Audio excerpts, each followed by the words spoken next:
The rules of our show are simple. Two of them only until Friday. Thursday rules, no bad language at all, and only one call per show. No bad language, one call per show. Well, okay, I've got a number of things to open up with here. And I guess I'm going to open up with, what happened last night was so bizarre. We had a very bizarre story on. Of course, it was a virtual horror story of this lady's 6 years of haunting, or being demonized, really. And in the middle of the show, I don't know where it was in the show, she was talking, I was listening. That means the speakers are not on. When I have the mic on, it automatically mutes the studio speakers, right? So no noise, except my talking and my guest in my ear.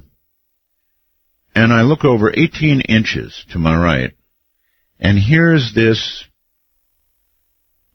actually kind of cute little brown mouse. Now, it's just sitting there, staring at me. And I'm looking him back in the eyes. I guess it's a her. I've come up with a name. Her name is Abby Normal. It was going to be just Abby, but Abby Normal did seem more appropriate. Anyway, I turned my left to get a camera to take a picture, and of course she was gone when I turned back around. But why would a little mouse come right up that close to a human being, a much bigger animal, and just sit there and stare? It really creeped me out. And then, of course, the guest I had started talking about in her house she had, and by the way, I checked with my producer on this. She didn't just cook this up. It was just a couple of minutes later she said, yes, we had rats that would hang upside down and stare at us when we went in the room. And I went, oh, God. And I checked with my producer, and Heather said, oh, yeah, she covered the rats staring at her in the pre-show talk. So it was real. I guess she just had to choose that moment. Odd stuff. And then that was followed by, and I don't think there is any relationship whatsoever, because everybody will call that, I know. But last night, went home, talked with my producer, we always do after the show, read a little bit of a brand new book I've got, and went to bed.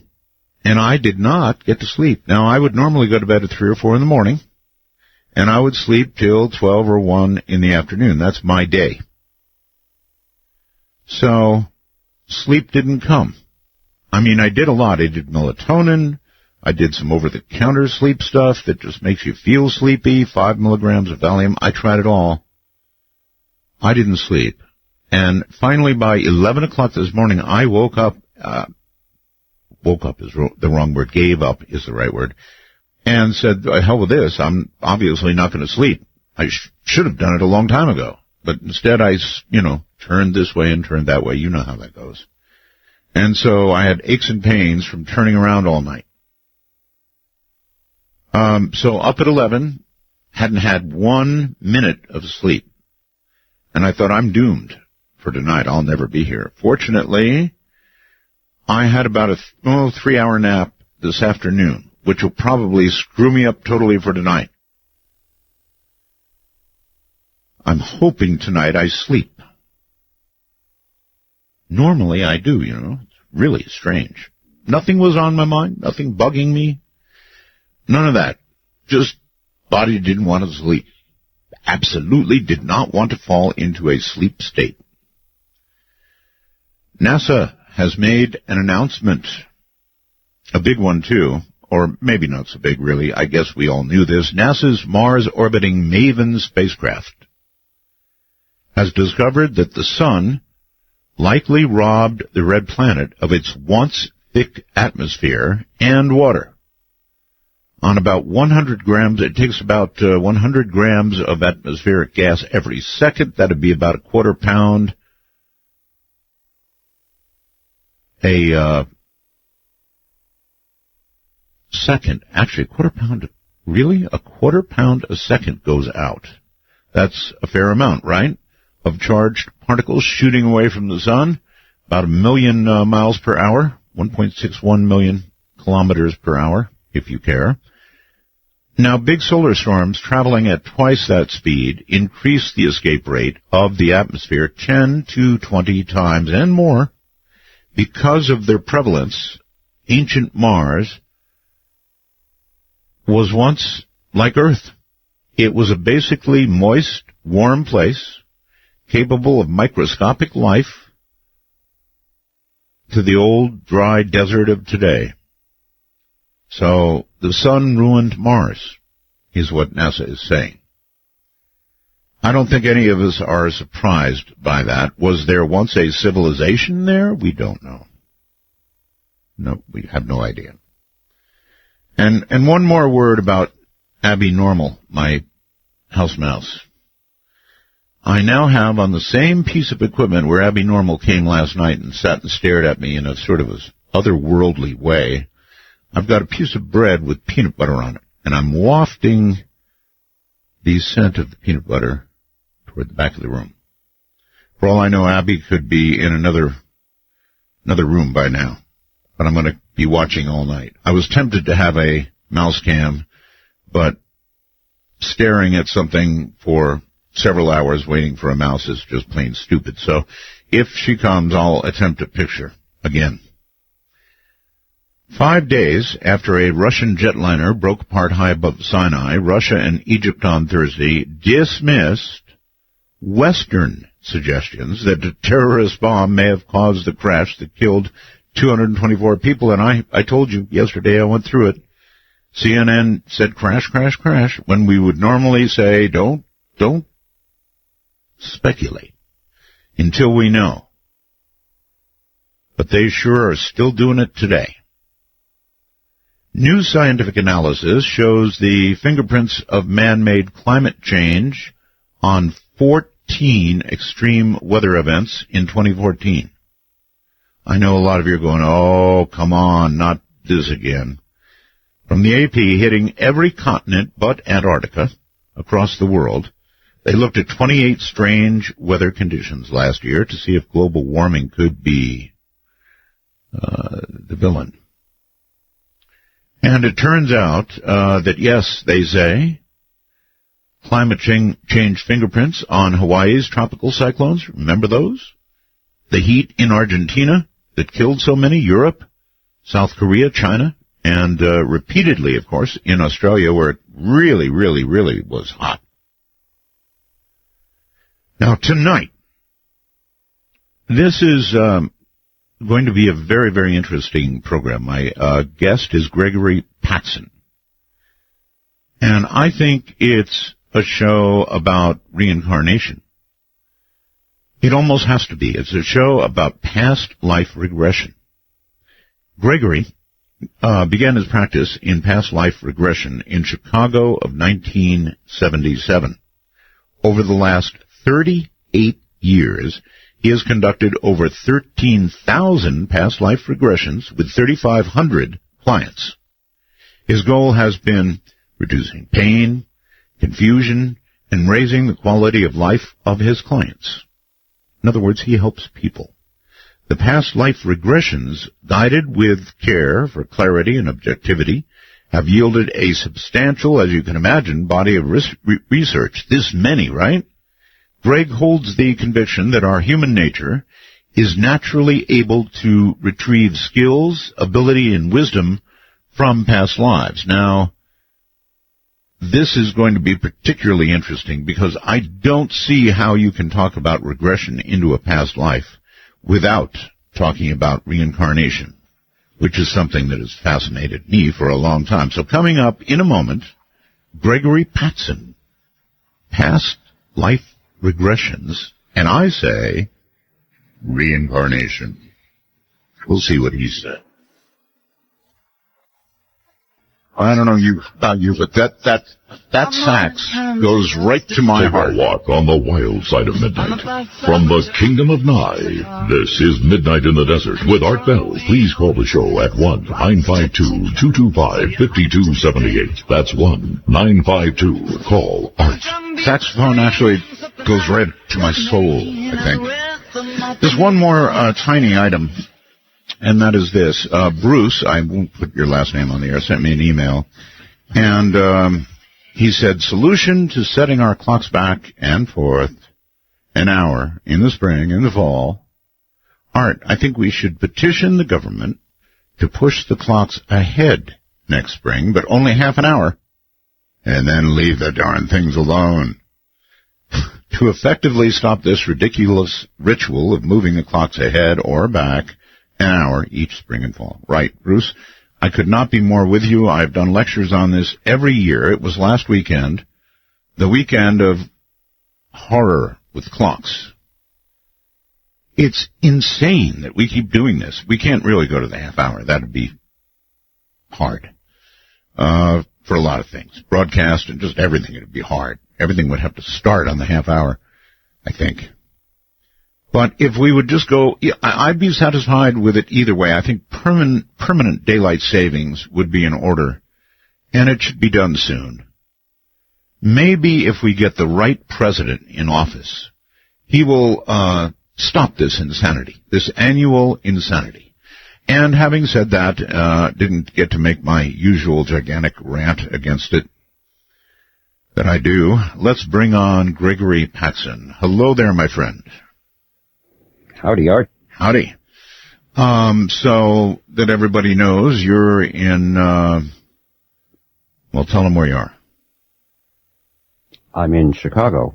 Chicago. Okay. That's where I work. I live in St. Joe, Michigan. Okay. Nothing wrong with Chicago. It's a great place. Are you kidding? It's a great place. I mean, emphasis on the great. Yes, been there, enjoyed Chicago. All right, so we're here to talk about, I mean, I don't even know where to start with you. 38 years of research, and I at first thought you had done no media at all. My producer told me just before airtime that many years ago, I guess in the 80s, you were on with Oprah. Is that correct? Oh, that's true. Okay. So you've had a little media experience. A little. Okay. It's, for me, it's a kind of strange thing, but I have to say I really enjoy doing it. Okay, so you have taken back 3,500 clients in, 13,000 past life regressions? Is that correct? Yes. That's astounding. Absolutely astounding. Here's how I first heard of it, Gregory. I had a couple of doctors on who it was not their intention to go into past lives, and they began regressing people for, I guess, some medical reason, to try to help them with something or another, smoking, whatever. And they accidentally, I guess, suddenly took them back too far and bingo, into another life. And I found that astounding to hear, from a doctor. But I did. And I've heard it now from 2 or 3 doctors. So I know it's real. And you obviously really know it's real, I guess, right? I do. And the story of the doctor taking somebody back through hypnosis of one form or another to the source of a symptomatic problem that usually just as they've been treating it for a while and they're not getting anywhere. Right. And somebody starts describing a scene that's taking place clearly in some other time and some other place, and they have this experience of they have a patient talking about a past incarnation, talking about a past life, and whether the doctor likes it or not, after that session is over, the patient's big problem seems to go away. And that story is kind of I think the term is a chestnut, famously described by Brian Weiss in Many Lives, Many Masters, also by an old teacher of mine, Dr. Helen Wambach, who wrote Past Lives, The Evidence Under Hypnosis, published back in the 70s. Morris Netherton, another early past life regression therapist, and any number of other authors who describe that phenomena almost as though the fact that they're doctors in the first place, they didn't believe in it in the second place, and they happened to do this by accident in the third place, makes the story credible. And I suppose that's all true. All right. Can you really talk about past life regression without bumping into reincarnation? You really can't, right? I can't imagine how you would do that. Nor can I. Really. Nor can I. It's impossible. And, reincarnation as a way of seeing life, I don't much care for the word belief, is common to most of the population of the world, who are Hindus, who are Buddhists, who are Inuit or Eskimos. Most of the cultures throughout human history have included reincarnation in their idea of how life works. So the truth is, numerically, we are, meaning in the West here, maybe in the U.S., few other parts of the world, we're actually in a minority, numbers-wise, regarding belief. Yes, I don't know that means anything, but actually in mystical Christianity, in mystical Judaism, we call it Kabbalah, in mystical Islam, for example, the Sufis, all hold the belief in reincarnation. I actually heard that reincarnation at one time was in the Bible. There's one vague reference to it. It's a situation in which John the Baptist comes to visit Jesus. And after he leaves, the apostles around Jesus say, "Who is that guy?" And Jesus says something like, among those of heaven he is the least, among those of men he is the greatest. This was Elias, who was for to come. Oh, was for to come. Elias is the Greek for Elijah. Mm-hmm. Okay. This many, are you a licensed, or do you get a license as a hypnotist? There is no such thing. There are professional organizations that certify hypnotists. Okay. I'm kind of rebellious. I do not have a piece of paper. That's fine. And I have looked at the process, and no matter what it is, whether it's a license, a certification as a hypnotist, or a license as a psychotherapist, which in my state in Illinois was not necessary until 1998. Okay. Illinois was the last free state for free-thinking therapists. Wow. At any rate, when I look at the requirements and the hoops I'm supposed to jump through, I don't know whether to feel embarrassed or offended. They don't make a lot of sense. Yeah, you're actually about my age. You're 70, right? Yeah. So you did this for many, many, many years. Yes. And you're still doing it now, or have you stopped?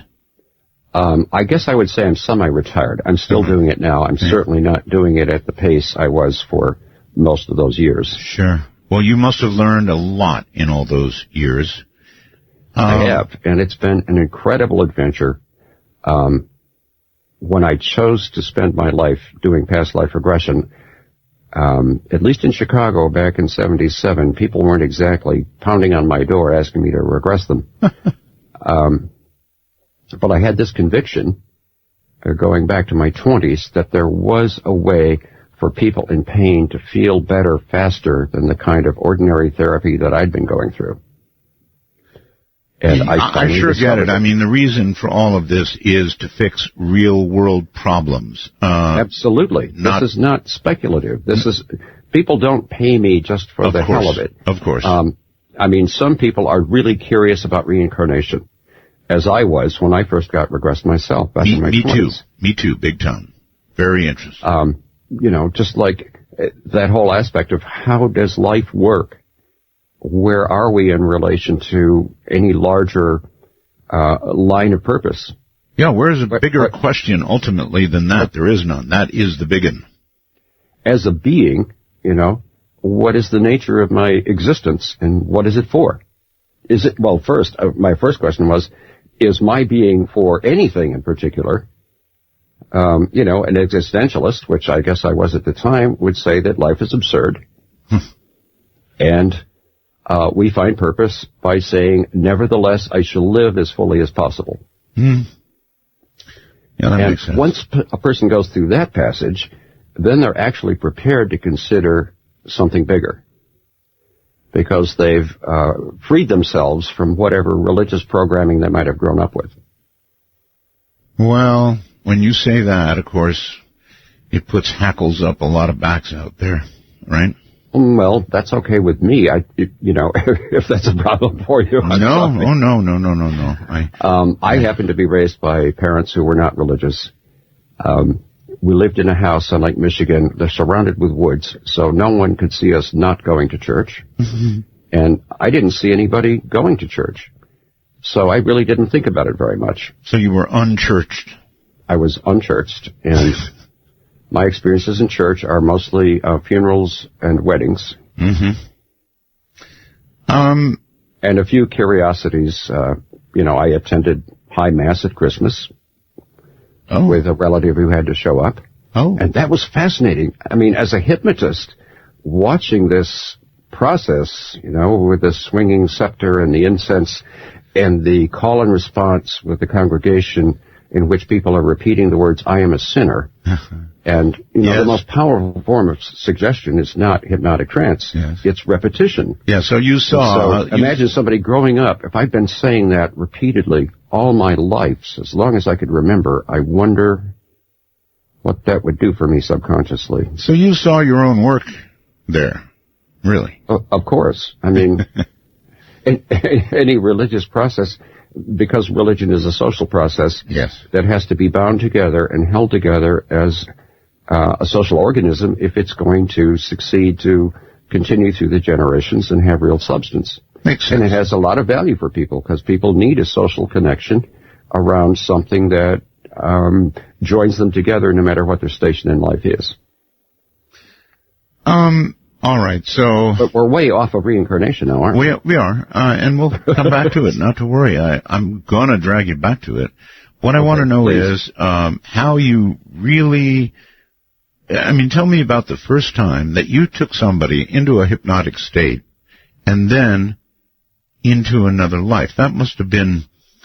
to do that for the first time must have been something you'll never forget. Actually, I did. Forget it? I had an experience in Colorado that involved simply stopping to visit some friends. I spent the night. We got up in the morning and they suggested we ski out somewhere and have lunch. And I said, great, I'd never been on skis before. The snow turned out to be patchy, but we found a pretty big hill with plenty of snow on it. So I put the skis on. I asked my friend Lisa what to do with those little straps on the poles because I had no idea. And I'm not athletic. But once I got the skis on and the poles in my hands, something clicked. A voice in my head said, it's great to be back on skis again. And I had this feeling of a presence with me that I recognized as my last incarnation. And I took the poles and I pushed off the hill, the edge of the hill, and my body went into the crouch and I knew how to shift my weight and I skied down the hill and made it through the one opening in all the saplings at the bottom of the hill. Wow. While my friends were screaming from the top of the hill, you lied. You said you'd never skied before.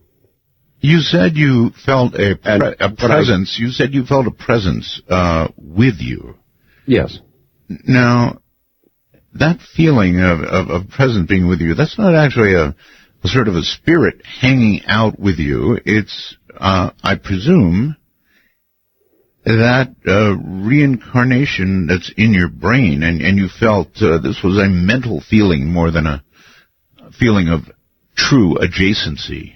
Although I guess it could have felt like that. Well, in therapy language, it was like a felt sense, except that it was outside of my head and over to the right. But it was something I recognized immediately. This is many years after I was first regressed. But I'd never had the experience of doing something, especially something physical, that I had no idea how to do, and doing it reasonably well.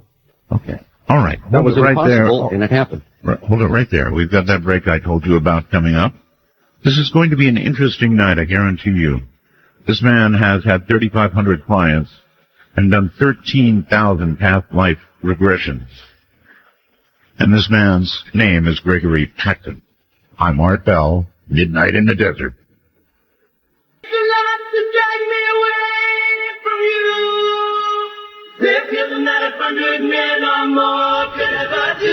Feel free to sniff our packets. Then, with a smile on your face, please call the show at 1-952-225-5278. That's 1-952-CALL-ART. A lot of times people are sort of only half listening, and when Ross says that, I get emails. They say, sniff our what? I get a lot of emails about that. Our packets. Packets are things that go out on the Internet. I'm sorry, but it is funny. And so's that commercial. Okay. A quick little note from Allison in Rhode Island, Art. You have christened the KIC star Abby. I did by mistake. Allison. Shouldn't it be Tabby? Or Tabby? Yes, it is Tabby, actually. That's why when the mouse came up last night, I called it Abby. And then somebody corrected me and said it should be Abby Normal. And certainly that mouse acted Abby Normal, so yeah, it's Abby Normal. And I'm wafting this peanut butter smell all over the room, so I'm sure Abby Normal's going nuts out there somewhere, if she's even in the same room now. When do mice ever do that? Not in this lifetime. Anyway, speaking of lifetimes, that's what we're talking about. This is going to be a really, really interesting show. Gregory Paxson is here. His life's work has been regressions and proof of prior lives. And so I've got a few questions I'd like to ask, if I can, because nobody has ever done as many as you have done, Gregory. So sorry, is that true? I have no idea. No, nobody's even close. But before we get into the questions, just to wrap up what I was talking about before the break. Yes.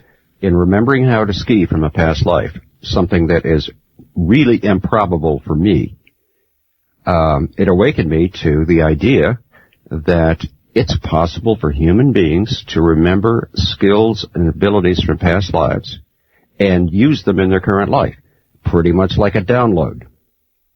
So by the time I got back to Chicago, I really had to know, and I started regressing volunteers or asking people to get regressed.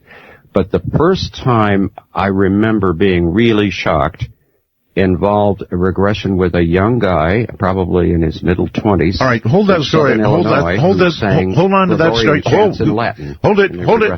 Hold it. Stop. Sure. I'm sorry. Apparently, you're having a hard time hearing me when I'm trying to make it a conversation. That could be a function. It could be a function of Skype. I'm not sure. Go ahead. So, what I didn't get is, certainly your first experience was fascinating, and I understand why you then went from that point. My question was going to be, apparently you were already a hypnotist? I mean, you don't just suddenly become a hypnotist overnight and start taking people back into prior lives. So when did you become a hypnotist? Oh, no, I do everything backwards. That's fine. I studied hypnosis after I'd been regressing people for about 6 months. What? And then I took the formal training in hypnosis, and I apprenticed with a hypnotist for some time. I don't understand. You began hypnotizing people?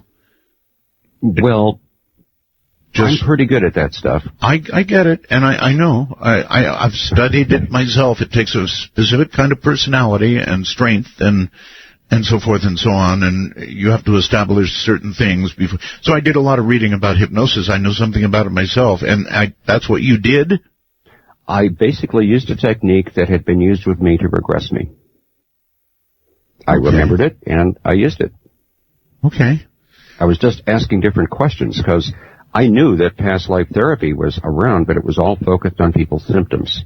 And I was interested in what they could bring out that was like a strength or a gift or a skill that they could use.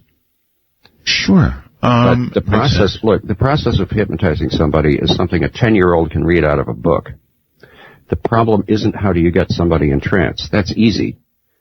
The question is, what do you ask them to do once they're in trance? That's the hard part. And that is something most people don't understand. I've never been able to be hypnotized, Gregory, so I don't know that it's easy for all. I know it's easy for some people. Some people are virtual, setups for it. I mean, they're just ready. Oh, sure. I mean, in American hypnosis, there are 6 different levels of trance, and most people can't go into the bottom 2 levels. The bottom 2? The bottom 2 levels are positive and negative hallucination. A positive hallucination is if I suggest to you that someone is sitting in the chair across from you, and you're really glad to see them, and you're having a conversation, and you will have a conversation with an empty chair. And negative hallucination, which I experimented with in my training, I was able to suggest to a lovely young woman that she was looking over at the chair across from her and thought it would be, and saw that it was empty and it would be a lot more comfortable than the one she was sitting in, and then she came and sat on my lap like nothing was happening. So a negative hallucination is when the suggestion is that you will not see something that is in front of you. Gregory, the ethics of that. I was a young man taking a class. What's your problem? No problem. I just, I know that's what everybody's going to say out there, and what else did he do? Look, there were a lot of people around in that classroom, so. Yeah. People out there are going to say almost anything. I know, trust me. All I can do is be amused. Yeah. Why not? Life is supposed to be fun, and most of it is funny. Yep. No, I'm with you all the way. So she sat on your lap. That's pretty cool, actually. Not for very long. And after she was out of trance, I asked her about it. And she said, well, I kind of knew you were there, but the suggestion seemed more appealing to me than anything else. So I sat down in the chair, and your lap was kind of in the way. I see. Now, this is not really what we're here to talk about. No. I don't care. I want to hear about it. I love the idea of hypnosis. I've never been hypnotized. Many have tried, Gregory. Nobody's ever succeeded. I'm one of those people. Well, there are some people like that. They're actually very rare. Out of, 100 first regressions with clients, about 5 people can't get into a past life. So that's 5%. And when they come back for the second session, usually about 5% of that group can't be regressed. So now we're down to a fraction of a percent.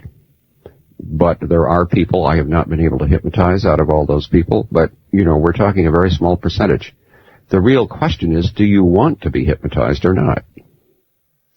At some level, yes, and at some level, no. In other words, I can't give up that much control. I just can't do it. This may sound strange to you, but I found some of the easiest clients to work with were the military officers and retired military officers I've worked with. Men who commanded men in battle, who sent men into battle, knowing that some of them wouldn't come back. One of them was a 3-star general who had flown fighter planes in 3 wars. Right. And had been the guy who carried the football for the president for some time. Oh, my. Okay, well, and these men have established their strength in a way that they can follow instructions, which is all it takes to go into trance, and are complete. They proved everything that a man could prove. They have nothing left to prove, and they're completely open. They're some of the most wonderful people for me to work with I've ever worked with, and it blows every stereotype that people have in their heads. Well, maybe I didn't have the great Gregory. Oh, please. Hey, look, Art, if you're an impossible client, you're an impossible client. What can I say? Sounds like it's better than the amazing, right? There's amazings out there. I get them confused, but they're all kind of unwonderful. Well, wonderful's a little much for me. All right, so anyway, back to what you're doing. The only amazing thing about me is that I can be incredibly silly. That's fine. Me too. So,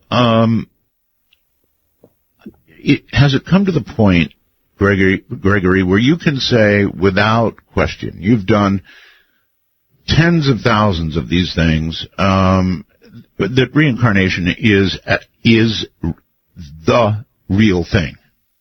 Absolutely. There just is no question.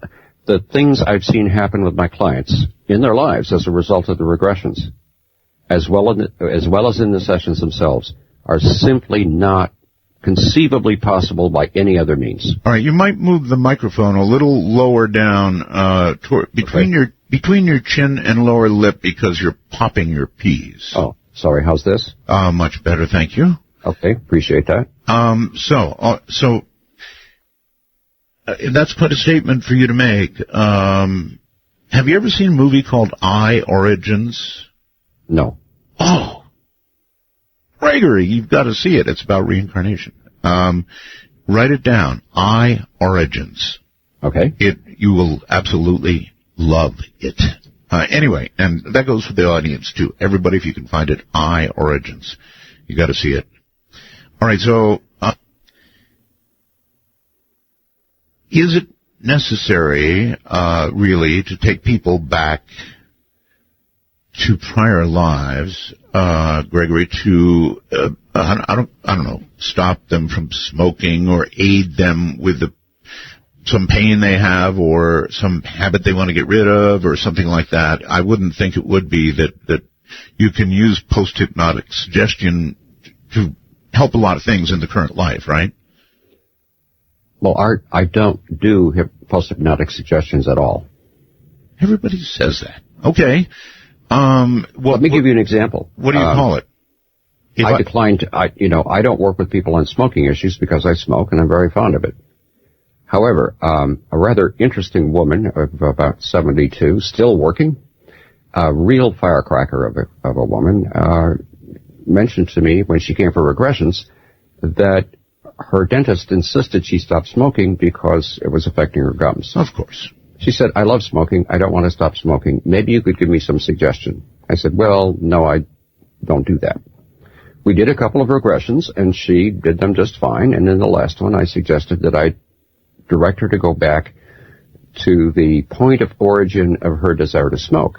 And she said, okay. And we did a regression. It was so undramatic, I don't remember anything from it.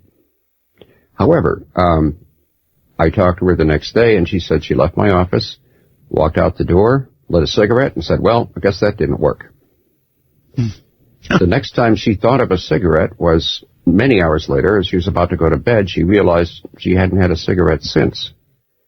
Over the next year, I checked in on her, and she'd not had a cigarette. She said a lot of her friends smoke, and she's around smoke, but she just doesn't want one anymore. And 2 years later, the same thing was true. She said she did keep a pack around just in case, but it had gotten pretty stale over the last 2 years. Yeah, now, I didn't give her any suggestions. She just experienced what it was that, energized that desire to smoke. It was something from a past life, and once it was gone, once she'd seen it and completed it, the desire went away, and I never gave her a suggestion about smoking at all. So but it illustrates a deeper point. When people can go back to the point of origin of the issue, it changes their relationship to the issue in a way that they no longer identify with it. They don't carry it inside anymore, and it goes away. I'm after a spontaneous healing or, restoration of their well-being, if I can put it that way, through the process itself without adding any of my own ideas or preferences or notions or any kind of suggestion at all. Because if the work is really honest, if it really hits the bullseye, that's all it takes. Okay. And one way I know I hit the bullseye with the session is that the next time I talk to the client, the issue's gone. Okay. Let me, if I can, ask you, could you give me a short list of the kind of stuff people come to you for? Sure. Although, I do an initial interview with the client, which is about an hour long, so I can get a medical history, personal history. Got it. Do a family diagram, look at their astrological chart, get to know them, and find out, why'd you come to see me? Mm-hmm. It's also their opportunity to discover that they think they want to do hypnosis with me or not. So that at the end of that first meeting, they have a choice of, yes, go ahead, no, I don't want to, or go home and think about it. Well, you've got to have a relationship with a person and understand about them before you're going to trust them to do that. Doing hypnosis with people without having a decent relationship is a bad idea for everybody involved. Got it. And I don't want them to be sorry, and I don't want to be sorry. So I will sort those things out. Yeah, I get it. Okay, at any rate, 40% of the people who come to see me will honestly say they don't really know why they came to see me. They just had a strong feeling they should do it. So in terms of percentages, that's the biggest group. Is this because the word on you, out there on you, is that you do past life regressions? Is that why you think 40% of they knock on the door for some reason, right? What shows up, Al, is, for example, art. Forgive me. Sorry. In the first regression, my direction to a client is to allow their higher self to choose the lifetime they're going to. And higher selves are very efficient. They will take the person to the issue most prominent in their life at the time, whether they've recognized it or not. I so get that, but the question was, is the reason that people come to you because the word got out that you do past life regressions? I have no idea, frankly. The fact that people know I do past life regressions doesn't necessarily make them come to me and want to do regressions. Well, look, they knock on your door or call your phone for some reason, right? They do, but I think there are reasons of their own. People have told me, I advertised in several places in Chicago. Some people have told me they cut the ad out and carried it around in their wallet for 10 years before they felt like calling me. What did you advertise? I advertised that I do past life regression. Thank you. That was the answer to my question. So, that's... I didn't hear that question in your question, but... Okay. No, I said, why do people knock on your door or call you? In other words, I thought you were talking about their personal motivation. No. Okay. No, because I advertise... past life. Advertising was the family business growing up, so, I can think about how to do that. But I'd like to do it in a kind of a low-key way. And I hope to present some intelligence in whatever advertising I put out, but it's not, it's not heavy-duty marketing. Mm-hmm. Okay. So when you regress somebody, you're telling me that you never... I asked you for a list of reasons that people come to you. I didn't get to it, but... Okay, let's get to it. Okay. Relationship issues. Yeah. Oh, yes. That's a full range of things. Sure.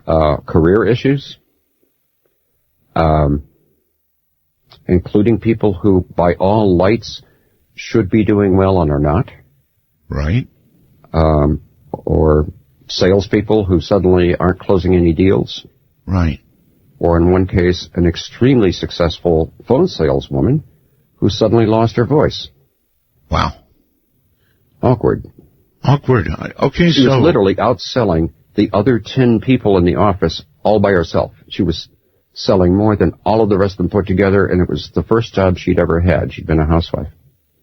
And then she lost her voice. Curious, It is curious. And it smacks of psychological, of course.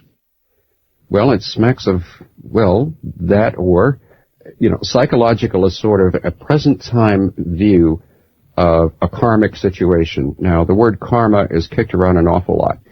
But yeah. I define it simply as unfinished business. So it could be karma in this life. Unfinished business is the bill you haven't paid. But it's also something that happened in a past life, a decision or a declaration you made in a past life, or something that you did or failed to do, or something somebody else did or you did to them. All kinds of ideas of something that was left unfinished that we pick up again in another lifetime.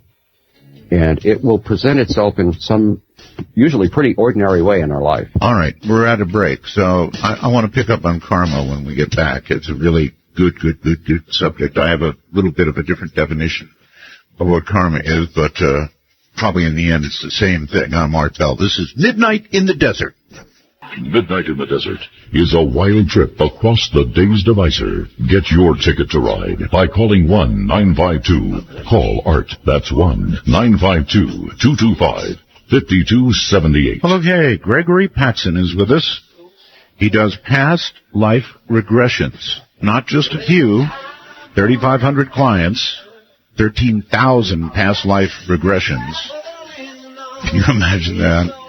So, an amazing guy with a real, very serious wealth of knowledge about, well, past lives and, of course, reincarnation. And we're talking with him, and the word karma came up. Now, to me, karma has always meant, you screw somebody over, you do wrong to somebody, and it's going to come back and bite you right in the butt. Something's going to happen to you. Simple explanation of karma. More complicated? Somebody did it in a past life of yours, and it's biting you in the butt. So that's kind of how I think of karma. Is that right or wrong? I love it. Well, it's that, but a lot more. Okay. I mean, butt biting will definitely get you a problem later if it doesn't get you one real quick. Yeah. But at any rate, it includes things a lot more complex. It even includes, and this is a really interesting part, it includes the soul path. Souls will choose a path for their spiritual evolution, their development, their growth. For example, if someone chooses the path of engineering and you've worked on the ancient pyramids and you worked on the cathedrals, the medieval cathedrals of Europe, and you worked on the Brooklyn Bridge and you worked on the NASA space project, your capability in consciousness has increased every time. All right, well... Now, what that refers to is a decision of the soul to accomplish something that takes more than one lifetime to complete. May take many lifetimes. That's a continuity of our purpose, and among the clients I've worked with, that shows up rather frequently. Okay, well, here's what I think doesn't show up rather frequently. Okay. If a lot of people who are sort of media-oriented in past lives and that sort of thing, inevitably, somebody comes back and says, well, you were, I don't know, Henry VIII, or you were somebody inevitably famous. Well, the real truth would be, and you've done, so many tens of thousands of these, that more times than not, you must come back as a rather average individual, not a king or not a great conqueror or somebody famous, right? Right. You're absolutely right. Most past life regressions are stories of ordinary people doing ordinary things. Thank God. And there might be some specific event that is hooked to their current problem that occurred during that ordinary life, and that's what we're after. All right, good. If you'd said otherwise, we'd probably terminated the interview now. Well, fair enough. And you should have. Yeah. I agree with you. The realist, look, I'm looking for, what's true. Me too. And what's true is, through most of our lifetimes, back to reincarnation if you like, we were illiterate. What we knew was what we learned from the other people in the village. And we might have traveled, 10 miles from the place where we grew up in the course of our lives. Gotcha. How much could we possibly know? And of course, some of the decisions we would make would not work very well, and we would create some karma out of that, uninformed decision. We just didn't know any better. We didn't have any other choices of what to think about. Right. Can I ask you a really hard question? Love it. It seems to me that if you did past life regressions, if you had the desire to do it, you could obtain details from this person about that life. Some sort of detail that could be looked up and proven. That's often the case for clients who care to do it. Really? I think one of the person I did the most regressions with, and I think we did 42 over the course of some years. Wow. Was a young woman who was a lawyer who had been remembering flashes from past lives since she was about 5. Right. She was an extraordinarily brilliant human being. And after each of our sessions, she would go to Newberry Library, which is a private history research library in Chicago. And she'd come back to our next appointment with 3 to 5 pages of detailed notes that she had checked out from her previous regression. Wow. So in other words, she proved it to herself. Well, and to me. And some of this is strange things like she was a sheriff, a tax collector in around the year 1200, which she discovered in her research was a time when they changed bookkeeping systems throughout Europe. Okay. And the only people who really had to keep books were tax collectors because, you know, the Duke that she worked for, sure, or he worked for, definitely wanted to collect his due. Got it. But, you know, things that you would never think of. And I just cite that as an example. I mean, you could study a lot of history and not know that bookkeeping systems changed around the year 1200 AD. All right. So she did this, you know, many, many, many times. Other clients have investigated things on their own, checked things on a map. I had one woman tell me that she and her man came to a workshop, a regression workshop, where I regress a group of people all at once, and had gone out and found the cemetery where this past incarnation had been buried and found the gravestone. You know, I could tell you stories like that for the rest of 2 hours. I bet you could, but I've got so many questions and so much I want to cover. I mean, we may have another show at some point, but I want to get through the big stuff here if I can do it. Sure. So, when you're doing a past life regression, is it possible for you to be clear and to know that somebody is not making it up?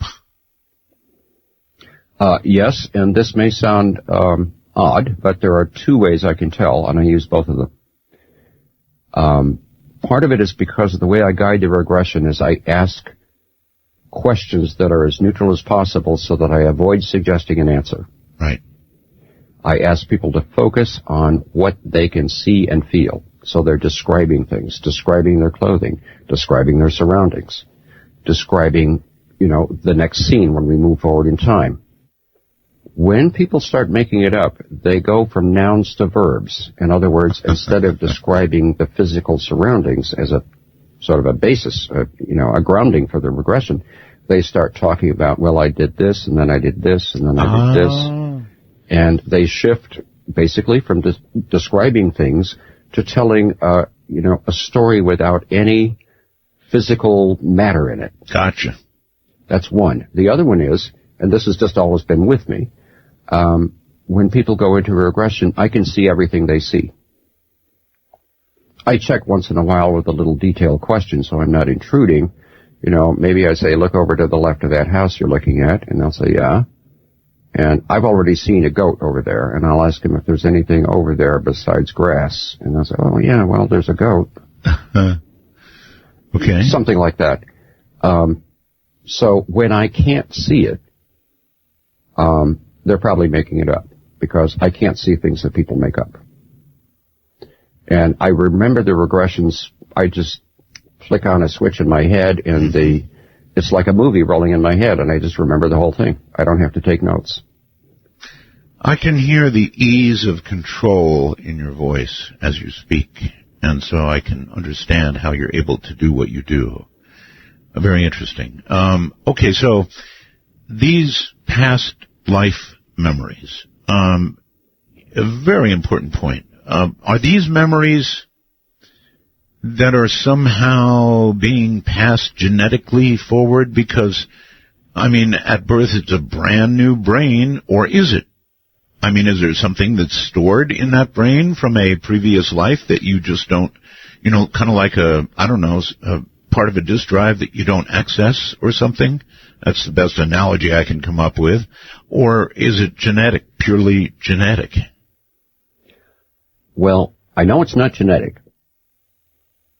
Because from one lifetime to another, people move from one race to another, one gender to another, one country to somewhere across the world. So it can't be genetic. As for the new brain, we all get a new brain every time we get born. But that gets into the question of, is there a mind, a non-physical mind, as well as a brain? Do we have non-physical parts? I say we do. We have a physical body, an etheric body, an astral body, a mental body, and that's just the three lower bodies, really. And then there's the causal soul and spirit body. So these other elements of our being, the same ones that leave our bodies when we die, and we can get to that conversation later, arrive in our body around just before we're born. So there's a consciousness there in this brand new brain that is has a lot more information in it, encoded in it, than the brain could possibly have. So it is sort of, my little sector idea is not that far off the mark.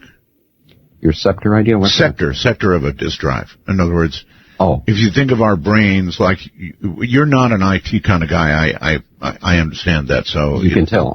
Yeah, I can tell. And I was told by my producer, so maybe it's a bad analogy, but think of it as a hard drive is where all the information is stored, right, on a computer. And so there are sometimes sectors that are not used. There's no point in my explaining this. Anyway, sort of a part of the brain. Actually, if I may. Yes. If you think of the soul energy, which is like a ball of light, but it's contains a lot of information, could be thought of as the hard drive. Okay. That lands in the body. It resides more or less in the area of the chest.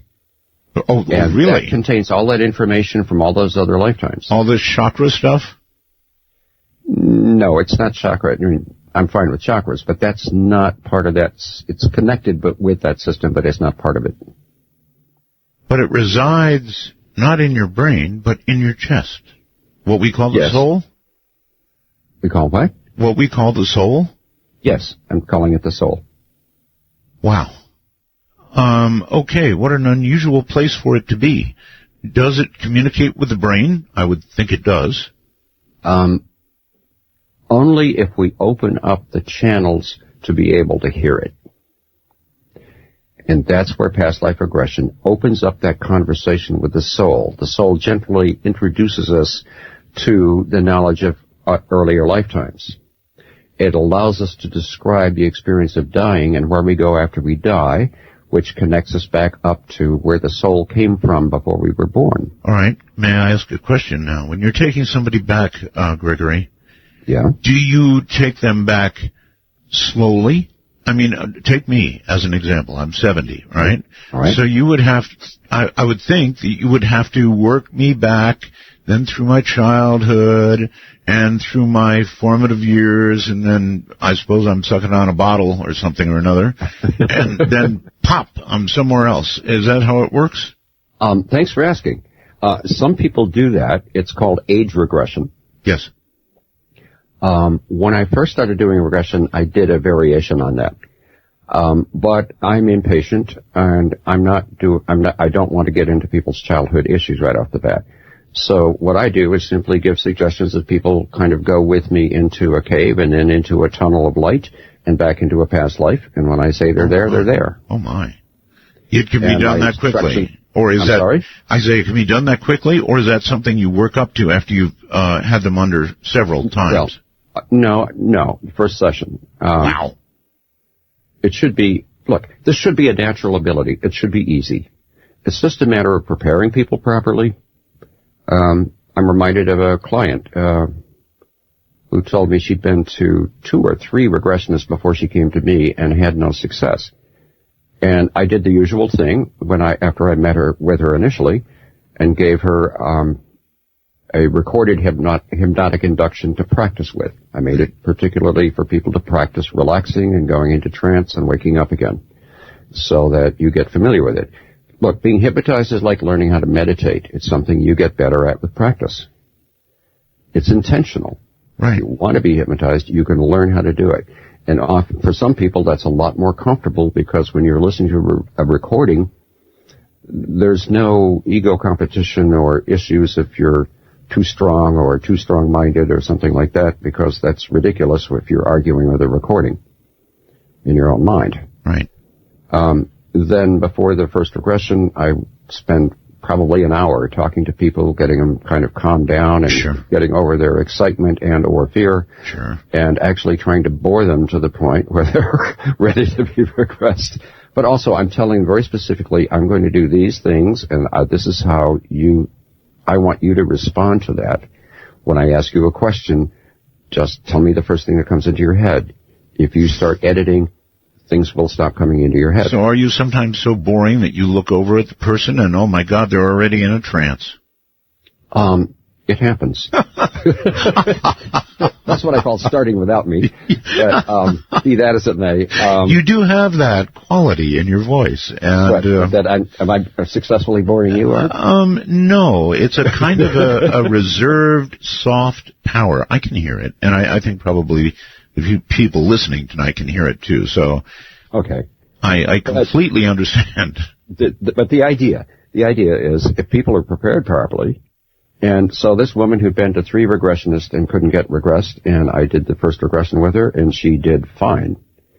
It was strange and wonderful, but she did great, and after the session was over, she remarked to me that nobody else had done the kind of preparation with her that I'd done. Right. So that makes a difference. You know, a lot of elements make a difference. Preparation is one. The quality of the personality and character of the person who's guiding the regression is really important. And one of the hardest things for people to learn if they're guiding regressions is how to ask questions that avoid suggestion. Right. Questions that, because people in trance hear the language a little differently.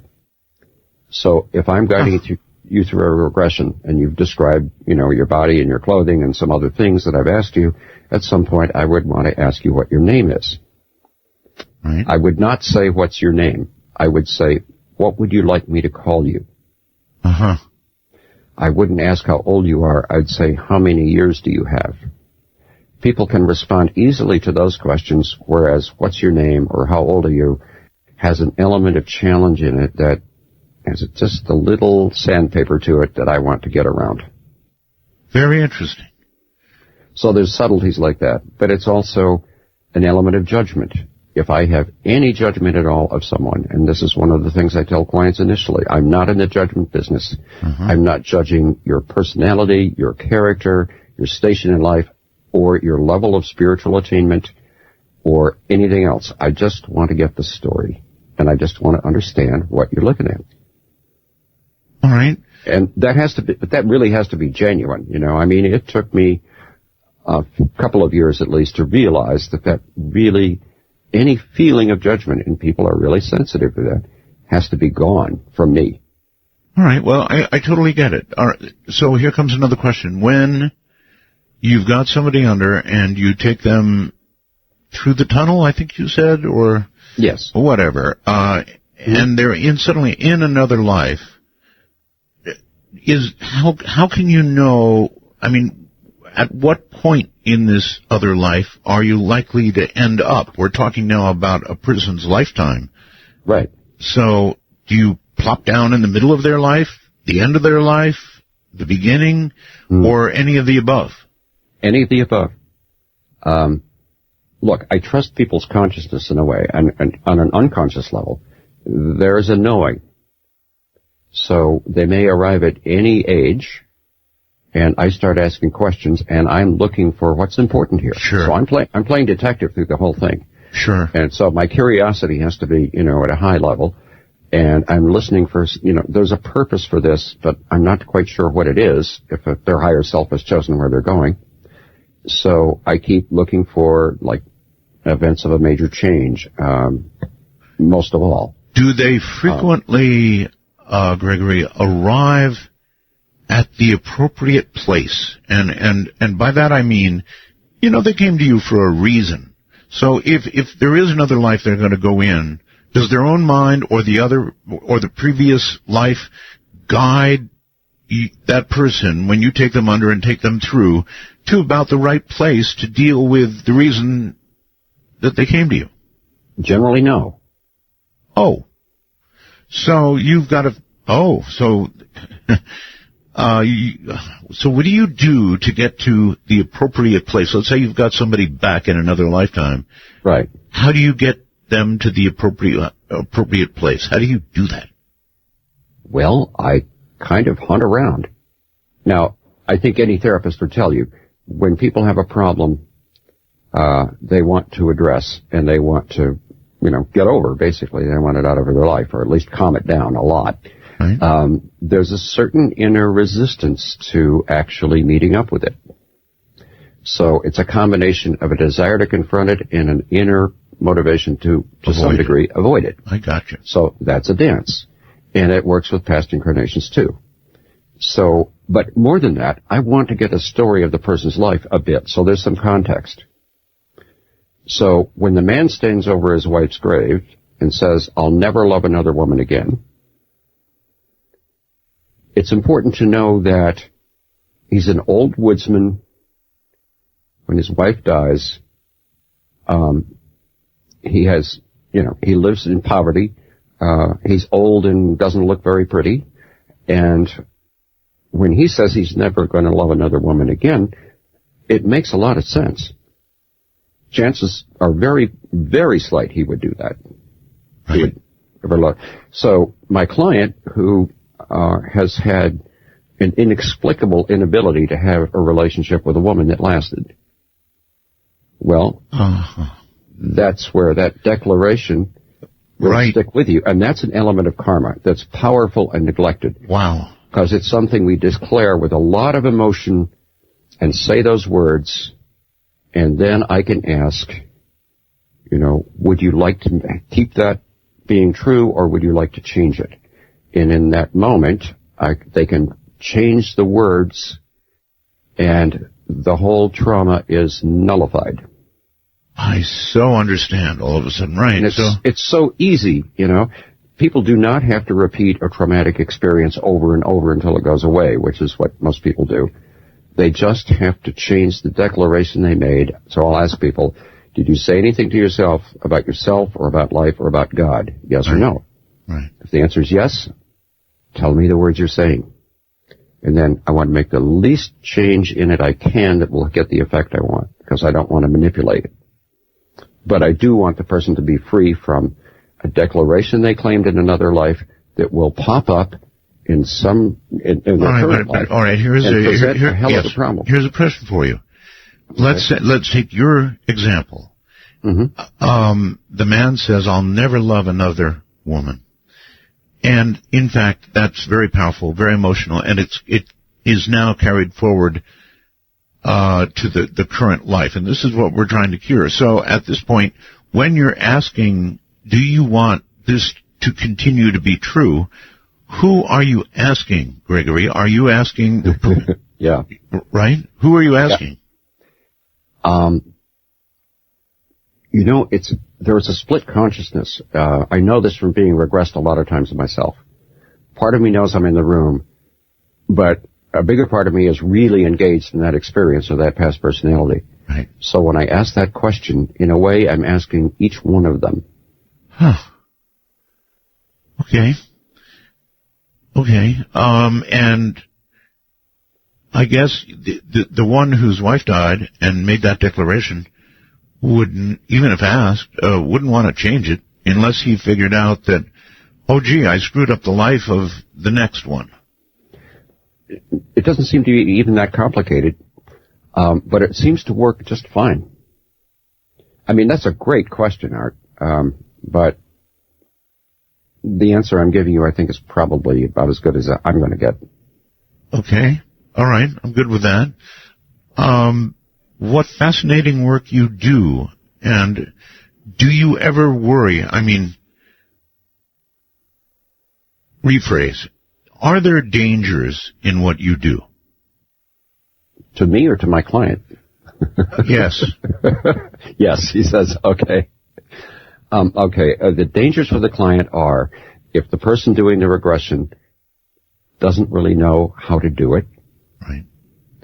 One thing therapists learn is how to sit still when the person speaking is extremely upset. To sit still, be quiet, ask questions, and stay out of the upset. if a person is regressing people and doesn't know how to do that, and a person in the regression gets into an upsetting situation, the regressionist will have a tendency. One person told me she walked out of the room and left because she figured out how to do this from listening to my tape, and walked out of the room and left her friend in a hell of a state, and because she was scared. So there are ways to mess up doing a regression. But actual danger. I'm determined to see the session all the way through to the end. If it takes longer than it's supposed to, fine. I'm sticking with it until it's complete. Okay, actual danger. Well, the danger is somebody might be upset. Okay, but you said you don't interfere with somebody being upset if you run into that. No, if I just keep asking questions, they will work their way through it. Okay, and tell me where the danger is. In other words, if they're very, very upset and you in some way don't act in the right way, what could happen? They can get stuck in it. Oh? Truly? Yeah, they can finish the session and go around feeling quite upset for days or longer. But it would eventually wear off. It would eventually wear off, but it would turn the experience into something that I wouldn't want to be responsible for, if I can put it that way. Sure, you can. And really interesting. It is, because these things can linger after a person's awake and fully conscious. It can linger. Okay. If it isn't completed as it should be completed. All right. Next question is, if you go back into this prior life and let's just say that it works out well, and the one who said that his wife died and he'll never love another somehow indicates that it's okay, or they both indicate it's okay, and this person is brought back up, right. Their problem now is cured. And my question is, does it stay cured, or does it too, as a cure, wear off? Well, I don't use the word cure, but I do, in some cases, follow up with clients over a period of time. I saw that particular client again 2 weeks later, and he'd already started dating a woman he had known at work for something like 5 years, but he'd never realized that she was really into him, and all of a sudden he was able to take that in, and he was having a good time. Yeah, but what happens if he gets married, and then a year later it wears off? Sorry. Well, I've been married a few times, and I know that things can wear off with or without past life regression. Well, there is that. Yes, it's true. But I'm asking, in other words, if this release is found, can that wear off as well, with the person reverting back to the old problem? I have not had any reports of that. I've had reports of it staying, of people continuing to be free of it and going on with what they want to do in their life. So, that thing that you refuse to call a cure sticks, basically. We've got to take we're at a break point. We have to do it. We have no choice. They tell us when we must break, and this is it. My guest is Gregory Paxson. And if I've ever done a fascinating interview, this is it. You're hearing about hypnosis, half-life regression, reincarnation. The desert doesn't screen calls. We trust you, but remember, the NSA, well, you know. To call the show, please dial 1-952-225-52. I can't let it happen. Let me try it again. It's too good to let it skip. Midnight in the Desert doesn't screen calls. We trust you, but remember, the NSA, well, you know. To call the show, please dial 1-952-225-5278. That's 1-952-CALL-ART. All right, I've done decades of interviews. And so I'm telling you, from what? We've been on the air that long, really? An hour and 38 minutes. Gregory Paxson is the real McCoy. And I'm sure most of you can tell he is by now, too. 3,500 clients, 13,000 past life regressions. And I'm asking him all about, well, hypnosis, regression, the nature of reincarnation, and I want to sort of move over there for a moment. The nature of reincarnation is so interesting. Obviously, you know a lot about it, Gregory, the nature of reincarnation, that is to say. And so here come some questions.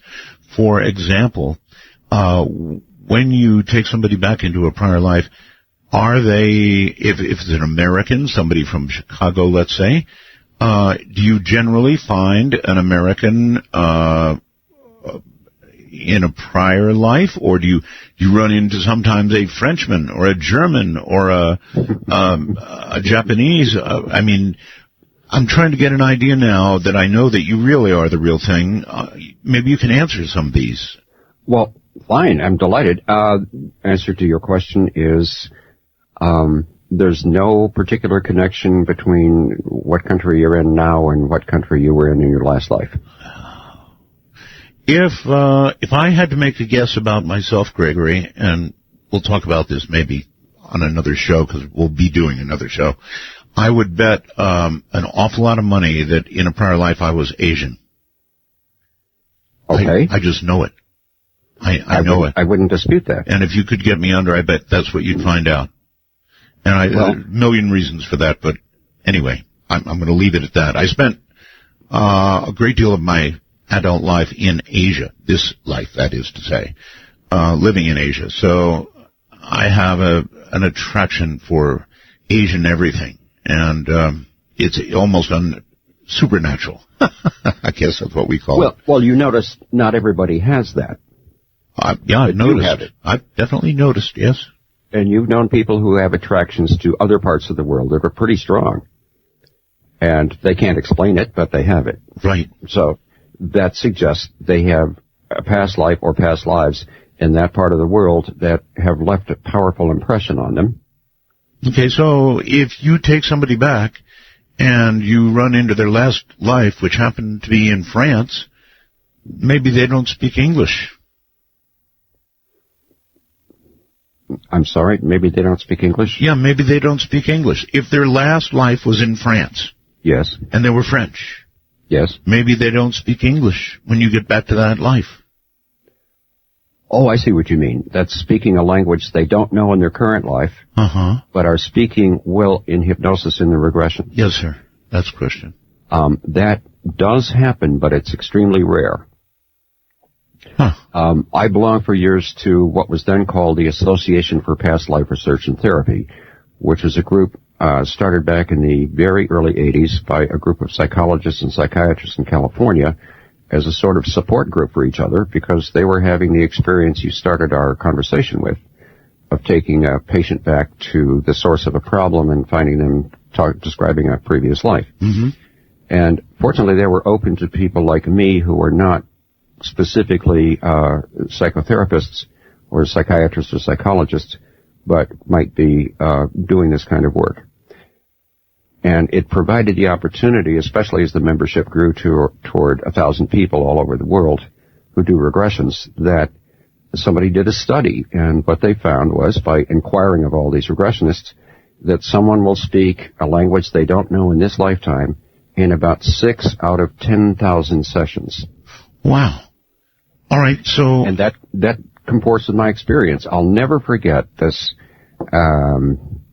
Oklahoma oil man recalling a lifetime as a very poor Chinese peasant. Right. Who marries an unattractive widow because that will add a second oxen to his oxen to pull plows so he could farm more rice and support his family better. Huh. And he started speaking Chinese. Wow. All right. And well, but wait. That's only in the minority of cases. You tell me. It's a tiny fraction. It's a tiny fraction. Even better. Okay, better yet, a tiny fraction. So in the rest of the cases, if it's a Chinese person or a Japanese person or a German or whatever, I can only assume that it's your patient translating for you. Otherwise, how does it come out and it's something you can understand? You've asked a really good technical problem. For the most part, people will well, they're speaking in English because they're speaking through their current body. Yes.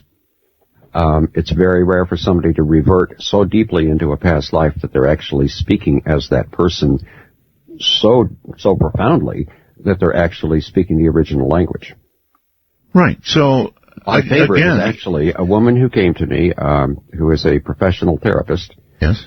Who had a side fascination with ancient Egypt, went on a trip there, a guided trip, and was in a crypt somewhere where she was looking at the hieroglyphics and kind of, I guess, muttering to herself without realizing it, when finally her instructor behind her, the leader of this group, said, "My God, you can read hieroglyphics better than I can, and I've been studying for 10 years. And she said, "Oh my God, I'm reading this stuff." And that's the reason she came to me. I mean, one thing I love about my practice is that people will show up with wonderful questions like that. How come I can speak, I can read hieroglyphics? In a regression Really back to ancient Egypt, she spoke ancient Egyptian, which I still have on tape, thank Lord God. And it sounded kind of guttural. It was an odd-sounding language.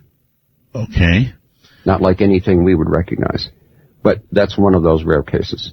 All right, so I'm going to move on to a couple of really far-out questions that people want me to ask, and okay, you can tell me to, take a hike on these if you want to. But have you ever had clients describe alien abductions? Yes. You have? Yes. Wow. Okay.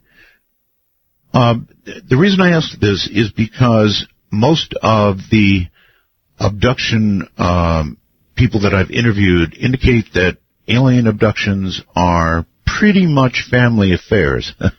In other words, once abducted, many times abducted, even through a lifetime, a complete lifetime, if not beyond.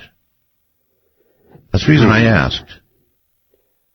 That's sort of thought as a general rule of abductions, that it's done right through a lifetime and perhaps many lifetimes. That has shown up. And I found a way to make them stop.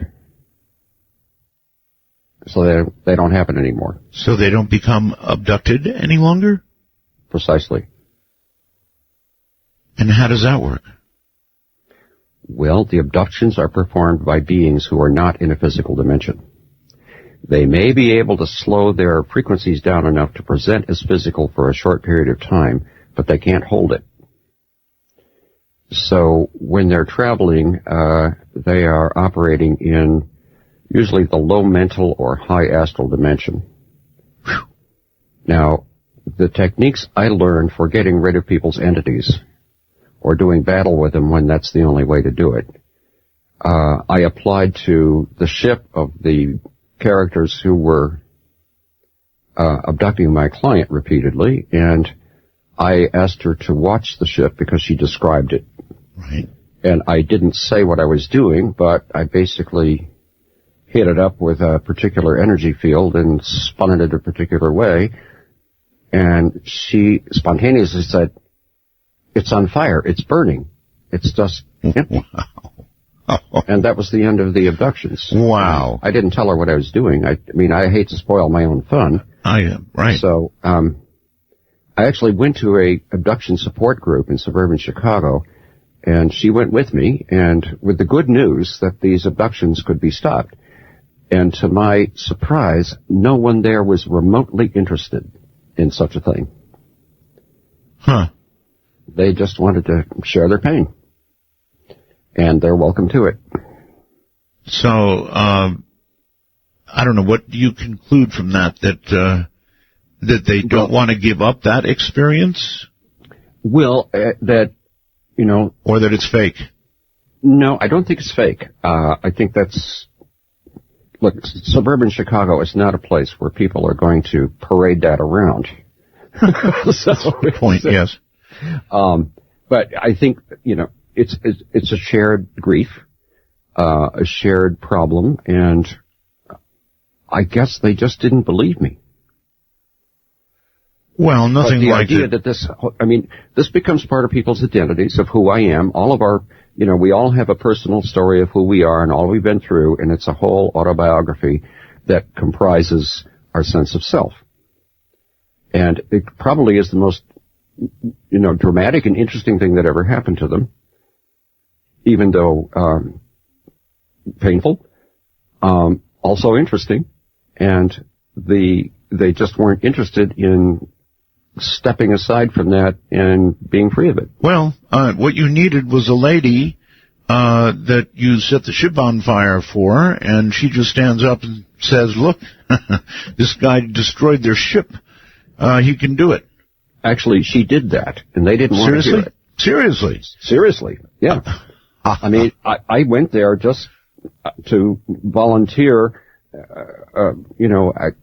my services if they wanted, to be free of this, because that abduction stuff is so offensive to me. It is. All right. So fundamental universal law of free will. Right. Here is a question for you. Mm-hmm. Did you actually, literally, set a ship on fire, or did you set the ship on fire in her mind, ending the problem? Art, all I can tell you is this. I did not tell her what I was doing. She spontaneously described it. Okay. However, all I know is that I did what I did and she described what she described. Is that fact? It was functional in her case because the disturbing things that had been happening stopped happening. Right, sure. I did that with another client as well that I recall, and the same effect occurred. So, it's 2 out of 2. Not bad. But that's all I have to go on, because I haven't attracted very many clients who have abduction experiences. There's so much about that I don't understand. I appreciate the fact that you had any answer at all. So that's really neat. I would kind of guess that, and that's all I'd be doing, is that you somehow did that in her mind, or that's the way her mind managed to deal with the situation once you got her to it. I don't know. There's not answers for everything in the world. I have at least 2 people there, and in both cases, I didn't say what I was doing. Uh-huh. So, if it got into her mind by some other means, I'm not quite sure what that might have been. Right. Here comes another weird one. These got better. Well, it sort of makes sense because of what you're dealing with, and that is, have you ever discovered a past life in what you would regard as another dimension? I don't know how you'd know it, but another dimension. Quite a few. Whoa. How do you know you're experiencing somebody who's in another dimension? What is it they say about this prior life that lets you understand we're talking about an entire different dimension? Okay, let me break this down for you really quickly. Okay. I heard about something called the involutionary cycle. That's what goes before the evolution starts. The spiritual evolution begins. First, a soul incarnates on a mental planet as many times as necessary to learn conceptuality, a fancy word for my ability to say table, and you and I both know what I'm talking about. Then the soul is ready to incarnate in an astral planet, which looks a lot like a physical planet, to learn desire and feeling. You can't desire a table unless you know what one is, so conceptuality precedes desire.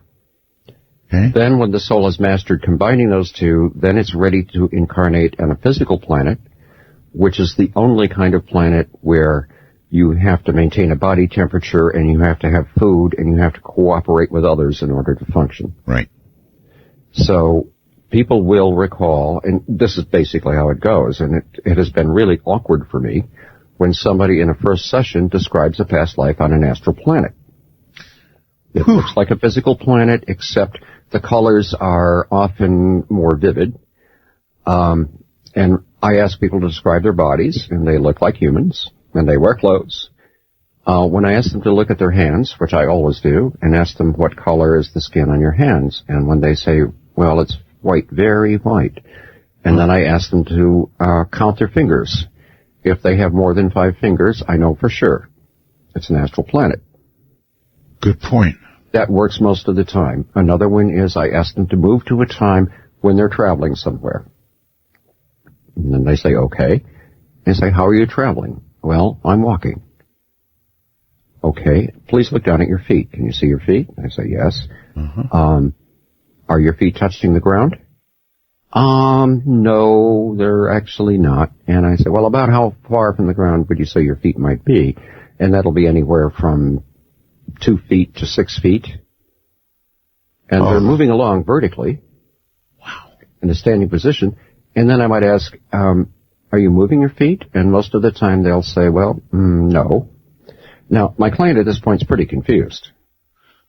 I mean, this is not something they bargained for. Right. I totally get it. They float. And the next question would be, then what do they need the legs and the feet for anyway? If they can float everywhere they go. If they're in some sort of dimension where physics are different and they can do that, then I guess it's their own brain projecting the legs and feet. I don't know that. Or maybe not. And I don't know that that's true or not true. Okay? Yeah, there's a lot of things I fully expect you to say I don't know to, because you can't know it all. Well, look, I mean, I'm really curious. I'm always curious, or I never would have got to this point. But sure. Now, when people describe lives on mental planets, they don't have human forms. They can have any variety of forms. The first time I ever took a client to a lifetime on a mental planet, I was startled. I mean, he was a lawyer for, I think, the FHA or something. But this particular, he was sort of a triangle-y shape, and he and his kind were very playful. And he and I laughed our way through that session. It was one of the funniest sessions I ever did. I'm very glad to hear there are places where senses of humor are important or used frequently. Praise the Lord. Yes, indeed. We could use a lot more of that right around here. We sure could. Okay, we're coming up on a break, but I'll let you think about it during the break, which is only 2 minutes, but obviously if you get somebody into a prior life and you happen to jump them back to just before they die, I have heard that people are able to actually describe their deaths. Now, I've done a lot of shows about NDEs and people who have researched near-death experiences. You know the story that they all tell about the light and the long tunnel and all the rest of that. So when we get back... Midnight Matters are best handled by those that understand how to move in the darkness, like Art Bell. To call the show, please dial 1-952-CALL-ART. That's 1-952-225-5278. I bet a lot of you knew that was coming, right? How could I not? My guest is an amazing guy, Gregory Paxson. And he has done tens of thousands of past life regressions. And so, sure, I want to ask him, mixed in all of this is the process coming for all of us, and that's death, right? Again and again and again and again. You keep coming around. Well, if that's true, then surely Gregory has run into a description of people at the moment of their death, which could be, the reason for the trouble in the current life. Who knows? But people have described, I'm sure to you, Gregory, death, have they not? I make a point of it in the regression. You do? I do. When we do a regression, the completion of the regression is going to the last day of your life. Really? Talking about what your situation is then. And then the moment of your death and what you're experiencing as you come out of your body. Really? Then I ask that you look at the body you've just left And my question is, do you have any thoughts or feelings about that person, yes or no? If the answer is yes, I'll ask what those thoughts or feelings are. Then I'll say, now you're moving to the time when you're exiting the room. It more often than not is through a wall or a ceiling. And then if they're, in most cases, people look up and they see a light. It may be any time of day or night. It doesn't matter. The light is brighter than the sun. Right. So that is the light people see during NDEs. When they move into it, though, they don't describe it as a tunnel. They describe it as like an escalator or elevator or tractor beam, which is more accurate. And if I ask them to focus intently on the very center of the light... Okay, you're popping your P's again, so you must have moved your mic. Okay, thanks. How's this? Better, thank you. Thank you. I want it as good as it can get. Okay. Then they arrive in a bright light, and I ask them to move to the time when someone greets them. Right. Or welcomes them. And someone will at some point. And that being will guide them to a place where they find other beings. And as the person acclimates to the light level, just like we would if we went from the basement out into the bright sun, yes, things come into focus, and they can see there are physical-looking beings around them that look like people. Right. And then their education begins. There may be a great welcome for them, or not. That might depend more on the person. And I ask them to go to the time when they review the lifetime they've just left. And that usually will involve a guide of some kind, and they can look at the life they just left in terms of what they intended to accomplish before they went into that life. Mm-hmm. It would be like coming back from a business trip and sitting down and saying, okay, what did I accomplish that I meant to, and what did I not get done that I meant to? Okay. Now, I learned something from this I want to make a real point of, because it goes back to a question you asked about the brain and the new brain of a baby. That, you know, I'm working with very Midwestern folks, most of whom have no particular knowledge of, you know, spirituality or metaphysics or any of that New Agey stuff. Understood. And yet, when people describe coming out of their bodies, and I ask them to look at their body and answer questions about the room they're in or the situation they're in, it's most often indoors, and then describe exiting the room, they can see without eyes. Without a brain, they can think. Sure. And without a physical body, they have a sense of location and space. The soul. Yeah. The soul is conscious and capable. That's incredible. So, statistically, looking at all of this through all of these sessions, that's not something people can all make up the same way. No, of course not. And it parallels what a lot of people say about NDEs, so it makes sense. Yeah, NDEs are different in this sense. A near-death experience typically has a being, an angel or somebody, at the other end of that tunnel who says, oops, no, you got to go back, right? Right. So there's a consciousness on the other end of this experience. It isn't just the person having the experience. It's that there are some other beings who know this is going on, and they're ready for them to say, no, you got to go back. So a near-death experience is not the same thing as a death experience, if you follow what I'm saying. I totally follow, yes. Okay. What I would next ask, I think is pretty heavy duty, and that is, do you always have them describe the same thing? Do they always describe the light, or are there ever experiences where the death experience for a certain person sent them to a different, hotter place? I love it. I have never heard someone describe a different, hotter place. That's really comforting to hear. You know, I mean, you know, I especially love the medieval paintings of hell and damnation. They're just unfortunately, they're very grisly. And it's so sad that so many people lived in fear of something that doesn't exist for so many centuries. Well, it's kept us in line, I guess. And now, what does happen, though, that's really interesting, is when people come out of their body and instead of going up, they start floating around or wandering around. Sometimes they're in kind of like a fog, like a gray space.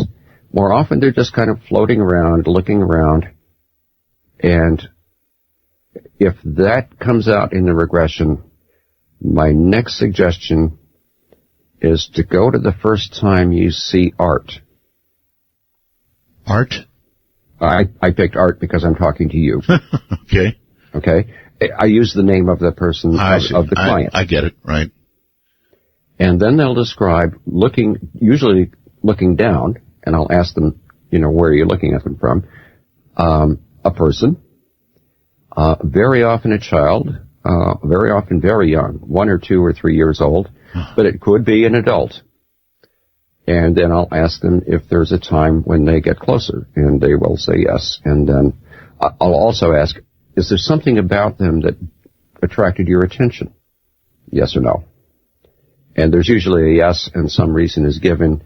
In one case, I remember vividly, the answer was, as he looked down at this little 1.5 or 2-year-old girl, he said, happy. He was attracted to her happiness and got into her body and had been riding around with her for, all those years until she was 40 when I did the session with her. Holy smokes. But when that shows up, then the past life the person has described belongs to the entity that's been riding around with them and not to the person I'm working with. Well, all right. Leads me to another question, and that is, have you encountered entities during regression? And by entity, I mean a spirit that is other than something that was at any time a human being. At any time a human being? Yeah. That's a tough one. In other words, some people would talk about angels or devils or spirits that never have been human, that do hauntings, that sort of things. Or for all I know, they could be aliens or the souls of aliens, but they seem to be very much not human. There have been some. One was an elf. Oh, really? An elf? Who got kicked out of his domain for being annoying and was floating around a hospital recovery room, and my client was a nurse in that recovery room. And the doctor was so full of entities, the elf reported he didn't want to go into that guy, but my client was pretty clear, so he slipped into her. Just needed a place to go. And a lot of entities are literally beings, formerly human or otherwise, who are just looking for a place to hang out. But, if somebody has an entity that's pretty neutral, it's still like if you're a radio in a room and suddenly there's another radio in a room playing on a different station, it kind of disrupts the whole situation. You see what I mean? I do. And so all of us have very specific and complex frequency systems in our bodies, and to some degree they're individually unique. So when you have another frequency system in your energy field as well, it's disruptive and can have all kinds of effects, generally not good ones. Thank you for the radio analogy that made it so easy for me. Good. All right, look, I have an audience that is going to string me up if I don't answer some calls, because it's just going crazy over here with questions. Maybe I should take a few from the computer, and then we'll open the line so you guys know what the number is, right? Great. Go ahead and call. Let me set it up. We have a little system that allows us to automatically answer the phone, so I don't have to sit here and answer it time after time. But, okay, lines are open. Let me go to the computer here and ask a few of the questions. They're pummeling me with questions. Okay, have you ever run into anyone who had a past life as an animal? That's from Joy in Santa Cruz. No. However, really. However, in Aboriginal cultures, someone who was a Native American might attach his spirit after death to an animal like an elk or a reindeer, and share that experience, because the way they hold that, like the Native American tradition of going in spirit Sure. to the animal and ask if they would sacrifice their life for the tribe before they shoot them, or they kill them. So there is that kind of connection. So that can get confused, and occasionally human soul after death will attach themselves to an animal, like a porpoise was one story I remember, for a period of time before they realize they don't belong there and they leave. Okay. So if somebody guiding the regression isn't on to the possibility, they might think that somebody would remember a lifetime as an animal. Okay. No, I get it. All right. Rick has 2 questions. Have you ever reverted someone? Have you ever taken anybody into a future life? Yes. Wow. Okay. The last one I remember was hilarious because it went on for some time. And while in trance, she walked around my flat, which is pretty large, and was marveling, looked out the window and said, "Those are cars. That's what you call cars." I said, "Yeah." Really? And walked into my office area, and she was recalling a lifetime in the future of a young man who was, I think, a biochemist, who remarked, "You must be rich." And I said, "How come?" "You have a lot of paper." I mean, this was just, strange and wonderful stuff. No, I can easily imagine a future in which paper is rare and just not used and not needed. Or really expensive, as in this case. Oh, yeah. I mean, we may be headed there now. Literally in sort of that transitional period now. So, and another question from Rick also is there an area between lives? Yes. Huh. Can you describe anything in every about regression, but in some situations, the major part of the regression is after the person died and they're describing what they're doing in another dimension. And that would be those dimensions you talked about that build toward another life? Not necessarily an astral planet, but rather a dimension of being, that line of Jesus, "In my Father's house there are many mansions." Yes. And how else could he describe this to people who really were working with a very material world? So a lot of them are classes and adventures in other dimensions. Wow. The distinction is this. When we're in a physical body, what we learn and accomplish stays with us karmically. It becomes part of our permanent being. Right. What we learn in other dimensions is only to prepare us for living it out in the physical. So that doesn't stay with us permanently. One reason that people feel a certain spiritual longing is to reconnect with the learning that they accomplished before they came back into their body. Okay. Or came back into another body, I mean. All right. How many people like you, Gregory, are there? I mean, that's actually a question from a listener here on the computer. I've just got screens full of it here. If somebody wants to find somebody who will do regressions as you do, there's you, but how many others? I mean, you're semi-retired, right? I don't know. I would refer someone to the website it's called IARRT, which stands for the International Association for Regression Research and Therapy. Okay. All right, here's what I'm going to do. I'm turning you off for just a second to give my audience a talk. The lines are already full. Our national line is area code 952-225-5278. 952-225-5278.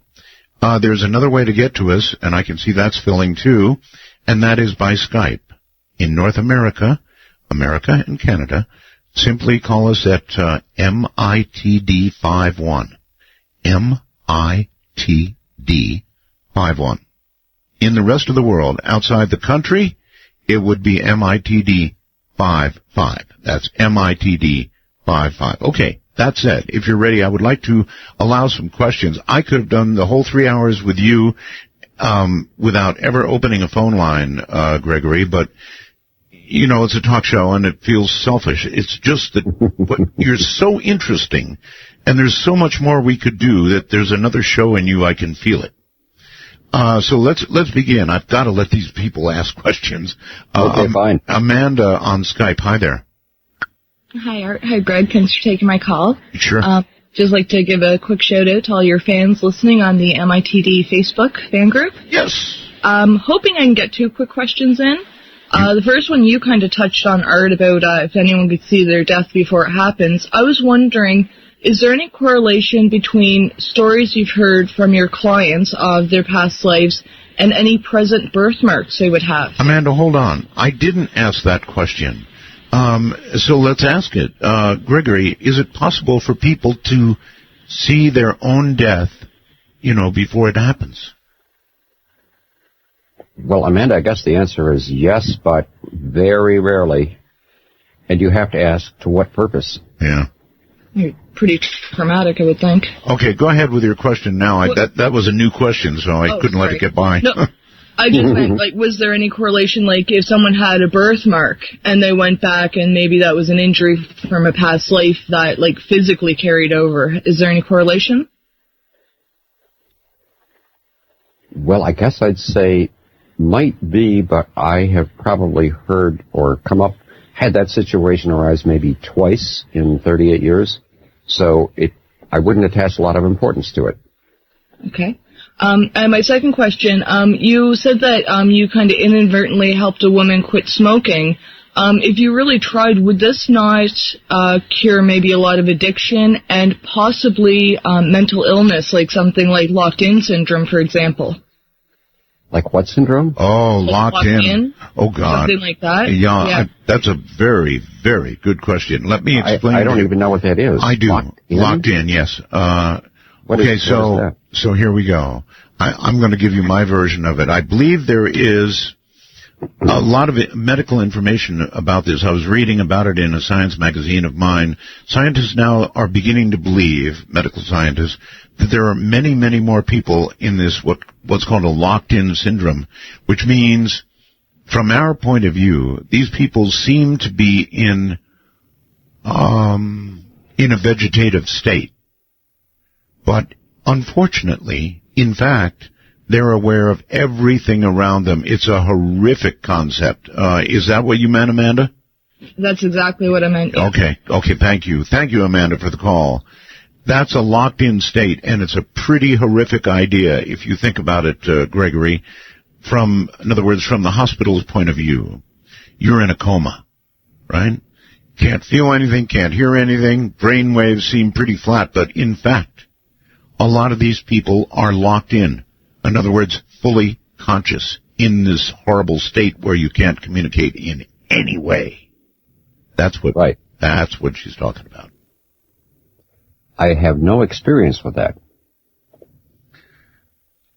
So can you I can't imagine? really address the question except to say that it would be interesting to have the opportunity. I mean, it would put the detective in me up to everything I can think of. Mm-hmm. Yes. But I don't have any direct experience of it. Good enough, good answer, and I don't expect you to reach out and try and explain things that you haven't run up against, and that would be a strange one, but the science magazine I'm reading is now suggesting there are a lot more people in this so-called locked-in state than we imagine. It's pretty horrible to contemplate. Let's go to the phones and However, I do have a comment about that. Okay, yeah, go ahead.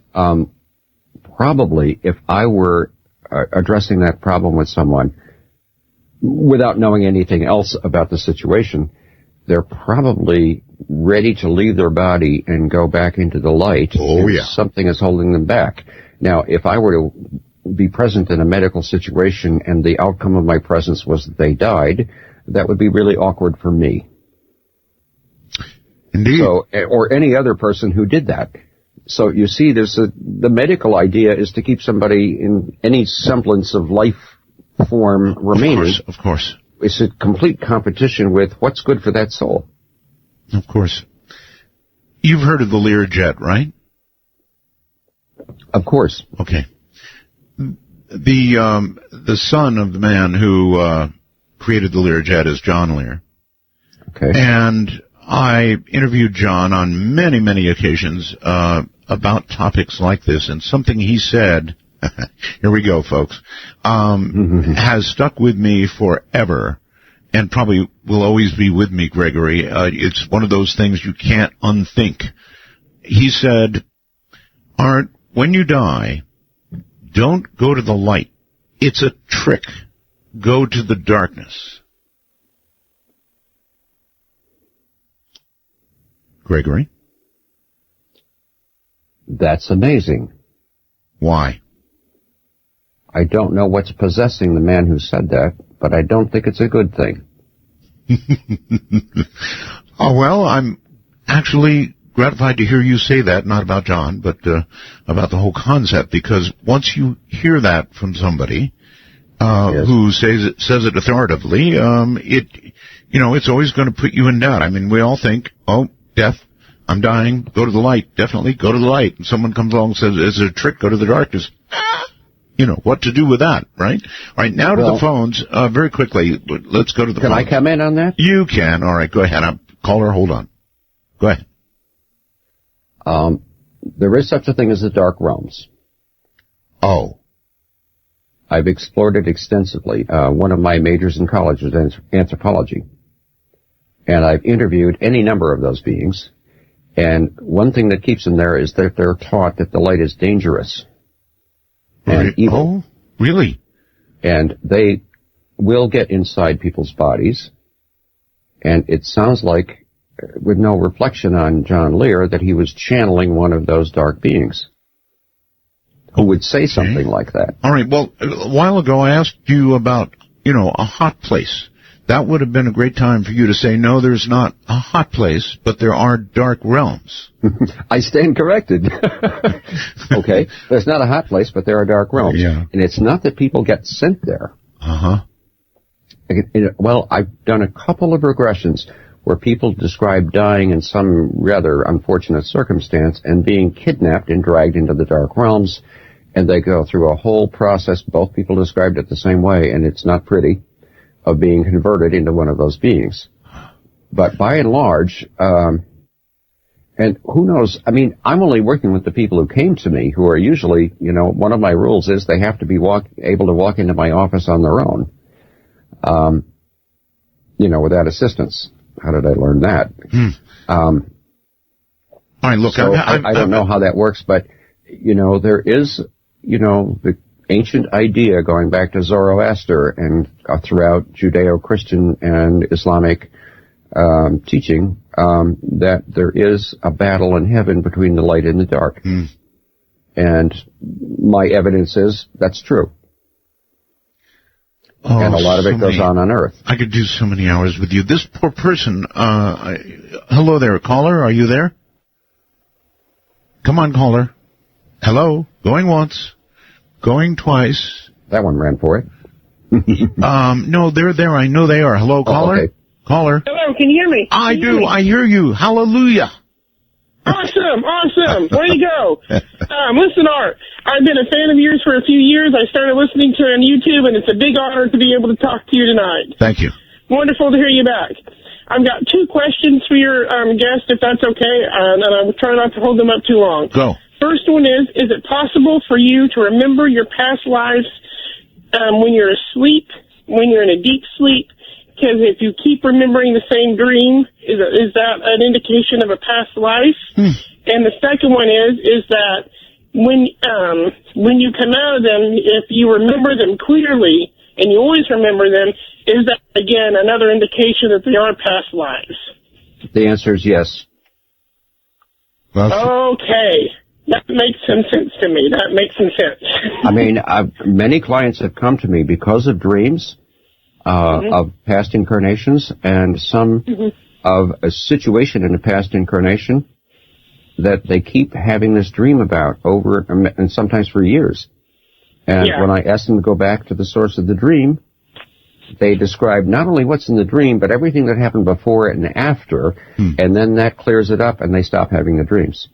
Because they're usually not fun dreams. Okay, because I've always had the same dream that I've had for a long time. I've had 3 different drowning dreams. One of which is in a time that I think is in the future, but I'm not sure. But I know 2 for a fact are in the past. And listening to you tonight, I was wondering if that's an indication of something. I don't know, so I don't want to hold up the line too much, Art. I know other people want to talk. Oh, yeah, it's really Jim. Thank you for the call. And we're not going to have time to really answer this, but drowning dreams, boy, yeah, I bet that's an indication of something. We'll find out. Whew. Maybe the other side isn't so scary, huh? What do you think? I'm Art Bell. To initiate a dialogue sequence with Art Bell, please coordinate your phalanges and call 1-952-225-5278. That's 1-952-CALL-ART. You know, this interview is so good that it's ruined all future interviews about the same stuff for me. That's how good this is. It's just ruined. How am I ever going to do one to live up to this? A lot of people asking on computer and otherwise, Gregory, if people can learn to do regressions themselves. They can, and I can, but I can't, maintain the focus for more than 5 or 10 minutes, which is not long enough. Uh-huh. What I tell my clients is this: I'm driving the car so you can look at the scenery. It's a division of labor. When you're driving the car and looking at the scenery at the same time, you ever driven through the Rocky Mountains? I'm sure you have. I have. Yes. A lot of people have, and there's some incredible scenery, but you better watch the road. Well, that's a fact. So that's what I can say about that. Okay. All right. When I want to explore a past life, I have someone regress me. I don't try to do it myself because I need an hour and a half or 2 hours to really get into it and savor the whole thing. Yeah, it makes complete sense to me. On Skype, Chaz, you're on the air with Gregory. Hi. Hey, Art, this is Chaz calling from Vegas again. Yes, sir. Quick 2 questions. Is there a limit to how many past lives someone can have? And have you ever run into somebody who doesn't have any past lives? Ooh, good questions, both. Thanks, Chaz. Well, I don't know what the limit is, because, I'm guessing that most of us have at least 1,000 past lives. Huh. And I was fortunate to recall an experience of being, before I ever had a body, where I was being trained for my particular soul function. And some souls are trained to a specific function before they ever incarnate, even on a mental planet, let alone a physical planet. Yes. That's a conversation for another time, I think. Surely, every now and then, you'd run into a new soul. I mean, a first incarnation. Maybe not frequently, but I bet it would eventually happen. The only one I remember is an extraterrestrial guy who flew his ship into the Earth. It made a corkscrew motion, and he next described being born into a physical body, and that was his last lifetime. Huh. And in his current life, at the age of 31, he was the tech vice president of a major corporation in Chicago that would be familiar to anyone. Cool. He couldn't make it to his second regression because he and some fellow executives had gone to the top of the skyscraper where their office was, and the door blew shut, and they were locked up there, so he couldn't come back the second time. Wow. All right. Michelle, all the way over in Japan. I know she's in Japan. Hi, Michelle. Hi, how are you? I'm in a restaurant, so hopefully it's not too loud. You're in the middle of a restaurant? Okay. Yeah, I was on my way back from the post office. And real quickly, I'll tell you this. In your break, you had the news story about the coral dying out.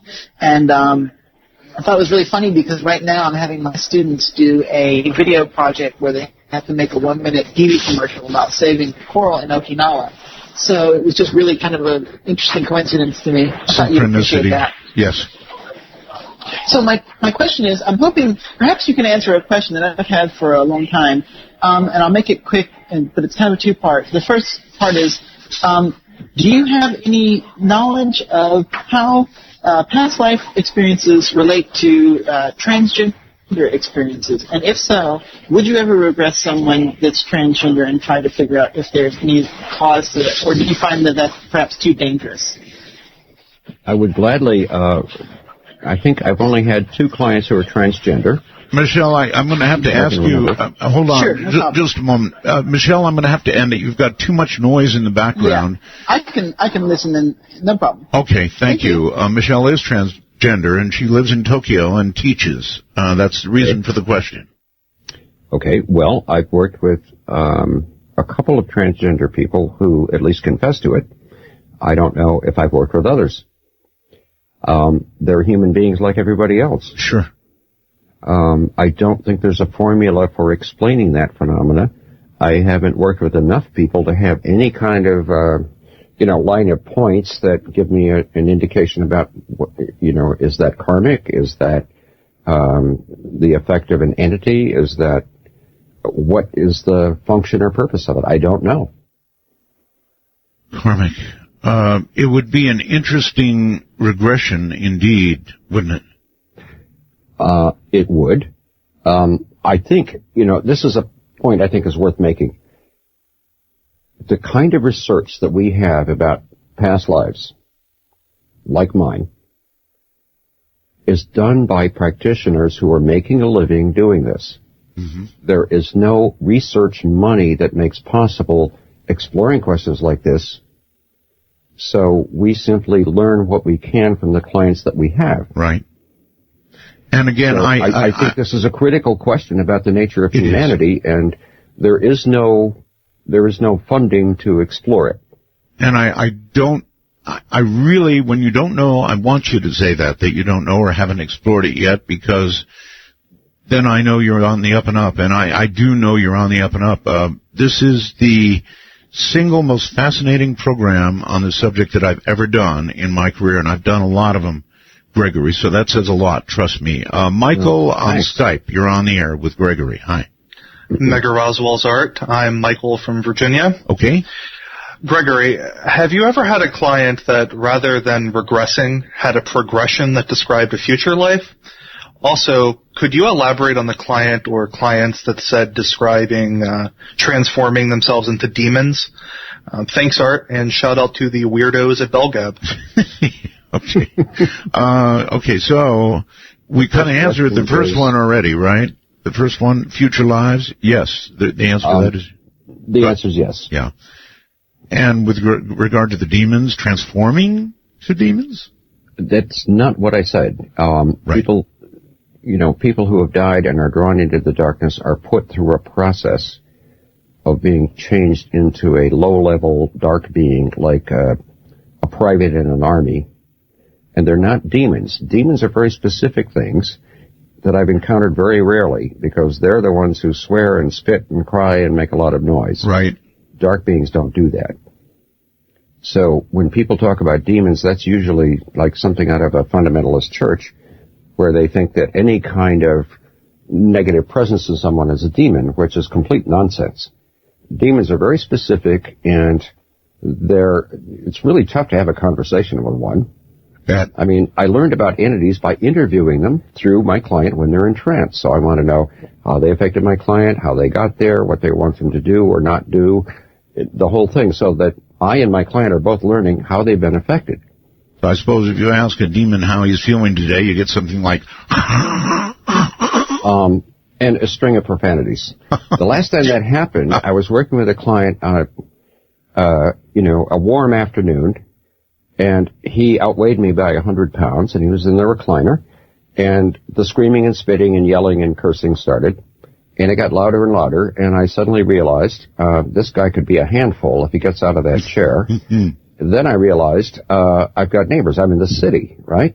the next thing I know, I may have a couple cops at the door because it sounds like murder is happening in my place. And I'm going to have a real handful if I've got this guy screaming and spitting in my hypnosis room and the cops show up at the door. Yeah, I could see you trying to explain that to a couple of Chicago cops. Look, I got this guy into another lifetime. And, so, you know. I stopped asking questions and got rid of the demon, and that was the end of it. They'd keep you busy for 72 hours, guaranteed.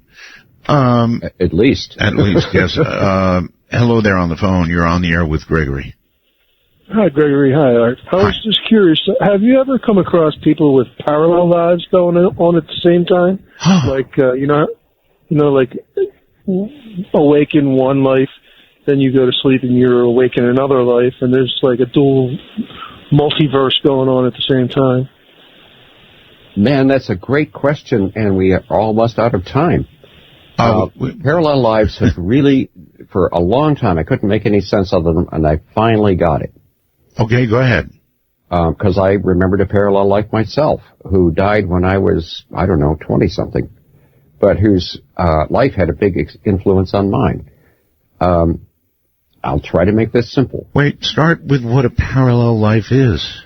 A parallel life is another incarnation of your own oversoul who is living in a body in some other place. Okay. You're not supposed to meet them. I did have one client who did. His story was so inexplicable. That's why he came to me in the first place. And in a regression, he described, from the point of view of the other incarnation, who was this old Cambodian guy, beating this young blonde American in this refugee camp. My client was a guy in the financial business who sold investment programs to people with an annual income of $1 million or more, who'd made a lot of money, and for some reason he couldn't understand. He went to Cambodia, worked in the camp, gave them all his money, and he still didn't know why. And in the regression, this old Cambodian dude is driving a truck through this camp and picks up this blonde guy who's a hitchhiker, and he describes my client. And then he describes feeling this amazing tingling all over his body, and then my client woke up out of trance with his eyes wide open and said, "What was that?" I so get it. And yes, you're not supposed to meet that person and realize it. Right? Wow. Right. Okay, well, that's a whole separate discussion, too. It gets really, it's pretty easy for me to describe, but I don't know if I can project the image enough for your listeners to grasp it. Okay, Lloyd, your turn with Gregory. Hi. Hello, Lloyd.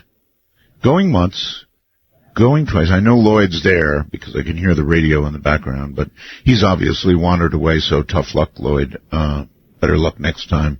Let's go to the phones, and you're on the air with Gregory Paxson. Hi.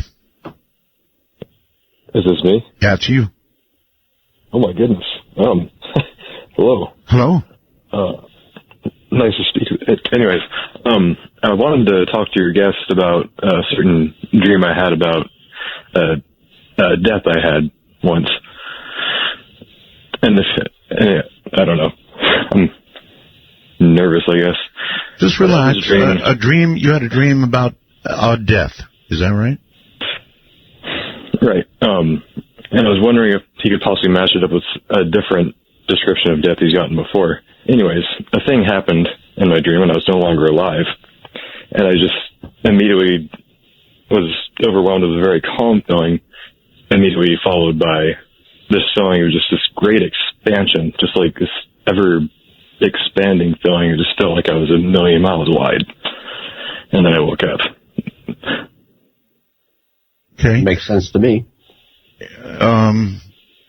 Maybe it's not that weird. It was just weird because I had the dream. Well, it sounds like you had a really nice experience. And while people describe death in a pretty similar way, there are always outliers and variations. And it sounds like you, in your dream, you experienced an outlier or a variation. Whether that's an actual experience, we could determine if we did a regression, because sometimes dreams play all kinds of wonderful tricks on us. Dreams obviously are not always meaningful in some future or past life way. A lot of times dreams are about your current life, something that happened to you when you were younger, or you were in college, or you were working, or I know because I have them all the time. So, well, also, when we're sleeping, our astral bodies, which like to play or have fun or explore things, will leave our physical bodies and go flying around and go into all kinds of astral places, and all kinds of things happen. And then sometimes when we get up in the morning, our astral body isn't back, so we feel a little out of place or have a hard time pulling ourselves together. Okay, let's squeeze one more in if we can. Hello there, you're on the phone with Gregory. Hello? Going once, going twice. Hello. You are there, hello. Hello. Okay, sir, we don't have a lot of time, so if you have a question, go ahead. Yeah, real quick. Art, good to have you back on the air. Thank you. I had a dream one time. It was real. I woke up, got ready to go to work, walked downstairs from my apartment, got into my car, saw that the dashboard was completely bent in like a 90-degree angle. Realized my stereo had been stolen and speakers in the back of my car. And anyway, then I woke up and I realized, oh, this is a dream. So I got up and I got ready to go to work, walked downstairs, and my car had been broken into. Okay. So he had a precognitive dream, Gregory. Ever heard of that? Yes. Of course. Of course, that happens. I mean, our consciousness is much more flexible and interesting than we can yet prove scientifically. But anecdotally, we have a lot of evidence that people are able to have all kinds of precognitive experiences, and they do. You know, Gregory, if anybody I've ever talked to should have written a book, it's you. Why haven't you written a book? You know, that's a question I've asked a lot, and I don't have a good answer for it. Yes, but you have so much knowledge about this subject, so very much knowledge, more than I've ever heard anybody articulate ever, that, you know, you're my age. Before you have your next incarnation, you really ought to jot down some notes on this one. Thank you very much. It has been an absolute pleasure having you on the show, and I hope you will come back and be here again, because we need you. Art, that's an amazing and lovely thing for you to say. Thank you. Just say you'll come back.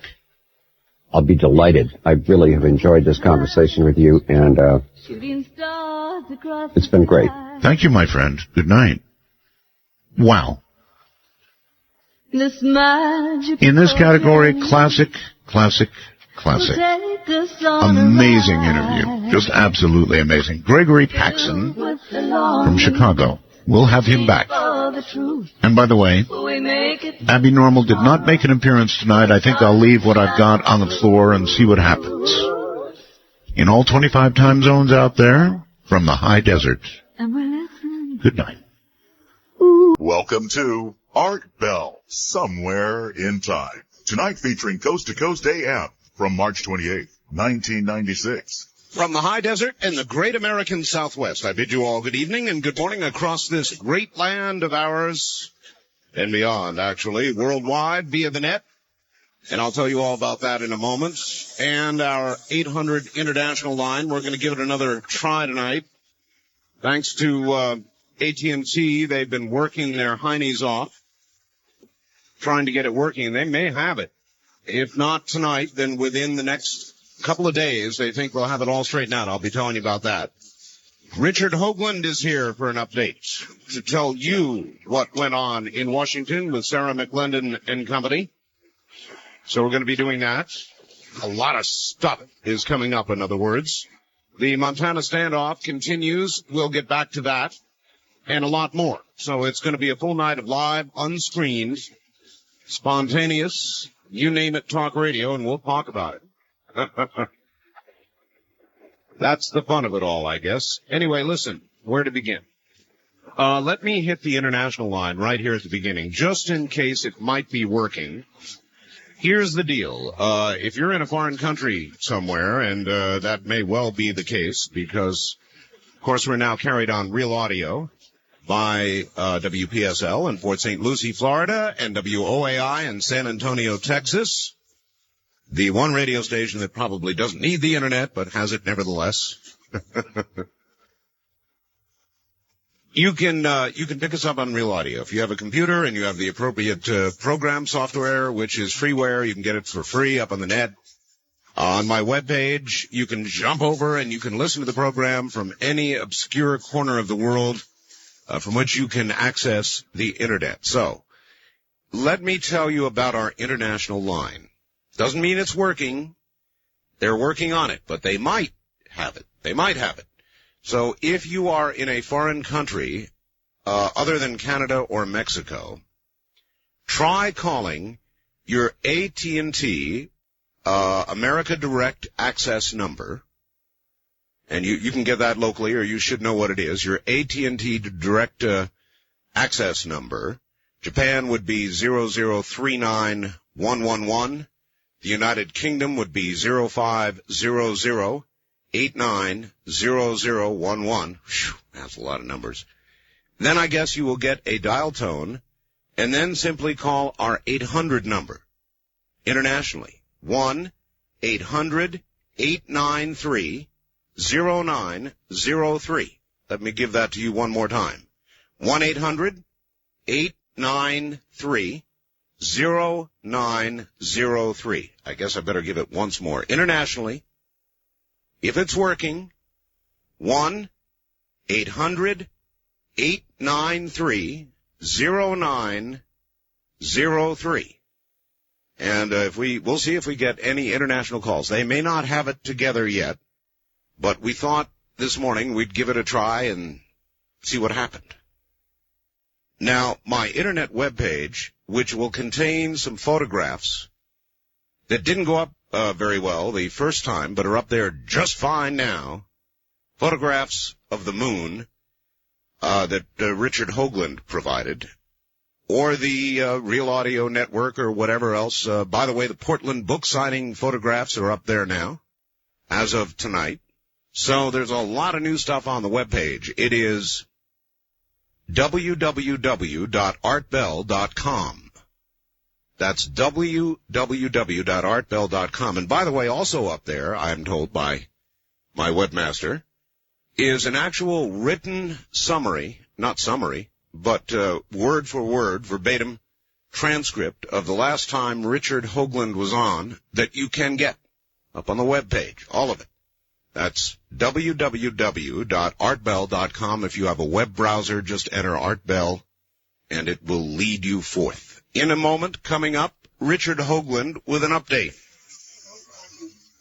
It's award winner, consultant to Daddy, Walter Cronkite, science advisor actually, and consultant to NASA, man with the photos.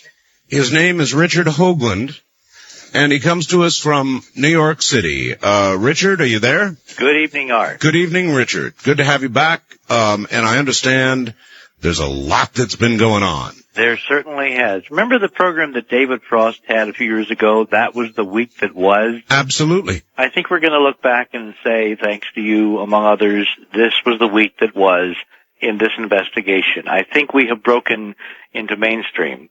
One of the interesting developments that I literally learned at the gallery tonight, I just came from a gallery opening here in New York City, down in Soho, where a large selection of very large format hard copy photographs, some murals as long as 6 feet long, went on display this evening with an appropriate reception, and will be up for at least a month in New York City, so that various people, media, gallery goers, tourists, people in your audience who are in the New York area.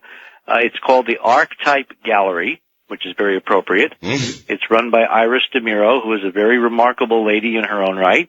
It's at 115 Mercer Street in Soho for people who know New York. All right. And I don't know the gallery hours offhand, but I'm sure we can update you on the website at some point. Good. The point is that we are presenting in this gallery premiere the actual negatives blown up as large-scale prints from the original NASA material without the intervention of a computer. Oh, that's nice. This is the actual negatives that the astronauts brought back from the moon a couple of generations down the road, because obviously the originals are somewhere in Houston. Sure. And we are comparing them side by side with the computer enhancements that by definition have to appear on the web. Sure. You can't put analog data on the web by definition. Right.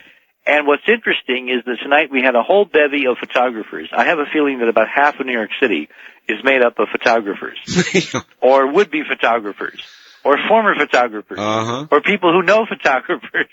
Anyway, I had a rather remarkable evening because I had a lot of photographers throwing good photographic questions at me. And the interesting thing is that they all came away extraordinarily puzzled. These are people who deal with light every day. Well, sure. They Well, make their living. we've got to put this in perspective. This was pretty much at the invitation of Sarah McLendon. You've got to back up for this audience a little bit. You had a meeting set up. Well, that was last night. Sarah McLendon. That right? was last night. That was in Washington. This is in I know, New York. but see, they didn't hear about that. Okay. Well, we're going to get to the Sarah McLendon thing. All right. But a week ago, when we had planned the press conference, the Sarah McLendon thing kind of came up wonderfully at the last minute, serendipitously, and I'll get back to that. Okay. We had planned as a companion event 1 week later a gallery opening of the hard copy photography here in New York, which is the commercial, media capital of the universe. Mm-hmm. And it was extremely well attended, and we showed film, we showed video, I walked them through the pictures. We put everything on tape. We're compositing that into this video, which will be, number 4 in this series. Right. And we may call it That Was the Week That Was. It's just such an interesting idea because it has been a heck of a week. The key thing is these photographers who are used to looking at photographs and taking photographs apart were genuinely, honestly baffled, puzzled, and astonished by what they see in these photographs. Because they know that what they're seeing in these pictures is not the moon that they've been told exists. Right. It's something else. And that's what's happening. There is a developing trend curve. Now, in the middle of the night, as I'm going through all this with laser pointer in hand and cameras pointed in my face and people throwing questions, a friend of mine comes in off the freeway. He'd driven up from Washington, and he said, "Did you hear what NPR did a little while ago?" And I said, "No, Stephen, I haven't heard anything. I've been here." He said, "NPR issued a retraction tonight."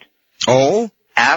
You hadn't heard this either. That's right. All right. I need to ask for some support from your audience. If anybody taped tonight's All Things Considered and the NPR piece basically retracting the slanderous piece they did on us last week, I would like a copy of the tape, please. What was the manner of the retraction? Well, let me tell you what they did last week. And I have not heard any of this because I have been running about Warp 9. Sure. Which is why we're calling this now the Enterprise mission. We don't drop below light speed until we get back to the moon. We have not heard or seen really any of the press. I've just been hearing reports, people secondhand, thirdhand.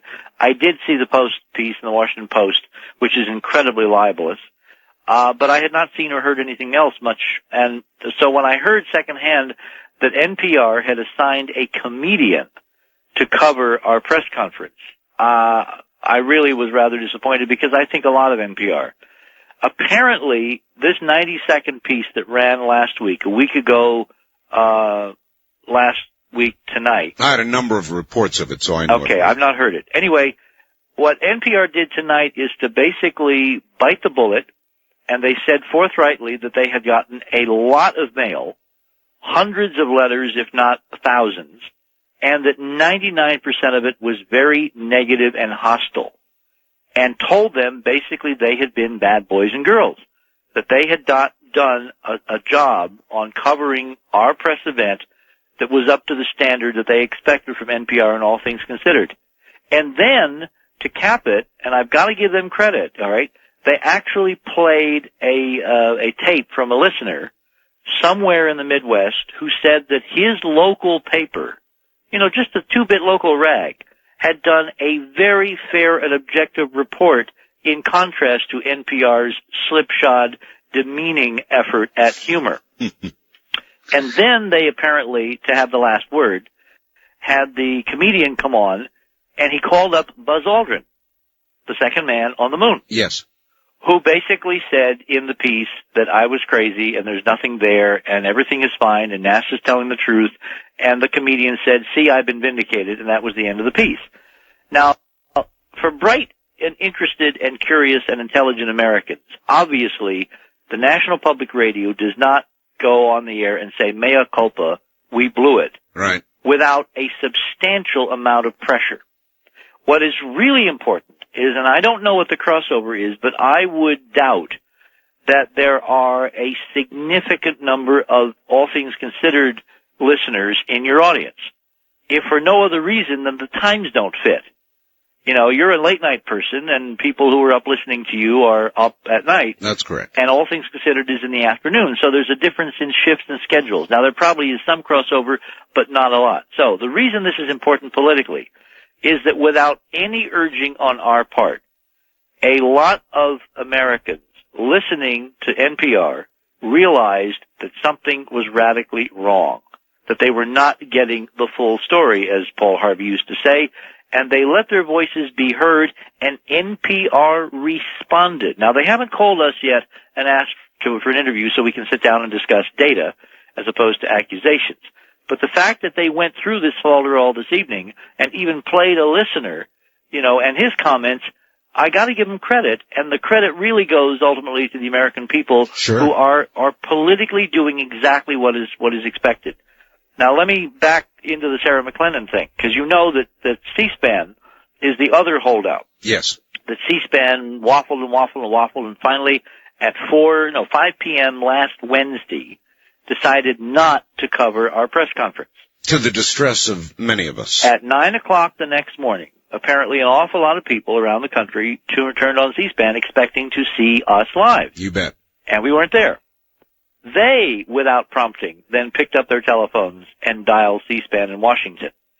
And at 10:30, I'm standing at the podium, and I noticed this camera crew come galloping through the door, setting up their cameras. It was C-SPAN. Yes. And they recorded the last 45 minutes. Well, of course, the big question is, when are they going to air it, if they ever air it? So we've had a number of people looking at C-SPAN and making calls, and no one over there seemed to know what was going on. So this morning in my breakfast meeting, which was supposed to be a brief touch and go to kind of thank her for the invitation last night with Sarah McLendon, which turned into a 2.5-hour meeting on strategy in her apartment in downtown Washington. Sarah's apartment? Sarah's apartment. Mm-hmm. I just kind of naively said, Sarah, do you know Brian Lamb? And she says, well, of course, he's one of my best friends. And I said, why don't you give him a call and find out when he's going to run the press conference? And I gave her this whole story. So while we're sitting there, Carrie Clark and myself and my cameraman who had come down to photograph last night's event, Sarah McLendon picks up the telephone and calls Brian Lamb and dictates to his assistant, he was at some meeting, a very lengthy memo.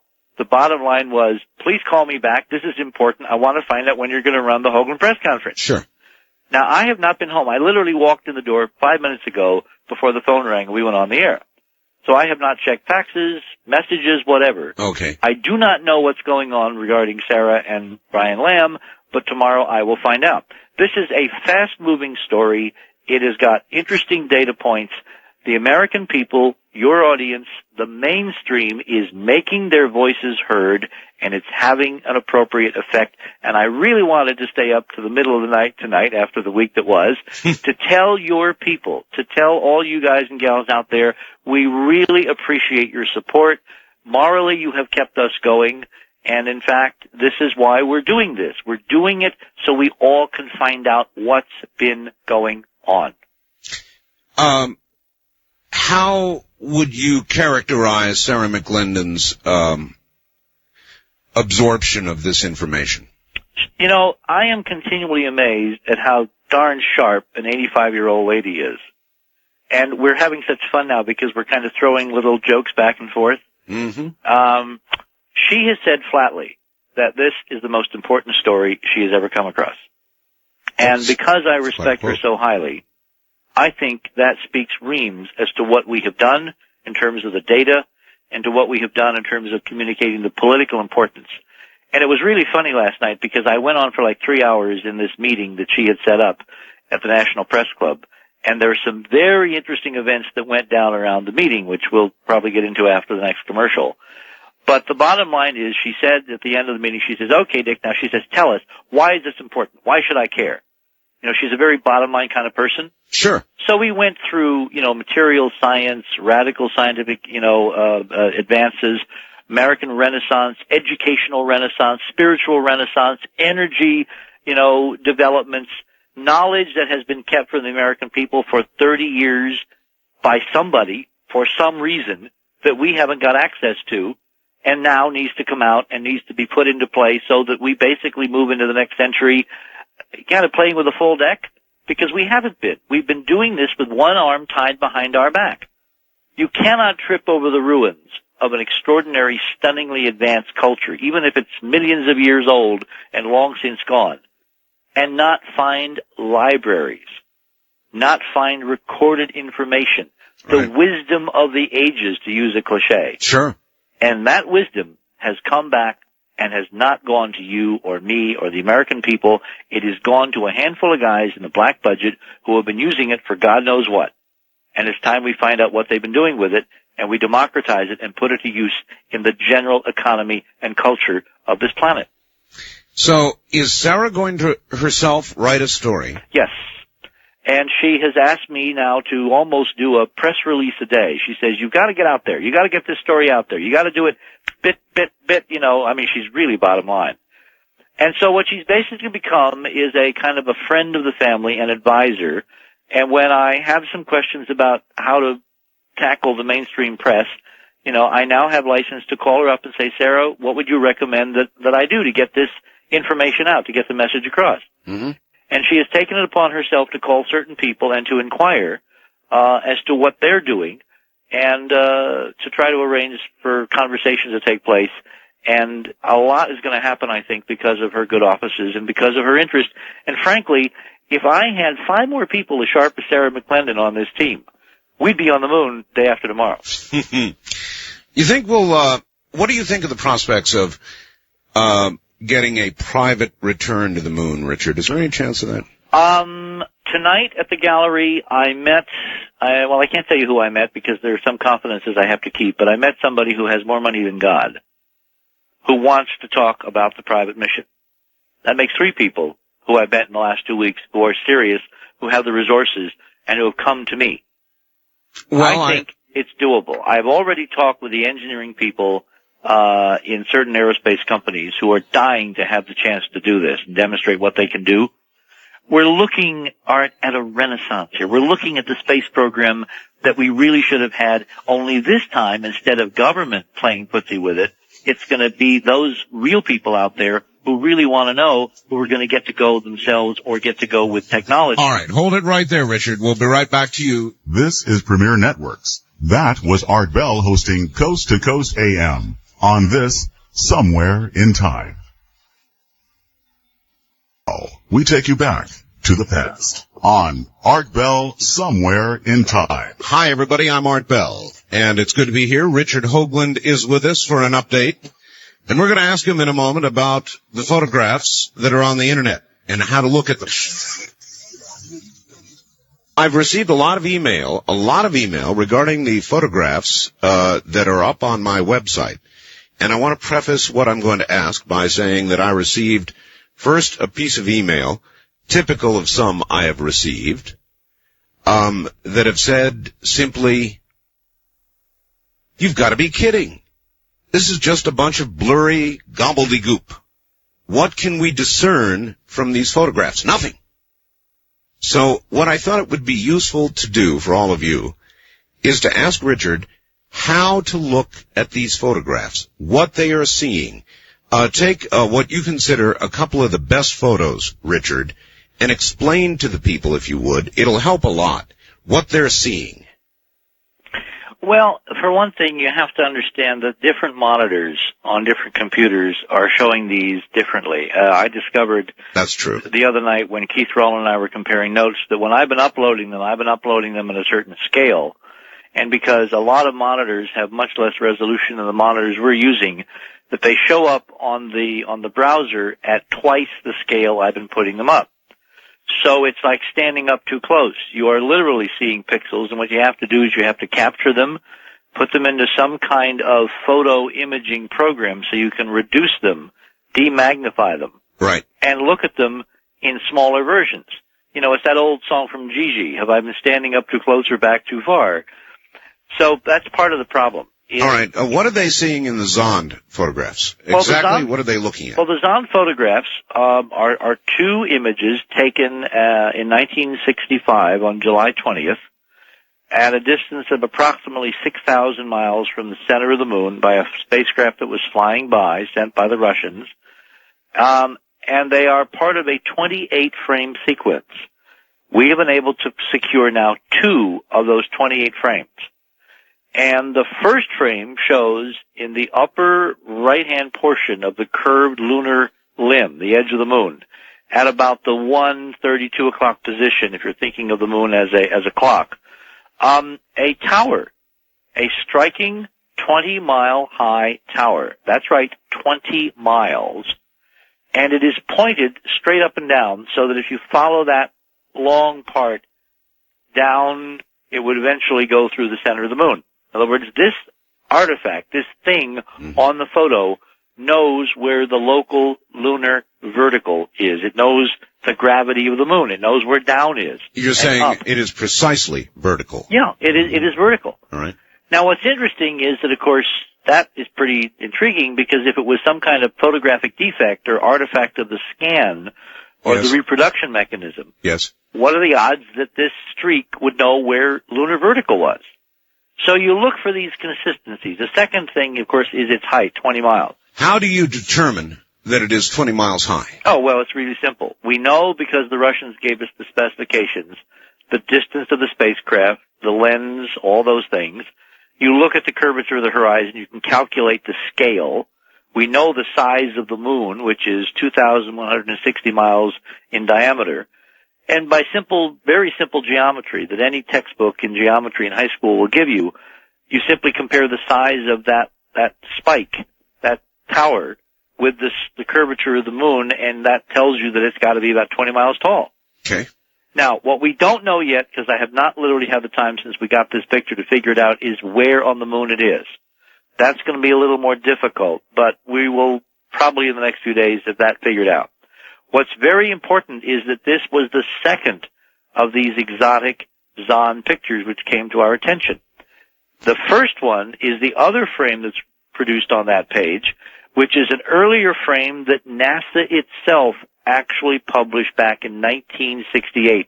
And if you look very carefully at the bottom of each picture, there are the sources for these pictures. Right. The first picture I just talked about came from Jane's Publishing. The same Jane's that publishes, Jane's Aircraft and Jane's Ships and all that.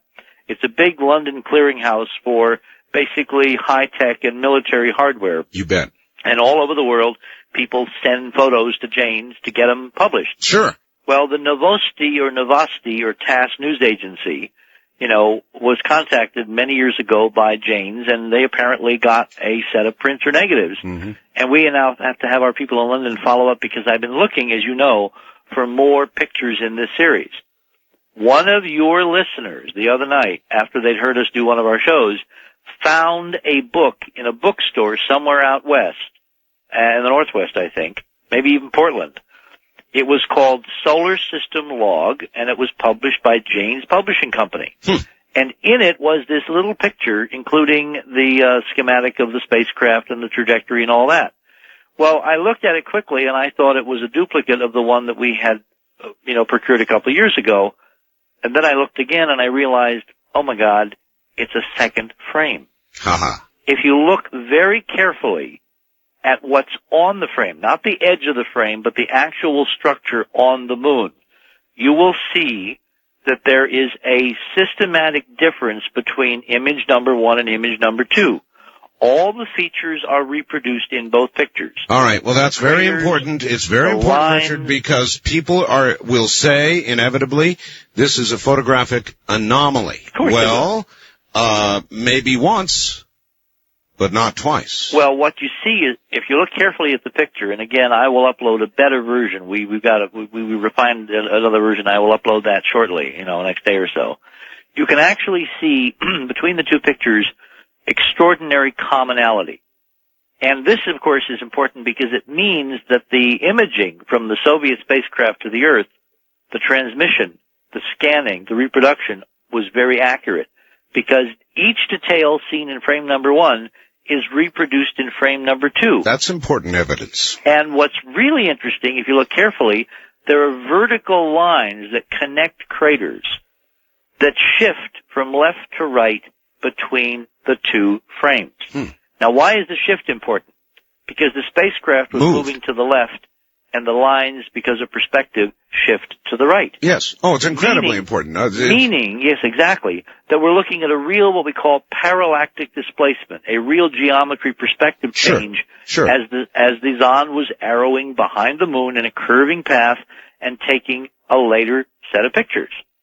And what happened is, between the frame we've got now from James and the second frame, which was actually the first one that we found, they had moved several thousand miles around the moon further, and it was further in the sequence. It wasn't the next picture. It probably was 2 or 3 pictures later. All right. Well, by which time the tower had set around the edge of the moon. And another feature down south over the front side crater called Cassini, which is on the front side of the moon on the northern part of a maria called Mare Humorum. You can see it with a decent-sized telescope. That crater Cassini shows a large 20-mile dome-like structure over it. And that structure knows where down is. It is radially pointed so that the dome and the sides of it are all perpendicular and aimed toward the center of the moon. Now, what's really important in terms of consistency is these two anomalies are the same height, indicating that's the top altitude. And that altitude, by the way, we have checked it and found that it is the height of the glass of the domes that were photographed on the film that I showed to Sarah McClennan's group last night in Washington, shot by Apollo 10 as they made their lunar passes over the front side of the moon. The dome altitudes now are about 20 miles. We have that from American data and from Soviet data. I've got to agree with you. This is very important evidence, Richard, and bolsters your case. Now, answer for me the following. As you know, in the flush of publicity, and there has been a lot of publicity about what you've been doing. Well, there's been some pretty interesting publicity. I must tell you, this is a newsflash. Mel Gibson's personal assistant called me 2 days ago. And this was it was right after he had won the Director's Award in Best Picture. Yes. They are considering a project with us on this subject. All right. Here's my question.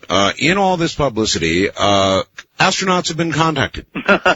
Alan Bean is an example. Yes. And he said, oh, come on. If this stuff had been there, don't you think we'd have wanted to tell the world that it would have been a wonderful PR coup for NASA and for the space program? And I guarantee we would have told the world if we'd seen anything like Mr. Hoagland says is there. What kind of response do you want from me, Art? Anything you'd offer.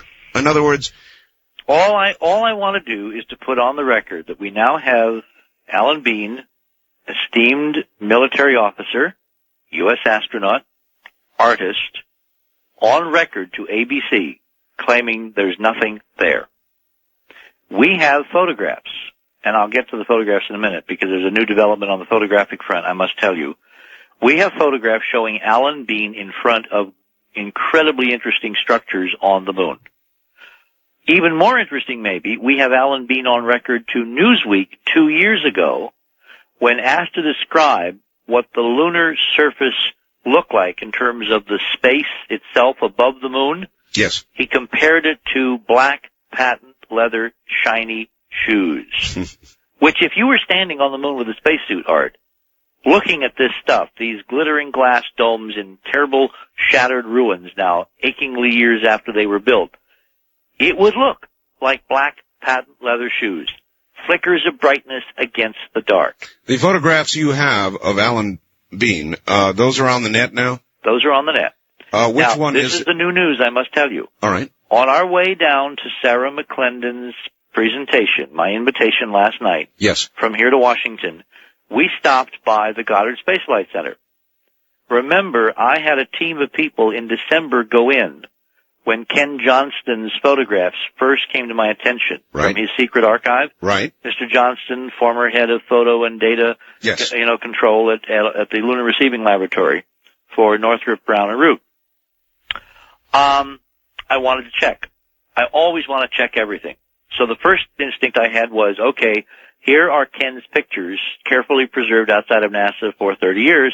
Let's see what the National Archives, the NSSDC archives of current NASA data has to say. Let's compare the photographs.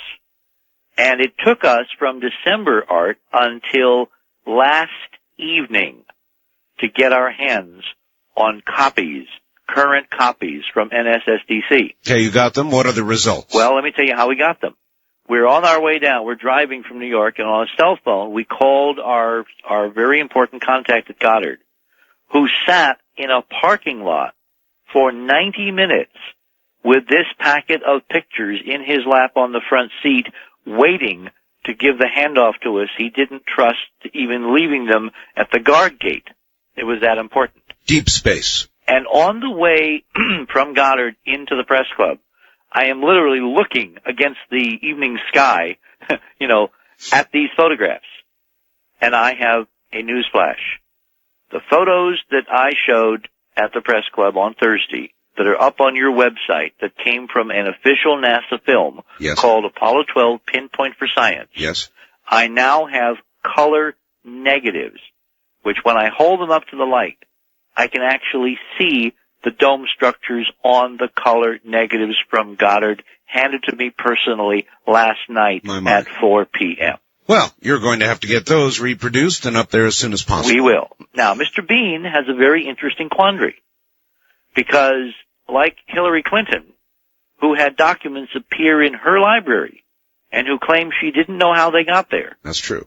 Notwithstanding the content of that case, whether you believe her or don't believe her, the fact is, on the prima facie circumstantial evidence, Ms. Clinton has a lot to answer for. Indeed. On the circumstantial evidence of these photographs and Bean's own statements to Newsweek, Mr. Bean should be very careful how he handles press comments in future.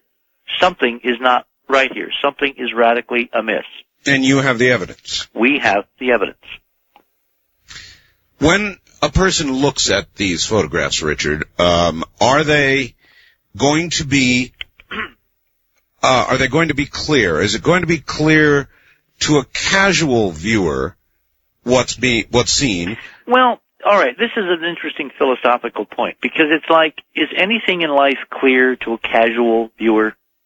It's a good question. If you really care I say about that something, because a lot of people listen to this program and they go up there and they download pictures and they look at them and they say, oh, come on, I don't see anything. Because they don't know how to look. Yeah. That's why we have experts. That's why we had a panel there at the press club of geologists, photo interpreters, engineers, scientists, architects. I mean, we had people whose collective experience in various disciplines. This is just Dick Hoagland, on the radio, as I used to say. This is a group of people who have put their careers on the line in front of the world. Yes. And basically said to a man and a woman, this is important. We've given this 4 years of study in various venues over a long period of time. We've looked at them in the raw form. We looked at them in the computerized form. We have followed the progress of this research. We have seen it deepen and broaden and get more serious. And we now believe with our collective wisdom that there's something here that demands attention. The idea that anybody can come in yesterday and look at these and make a snap decision is lunacy, pun intended.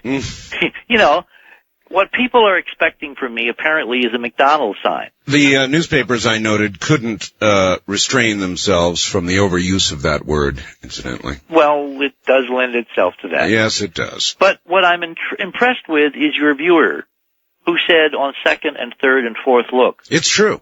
That's what you have to do, guys. No, it's true. He came back and actually apologized. He wrote a very scathing... Well, he has nothing to apologize for. It's that if you expect this to be a lead pipe cinch, you're wrong. If you hang with it and understand that you're looking at something that is a ruin millions of years old, made of glass, photographed by 1960s technology, and that it requires an understanding of how to, you got to be able to transcend the limitations of expecting to see a sign on things. You have to understand rectilinear geometry. You have to understand patterns. You have to understand when things are at right angles again and again and again, that ain't natural. That things sticking up above the lunar surface are not natural. Nothing should be up there. The very fact that there is anything up there, if we can get past the obvious stupidity of its scratches or its, spots on the window. Well, I think your recent evidence overcomes that one. Let me give you an example that I think is important to keep in mind. Well, the last week or two... We're woefully out of time, Richard. Look, we will continue to get updates from you. We'll have you back on the program. Somebody here wants your fax number, and we're very short on time, so... 201-271-1703. Do it again. 201. Right. 271. 1703. And you would like anybody's help with either information or where do we have had additional NASA people write to us and fax us. If you are a NASA person, either with the agency or formally, remember, there are people inside who are helping us because they know we're not crazy, we are not kooks, we're very serious, yes, and we're going to get to the bottom of this. If you're one of those people and you know something or want to share something, and do it even anonymously at this point, we will respect that and we will abide by your wishes, but please help us. If you want to be of help with the media, continue making the call. It is having an effect. The American people can make their wishes known by picking up the phone and dialing various media. The NPR experience tonight is demonstrable evidence that you can make a difference. All right. These latest photographs that you've talked about, that without enhancement show a lot of what you've been talking about, yes, are important. They're critically important because it means two things. One is it's really there, and two, no one has taken it away from us. All right. So they should start with the photographs that are on the webpage now, and you'll have the other ones up there soon. We are going to continue over the next several days loading new material and new explanatory material and comparisons. This is not something we do lightly. We will do this right. All right, so we could look for it in the next several days. Yes. All right, Richard, thank you so very much, as always, for being here. And I wish you Godspeed. I wish you good luck. And by all means, be careful. Wish me a good night's sleep. Have a good night's sleep, Richard. And I'm glad you got it together with Sarah McLennan. She's going to be a big help. She is a gem. I am so pleased to have finally had a chance to talk with someone I've admired for many years. She's everything I thought she'd be. Thank you, Richard. Say good night, Art. Good night, Richard. That's it, folks. Wanted to get you an update. I absolutely recommend you take a look at the Zahn photographs on the webpage now. To get to that webpage, you simply go www.artbell.com. That's www.artbell, no spaces in there, .com. Or in a web browser, just enter the name Art Bell, and it'll take you there. We'll be back in just a few. The trip back in time continues with Art Bell hosting Coast to Coast AM. More Somewhere in Time coming up. Premier Network presents Art Bell Somewhere in Time. Tonight featuring Coast to Coast AM from March 28, 1996. Hi, everybody. I'm beginning to get faxes from people who have gone to their banks and they've got the new $100 bills. The new $100 bill in the U.S. has been given wide attention. However, listen to this. The former Soviet Union has responded loudest as they use U.S. currency for real commerce there, the ruble being worth less than toilet paper. And this faxer says, the thing is, the $100 bills now appearing in Russia are, get this, slightly different than the ones we're seeing in early releases of photos of the bills and from banks. This has the Russians scared spitless that we will soon go to a two-tiered currency. This will result from a bill currently in the House. Very, very, very, very interesting. I'm going to begin on a lighter note and go to a heavier note, because if I don't do that, we'll never get any of the lighter stuff in, because of what's going on, of course, in Montana. Now, first of all, one more time, I'm going to say this. The telephone company has been really bending over backwards to pull out all the stops across the country, AT&T, to get us the first truly toll-free international line in the country. And they are close, very, very close. It might even be working. They have not notified us of that fact, but I want to give out the number again and instruct anybody anywhere else in the world how to try to dial us internationally. Please try. Call your operator, or in one way or the other, get the AT&T USA Direct access number. Dial that, and you'll get a dial tone. When you get that dial tone, dial our international 800 number and try it. It is 1-800-893-0903. Now, I don't know whether you've got to put the 1 in front of that or not. This is all very experimental. There has never been such a thing before, and in fact, there may not be now, but I would like you to give it a try. If you're anywhere in the world, dial the USA Direct, AT&T USA Direct access number, get a dial tone, and then call our 800 number, 800-893-0903. And one of these days, it's going to start working. They're going to get it. They're working on software and hardware, and who knows? One of these mornings, I'm going to be surprised. Here's a fax I think you should hear. Dear Art, I went by the UFO Museum here in Roswell this afternoon. Max Little is a very good family friend. I unluckily missed him and getting hold of that fragment by about 20 minutes. I wanted to let you know, though, what Max told me is going on. The fragment is now in the Chief of Police's safe at the Roswell Police Department tomorrow, Friday. The Chief of the Roswell Police Department is going to accompany Max to the School of Mines in Socorro, New Mexico, where this will be analyzed. The college is one of the best mining schools in the country. They have top-of-the-line equipment to perform metallurgical breakdowns and analysis. Max is going to go up there and return tomorrow. It'll be a hell of a drive.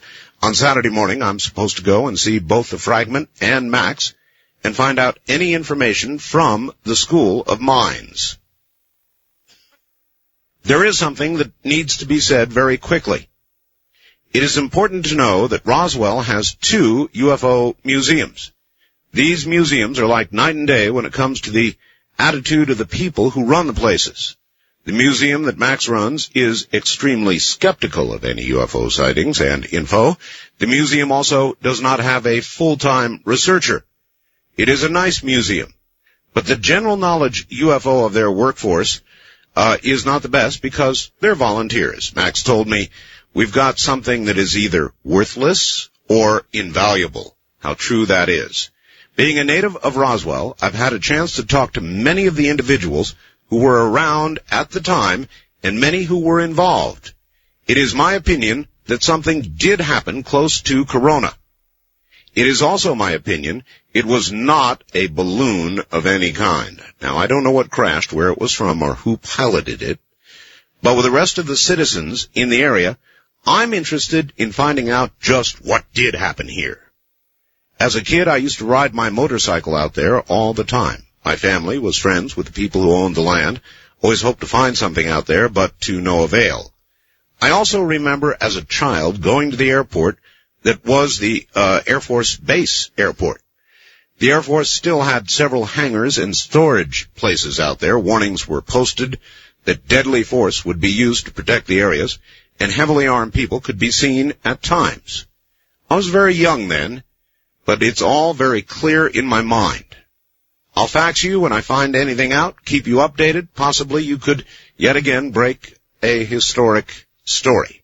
Love the show, Robert from Roswell, New Mexico. And I want to thank KBIM, our affiliate in Roswell, for keeping me on top of this. I want to thank the people at the museum, the local newspaper, who are providing me with a color photograph of this fragment turned in by somebody who did the cleanup at Roswell. What a surprise, huh? After all this time. It was kept privately, secretly, framed, and is now in the hands of the police chief of Roswell, New Mexico. So I wanted to keep you updated on that story. We'll have the photograph for your viewing pleasure here in the next day or two. So I continue to follow that story. Now, I guess we'll turn to what's going on in Montana. NBC again ran this as their top story. It's getting top billing all over now. NBC reported on the windswept, cold, bleak plains of northern Montana. A standoff continues between, in the first paragraph, they used the word a militant group, you notice not malicious, called the Free Men and federal officials. But then in the next paragraph, they slid back. Watching impatiently from the sidelines, local residents and law enforcement officials who almost took radical action on their own against this militia, again, they slip back and use that word, even though some of those holed up in the compound are family or friends. This is a fairly remarkable story, and before you think that the people, the general population in Montana backs these people, you better understand the depth of fright, the depth of terrorism these people feel. It was so serious that these folks, farmers, relatives in many cases of people holed up in the compound or farmhouse, whatever you want to call it, were themselves going out and buying assault weapons. They had 2 secret meetings with the sheriff there, so damn concerned, they were ready, in fact, so was the sheriff, apparently. They had 2 secret meetings, and they were prepared to deputize a bunch of farmers, heavily armed, who would go in and do what the FBI hopes to get done eventually, and that is bring these people to justice without the U. In fact, they held 2 meetings. 20 to 30 farmers, heavily armed. Now disbanded because, of course, finally the FBI did show up. But you really ought to know that these are not viewed as heroic, anti-government, repressed people by the local residents there in Montana. You really should know that, and I think any militias or groups around anywhere who are contemplating packing up their bags and heading to help these people, they ought to know that. There's very little to no local sympathy whatsoever. In fact, there's more fear and loathing than anything else. The only question at this hour is how it will end, peacefully or violently.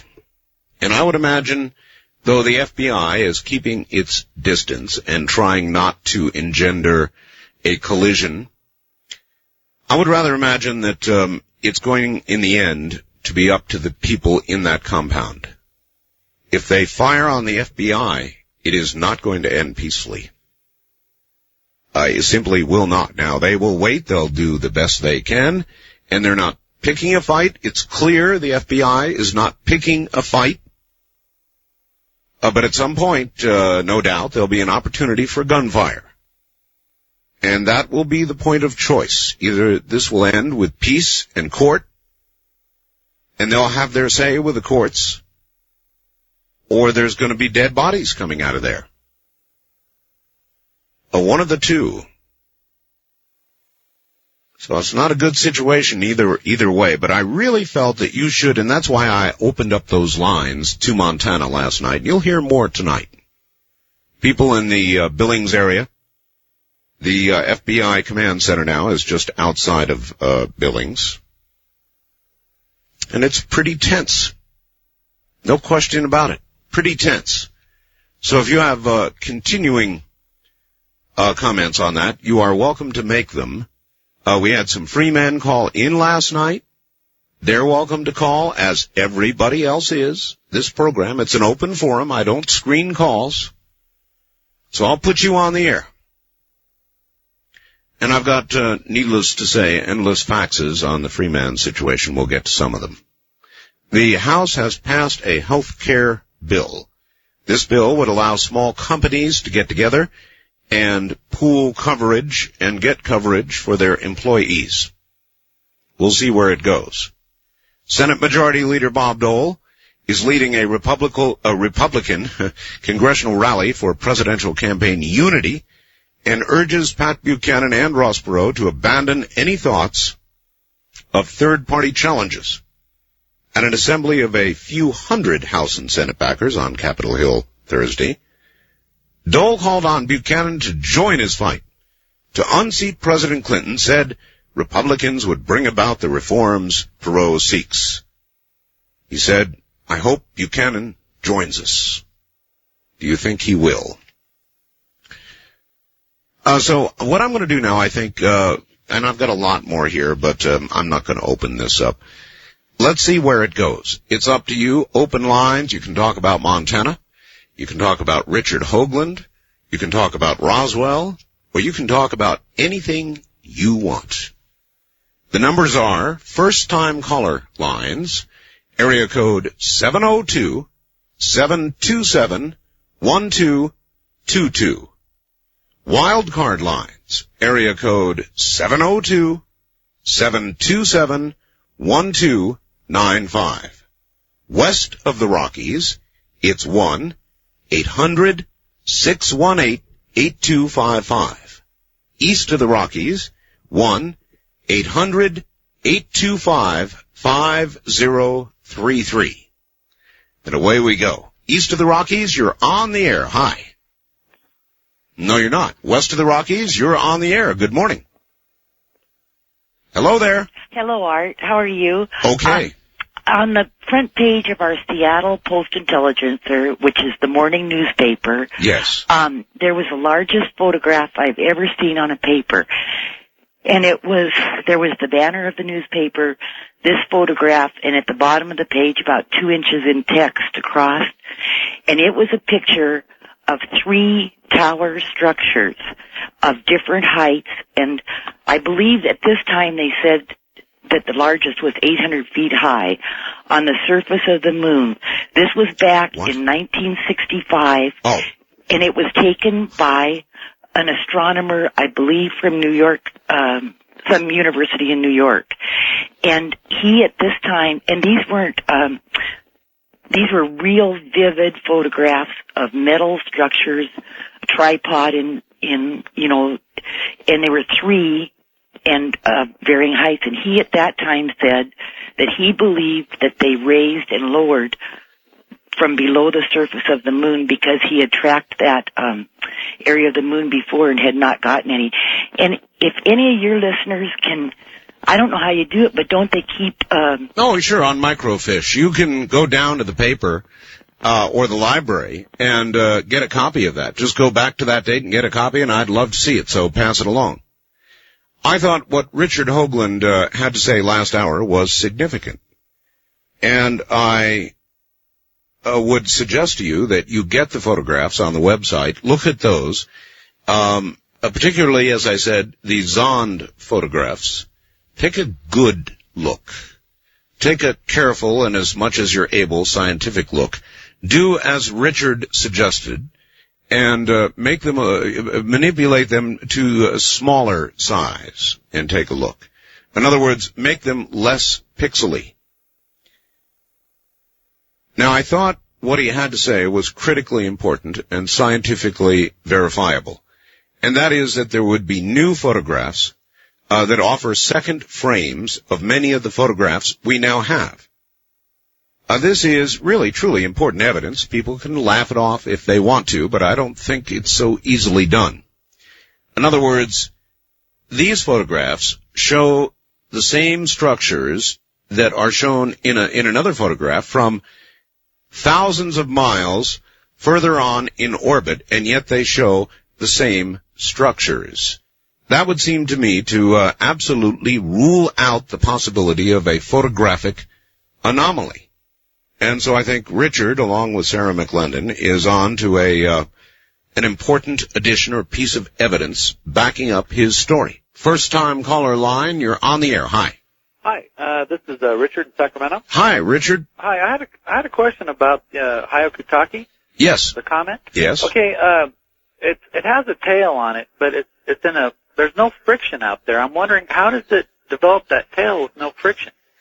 Well, there is, in a sense, friction. The tail are particles that are burned off from the comet. In other words, the sun is the energy that's burning off, traditionally it is thought from a comet, little particles. A comet may be hardcore with mainly ice and snowball, and little particles break off it, courtesy of the energy of the sun, and are left behind. Just from the pull of the sun. Yes, well, not the pull, no. The heat energy of the sun. And what's the diameter? How big is this comet? You know what? I really don't know.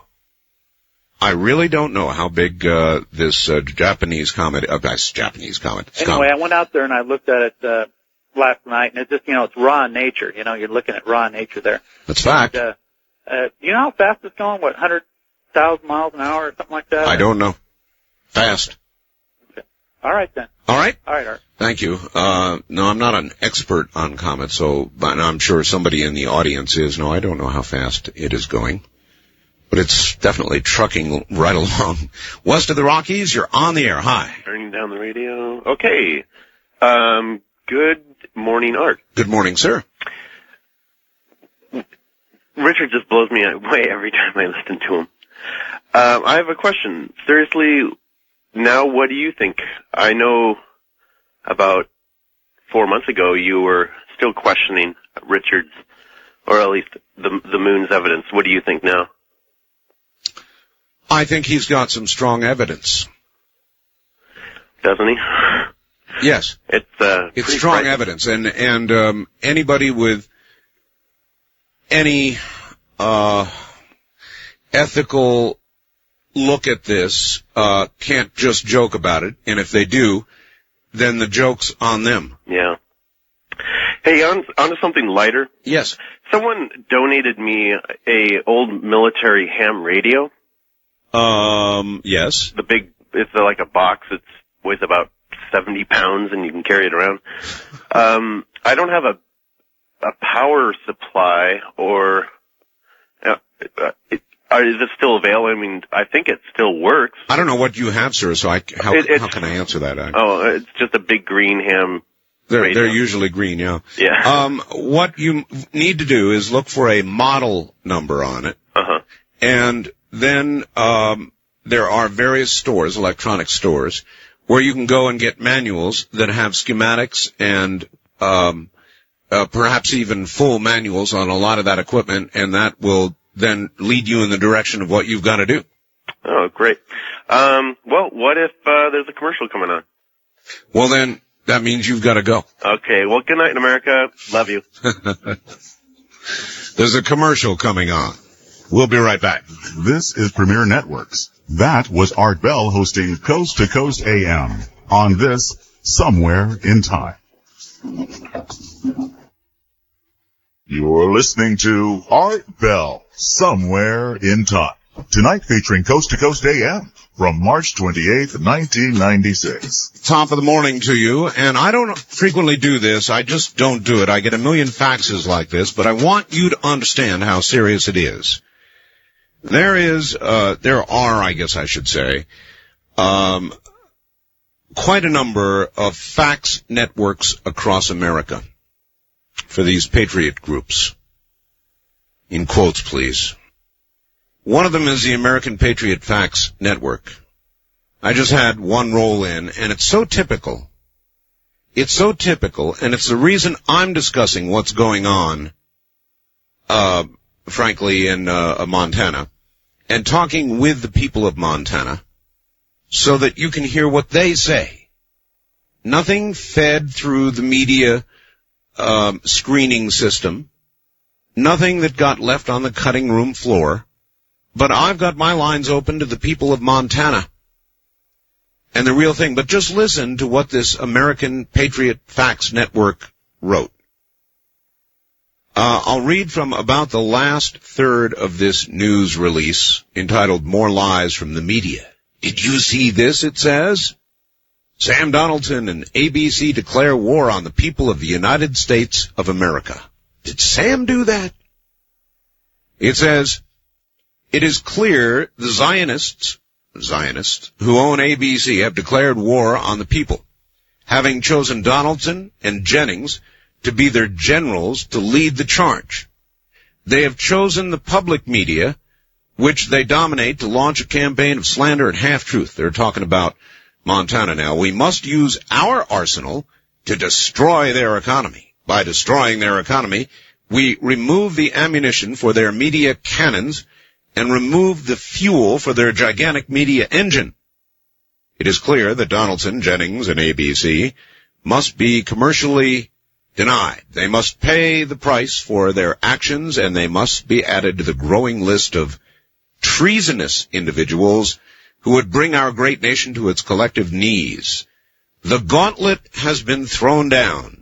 The battle has begun. The enemy has finally shown his face to the public and in the light of day. Steady, men, steady.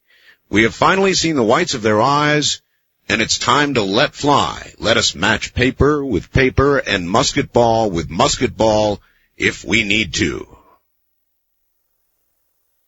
So, that's the kind of thing that's flying around in these fax networks right now about what's going on in Montana. They perceive this as a relatively innocent group of people, men, women, and some children. These men who have done nothing but are under a terrible assault from an oppressive, repressive, socialist government. And, that's just so much absolute garbage. The people of their very own community were getting to the point where they were going to take legal action on their own. They were to the point, friends, neighbors, even relatives of these people, where they went out and bought themselves assault rifles and guns. They were going to be deputized, and they were going to go in there and do what they thought the federal government wouldn't do. I mean, that's what's really going on there. And this is dangerous. Very, very dangerous. And I feel some need, I'm compelled to let you all hear the truth. Whether or not you're getting it from the major media is one thing. But you're going to get it here.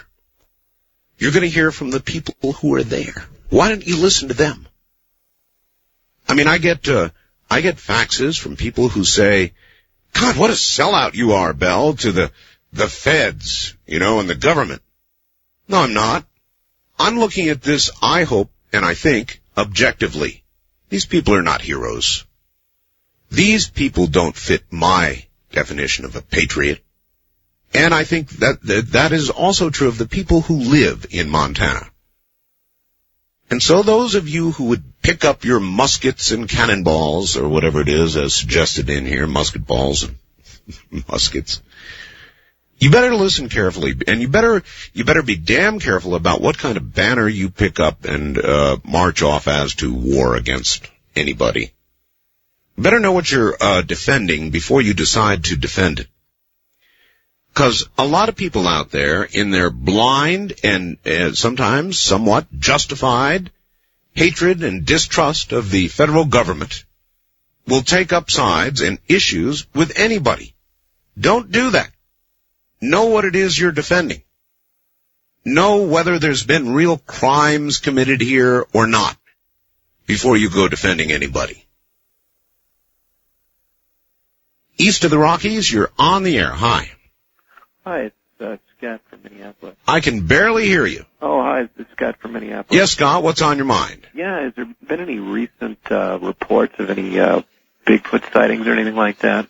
Not that I'm aware of. Oh, any updated? Oh, I have another quick question too. I just tuned in and I was just wondering these photographs. What are the evidence of? You mean the ones on the website? Yeah. Large, mile-high, multiple mile-high structures on the moon. Really? Really? Wow. If I am not able to get to the website, how could I obtain a picture of this? The next best thing, I guess, thank you, would be to subscribe to our newsletter. We're going to be getting them in there. I realize there are many people who don't have computers. The only other thing I can think to do as a way of getting all this out there is to put them in the newsletter and publish them and hope that they are then published by others. So, naturally, anybody wanting to publish what we put in the newsletter needs to come to us and secure our permission to do so. But we have been very liberal with that, and will continue to be, because the object is to get them out there. So, if you want a copy of our newsletter, ongoing, every month, we do more and more and more. It's in there. Subscribe. The number is 1-800-917-4278. 1-800-917-4278. West of the Rockies, you're on the air. Hi. Yes, hello. Hello. I went to Idaho for a while, and while I was there, I had a girlfriend who, her manager lived in Billings. Why did she have a manager? Well, she worked at this, pizza place. And the manager there, he was from Billings. I see. All right. Yes. And, he and his uncle were both Freeman. Okay.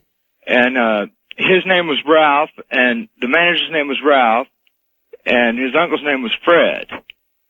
And, they seem to be on shady side of thing all the time. And, I don't know, they wanted me to come and listen to some of the things they were, wanting to talk about and stuff. And some of the things they said was just, way out of hand. Oh, so you went and listened? No, not like well, then how do you know the things they were talking about? When they would just talk like just in general to you. I see. All right. Well, thank you. That's sort of a second-hand or third-hand report. Once again, I would enjoy hearing from the Billings area. I think it's important. I really do think it's important. Because the stories and the faxes and the paranoia is just flying around out there in the so-called patriot community. You have no idea how widespread all of this is. Just absolutely tremendous. And it needs to be countered, and the only way I think we're going to prevent some sort of awful tragedy is to get the truth out. West of the Rockies, you're on the air. Hello. Hey, Art. Hello. Hi, I've been, this Montana thing, this is Jim from Great Falls. Yes. Yeah, I've been hearing about this. I've been amazed about some of the callers that are outside of Montana. And, there's a very great chasm of difference between the calls we get from people in Montana and those we get from outside Montana. Typically, I'll get a call from Los Angeles or some other metropolitan area, and the people will be all on the side of these poor, suppressed, repressed, innocent freemen. But then I get calls from Montana, and they say, thank God the FBI's here. It's about time. We've been scared to death. It's been sort of like a siege here. It's been terrorism. Thank God they're here. We would have had to do something ourselves. Well, that's absolutely right. I've been to Jordan. I've talked to the judge out there. And by the way, his name is Art also. And, he only has one sheriff and one deputy.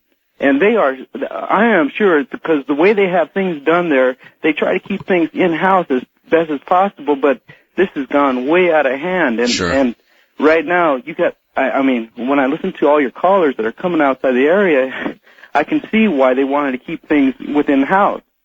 And right now, I don't blame them. It's gotten way out of hand, and they are welcoming federal help out there. And a lot of us that are watching it from here are thinking the same thing too. I appreciate your call, sir. And there's a young man in Montana. Let's do it again. I guess there really is no other way. The allegations flying around in the fax networks are that the major networks, ABC, NBC, all the rest of them, in this one, ABC, are serving up nothing but lies to the American people. Lies, demonizing these poor free men. And I think the American Patriot Fax Network and the other networks that are doing this are making a tragic mistake in backing these people. I don't know why they're doing it. I guess it's a knee-jerk kind of, quote, patriot, end quote, reaction, without really looking into the facts of what's been going on with these so-called free men, without listening to the people in the area. This is not Waco, folks.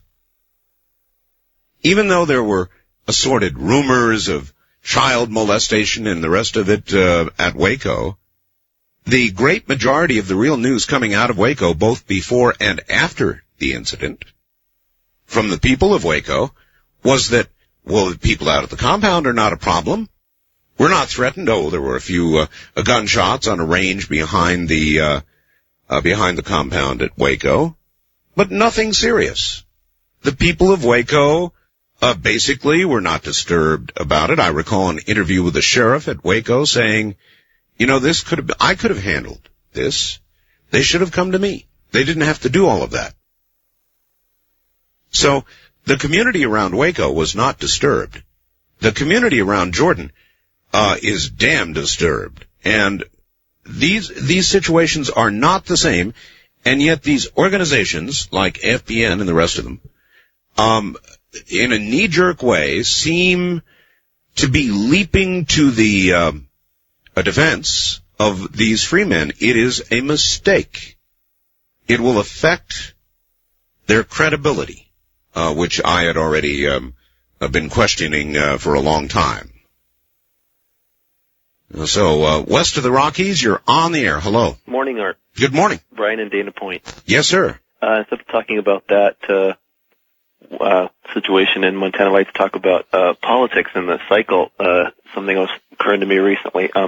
We had Nixon and Reagan, two popular presidents who were both elected to 2 terms. Of course, Nixon didn't finish his, but then they were in turn replaced by Ford and Bush, a couple of one-term losers who were stuck in there, and then they were in turn replaced by Carter and Clinton, 2 Southern presidents. Kind of a cycle, it's all gone through. And of course, if the cycle repeats itself, then Clinton won't win his re-election. But well, you had the chronology a little out of whack there. What did they do wrong? Carter and Clinton? They were replaced by Carter and Clinton? Well, I'm saying there was Nixon and Reagan, who were in turn replaced by Ford and Bush. Yes. And then they were in turn replaced by Carter and Clinton. No, that's true. Carter did not replace Bush. No, I'm saying that, no, I know. I said, oh, God, you got me confused now. I thought I got it right.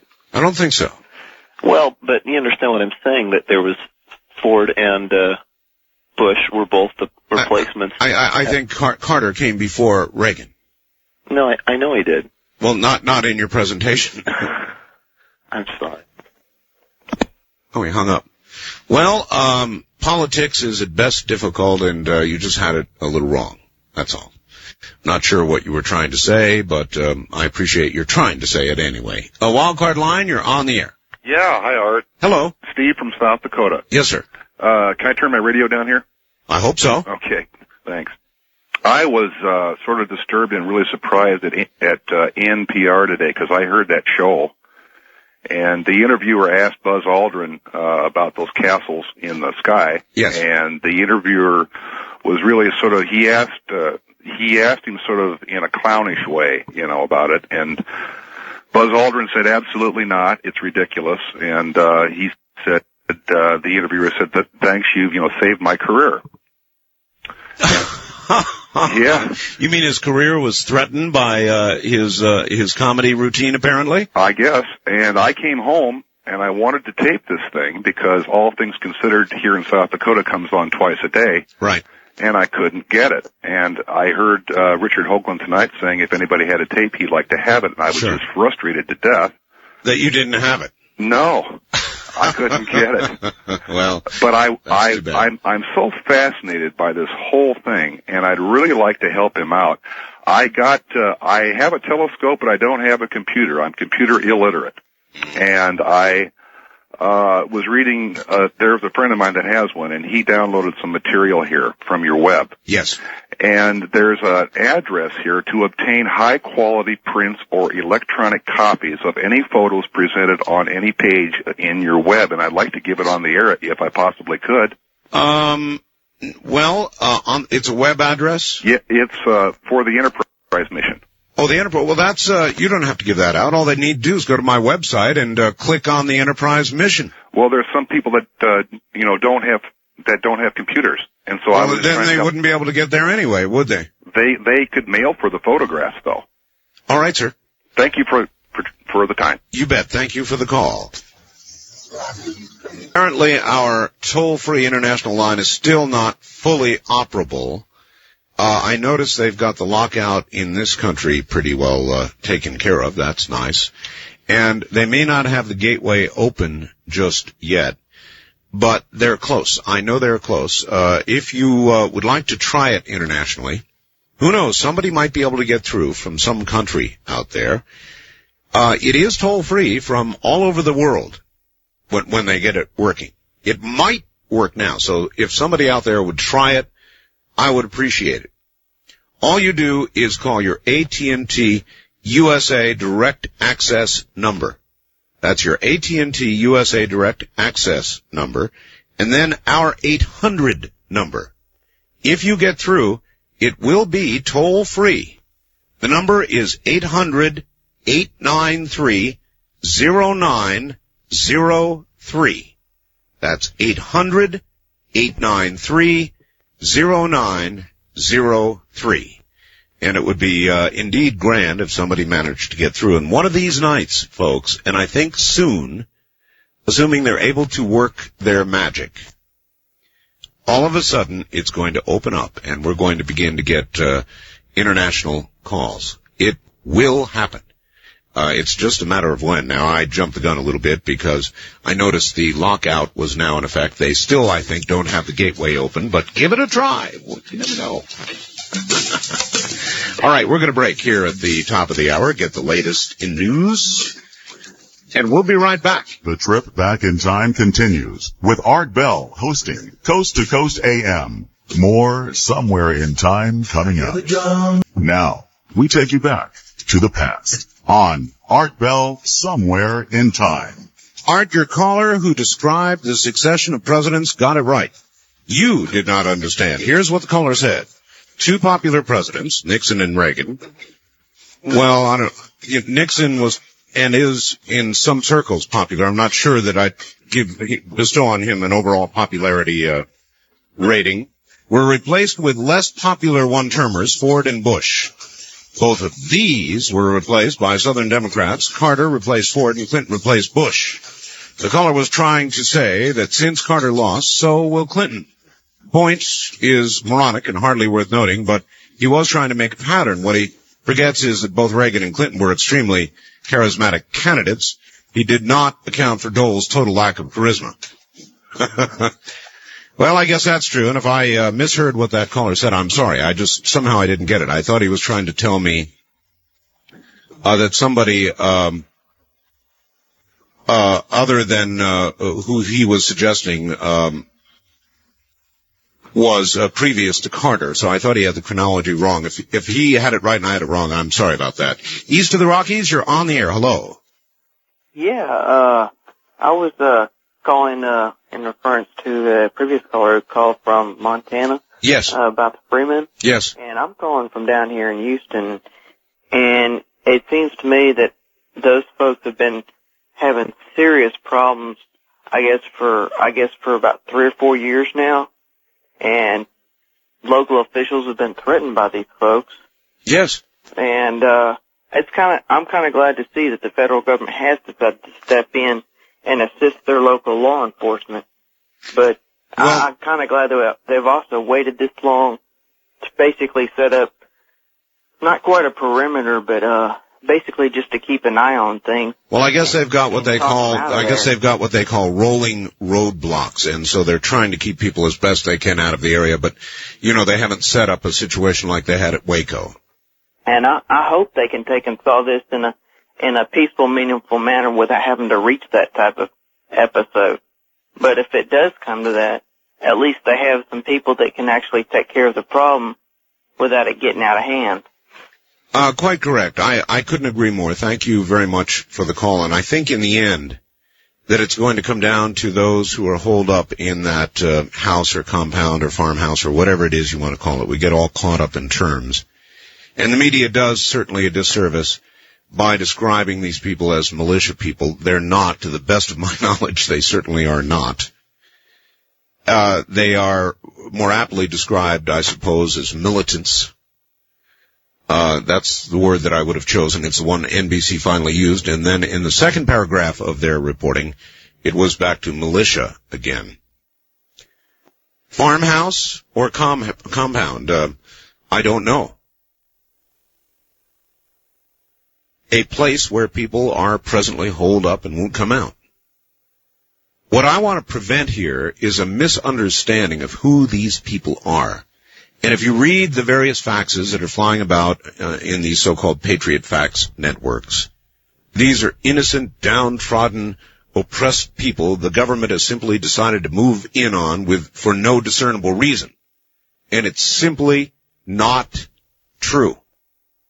And if you want to avoid a tragedy, you will look into this and find that out for yourself. It's not the, quote, Zionist media that's perpetrating all of this. It just simply is not the case. All right, I'll tell you what I'm going to do. I'm going to take care of a little bit of business here. Then I'm going to let the audience at this hour hear a phone call I got from a man who declared himself to be a free man last night. This call really must be heard. So we'll be doing that in just a moment. What I'm going to do, because it was key, and I realize you will hear in my voice some frustration, and you may feel it yourself as you listen to the following telephone call that occurred last night from a man who said he was a free man in Montana. Listen very carefully to the following telephone call. Roll it. Montana, I believe Bozeman, Montana. You're on the air. Good morning. Thank you, Art. I guess I've been in the middle of this whole thing for about a year. I was there yesterday in the arraignment. They physically attacked me as I was talking to some of the reporters there and hauled me to jail. Who physically attacked you? Oh, the deputy sheriffs, U.S. marshals. There was about 10 of them. Why did they attack you? Well, they said that there was a warrant for my arrest out of Bozeman, which there had not been one because I've been fighting. On what charge? Leaving the county. Leaving the county? Yeah. No, that's not against the law. Well, I know. Well, no, wait, come on now. Don't just fluff over this. People don't issue warrants for no reason. Now, were you ordered to stay in the county because of some prior offense? Well, they were trying to say that yes, there was an order. That order, if you get into the situation of the Emergency War Powers Act. I don't know if you're familiar with. No, don't hit me with emergency war powers. Yeah. Tell me. Well, it all ties into that. Well, all right, fine. But let's keep it so that we can all understand it.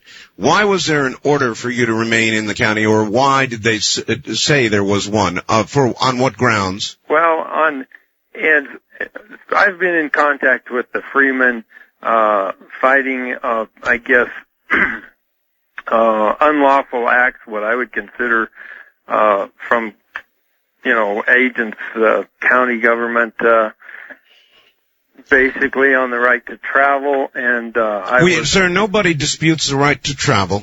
Yeah, well, they do.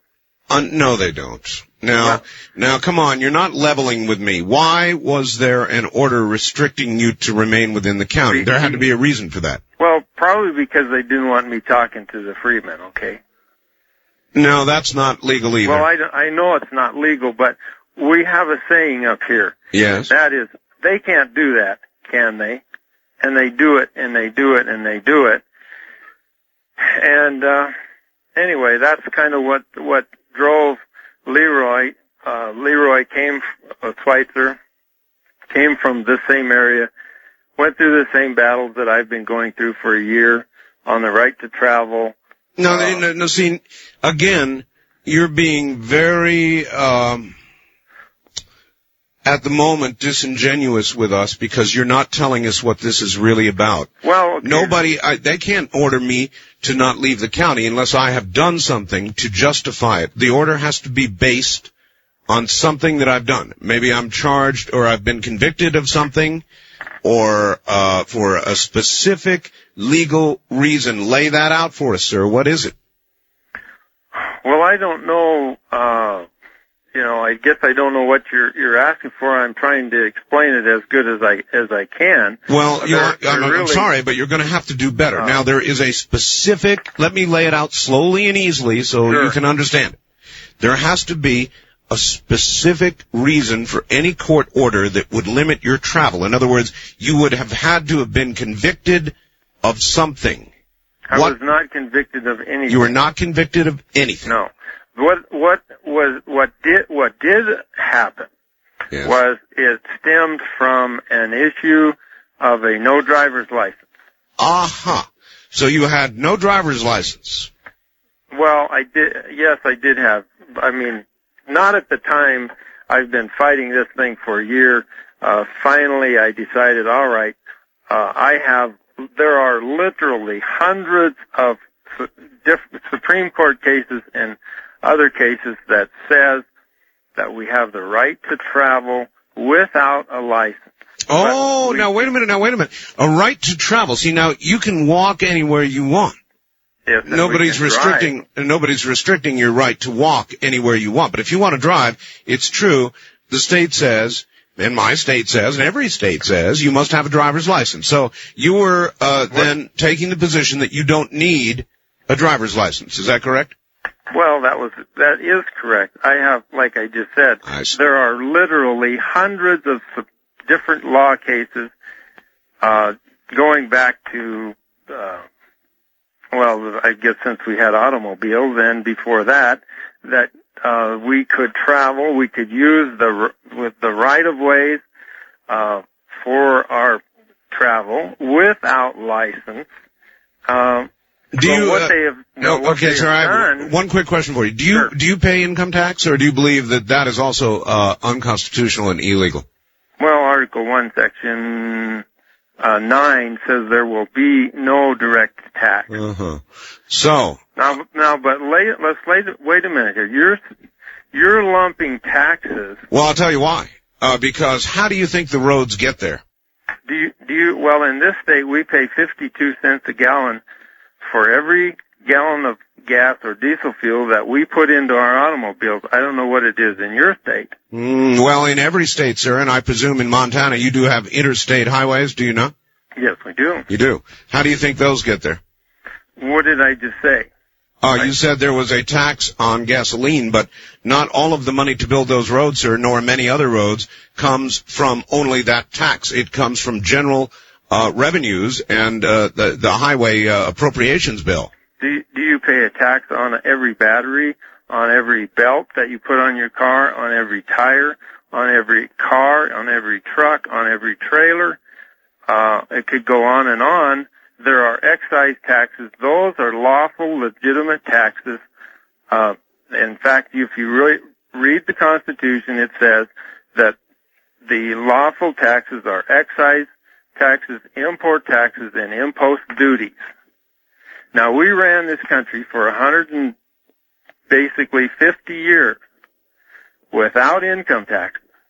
And it says specifically in the Constitution, in Article 1, Section 9, I think, it's that there will be no direct tax. Now, they tried back in the late 1800s, 1900s to get an income tax. All right, I am familiar with the arguments against income tax. Do you consider yourself a free man? Yes. You do? Now, in conjunction with that, I would like to read a couple of definitions here. All right, read me a definition of a free man. Okay, you can go to Black's Law Dictionary or Bouvier's Law Dictionary, and it says, what is a free man? One who enjoys liberty, or who is not subject to the will of another.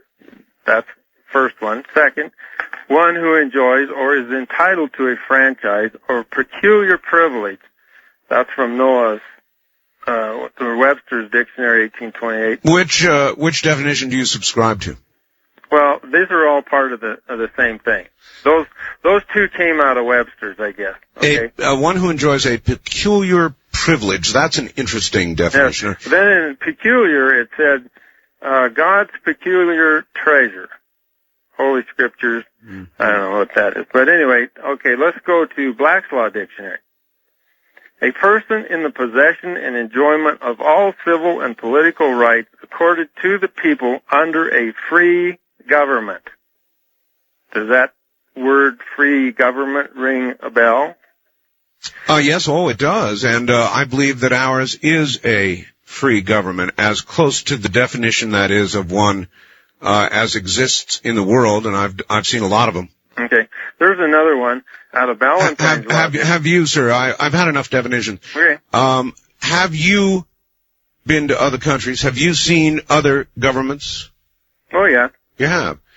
Which one have you seen that you regard as freer than ours? Well, you hear that kind of argument all the time. Well, no, don't answer the question. Well, I mean, it's a good question, sir. Yes, it is, and I'm going to try to explain that. It's a relative term. There's no such thing as total absolute freedom. There are rules and regulations wherever you go and whatever you do. So my question is, which government have you seen that would be freer? Well, I guess I could say this. I haven't been to China, but I just had a good friend who returned from there. Yeah. And he considered, they're oh my God. free. No, they're not. They're free to go where they want to do what they want to do. No, they're not. They cannot own property. They cannot, jeez. You better take, all right, listen, I can't take any more time. Now, We've wait taken a lot of just a minute. time. I have something that's very important that I'd like to get out to the public. All right, get it out. This is what's going on with Leroy Schweitzer. He is currently in the Yellowstone County Detention Center. Yes. They are trying to book him in, and he is, exerting his constitutional rights not to be booked in. Right now, they have. What have they charged him with? Well, I guess though he was one of the two that was arrested at the. I'm aware of that. Yes. Okay. They, I guess, writing bogus checks or whatever. That's their charge. I see. Well, indeed, you can be booked on such a charge. I mean, that's. Well, that. You can be booked if you allow yourself, but you don't have to be. That is your constitutional another thing you got to volunteer for. All right, thank you very much for the call. What a bunch of tripe. So there is another thing you got to volunteer for. All right, thank you very much for the call. What a bunch of tripe. All right, yes, now that I listen to it, it reminds me how much tripe it was. You can be volunteered to be booked. They're going to book you on a charge. You don't have to be booked. Only if you volunteer to be booked do you have to be booked. Gee, maybe that's true in China. Economic survival. It's becoming more difficult every single year. So how do those of us without college degrees learn to become financially independent, take charge of our own lives? The answer is simple, the commodities market. And I know that for a lot of people, commodities is a dirty word because the press has made it so. Ken Roberts, though, is a man who makes it a good word. He's nationally renowned, internationally renowned, as being very ethical, very moral, and he doesn't tell you what to invest in. He teaches you how to invest yourself. It's not a get-rich-quick scheme. I've spoken with all sorts of people now who have been through his proven method. It is a simple, step-by-step learning process. You learn how to invest, you do it on paper, you don't risk a penny, then when you're ready, you begin using real money. So listen to me closely. This man is making you a real offer here. It is a free money kit. It'll tell you how he does what he does and how you can do it. And all of this will not cost you a penny. In fact, it might make you a lot of money. So go at least this far. Get the information on what this is. Take a good look and decide for yourself. It's a good offer. From a very reputable company. Call 1-800-GOLD-KRC. That's 1-800-GOLD, G-O-L-D, K-R-C. 1-800-GOLD as in that which glitters, and then KRC as in Ken Roberts Company. They'll send you a free money kit. The rest is up to you. West of the Rockies, you're on the air. Would have been on the air. First time caller line, you're on the air. Good morning. Good morning. Hi. Turn your radio off, please. I was hearing that delay. Hi. Yes. I've got 4 quick points, and I think you're going to find them interesting. All right. This is Richard calling from Los Angeles. As you predicted, I've got something good to say about the gentleman in Montana, although I will tell you that I do not know any of them firsthand, and I at least know enough to say that. All right. Let's hear what good you have to say. What I have good to say is this. I'm afraid that pillorying Leroy Schweitzer as a shoot-'em-up Yahoo not only fails to do him justice, it fails to do justice to the public. I know of him through several people very close to him. He's a highly articulate man, extremely well-educated in the law, and the proof of it I got this afternoon from my mother. All right, listen, here's what I'm going to do. I'm at a break point here. All right. Can you hold on through the break? Absolutely. All right, well, you will not hear anything. Don't let that worry you. And I've been trying to get hold of you for an hour and a half, so I can hold for 5 minutes. Yeah, that's fine. All right. We'll be back to you. And from Los Angeles, good words about the Freemen coming up. Stay right there. We're listening to Art Bell, Somewhere in Time.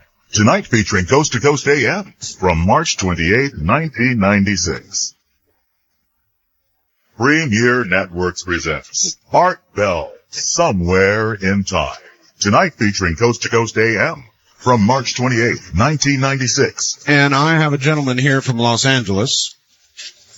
Maybe it was prophetic. I prophesied somebody from L.A. would call and defend the Freemen. It would be kind of fun to get somebody from Montana, from the Jordan or Billings area of Montana. So let me hold open my West of the Rockies line for that at 1-800-618-8255. The Billings, Jordan area at 1-800-618-8255. Somebody who's living with this right now would be very interesting to have. But right now, back to Los Angeles, and I want to let you have your say, sir, so go ahead. All right. Well, I would volunteer to move to Montana, but unfortunately it's a little late to have built up enough lifetime there to be able to tell you. But my roommate from college was there, so maybe that'll serve. Anyway, allow me a brief but pertinent lead-in will help establish my credibility. First thing, you probably or may not know, Leroy does teach a course. It's on video now in the filing of common law liens. I have not personally studied it, but I do work closely with 4 extremely experienced people in the law who have the fruit on the tree. Right. Here's the deal. And here's the lead-in, and it's just important. 5 years ago, I wrote a book, co-wrote it with someone else on de-taxing America. You're familiar with Dr. Martin Larson? Remember him? Spotlight? Yes. Oh, of course. All right. He came out of retirement at 96 years old to write a review of that book for the Spotlight, even though they'd already previously reviewed it.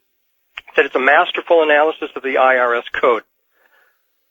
As a result, about a year later, when my mother had to pay a large, or was told by the IRS she had to pay a large capital gains tax, meaning about $40,000, and also to the state of California, she wrote the checks, and I said, Mother, what are you doing? We've been over this already. Sorry, you're not liable for that. She stopped payment. A little too late for California. They got the check. The IRS smelled blood because they got a check that now was stop payment, so they've been after. First thing they told her was that they had a lien on her property. Knowing that in about 1986, a congressman who's interviewing the IRS came out and told the press, listen, they just told me they operate on 90% bluff. I called the county. No lien. False report. Next thing, they then start adding on up to finally, within the last few months, about $32,000 or so in penalties, et cetera, et cetera. Yes. My brother, who is her her power of attorney. Yes. Finds out, does Leroy's course, and serves the notice and lien, and does all the steps, and winds up by getting a warrant check for $72,777, which he sends off to them.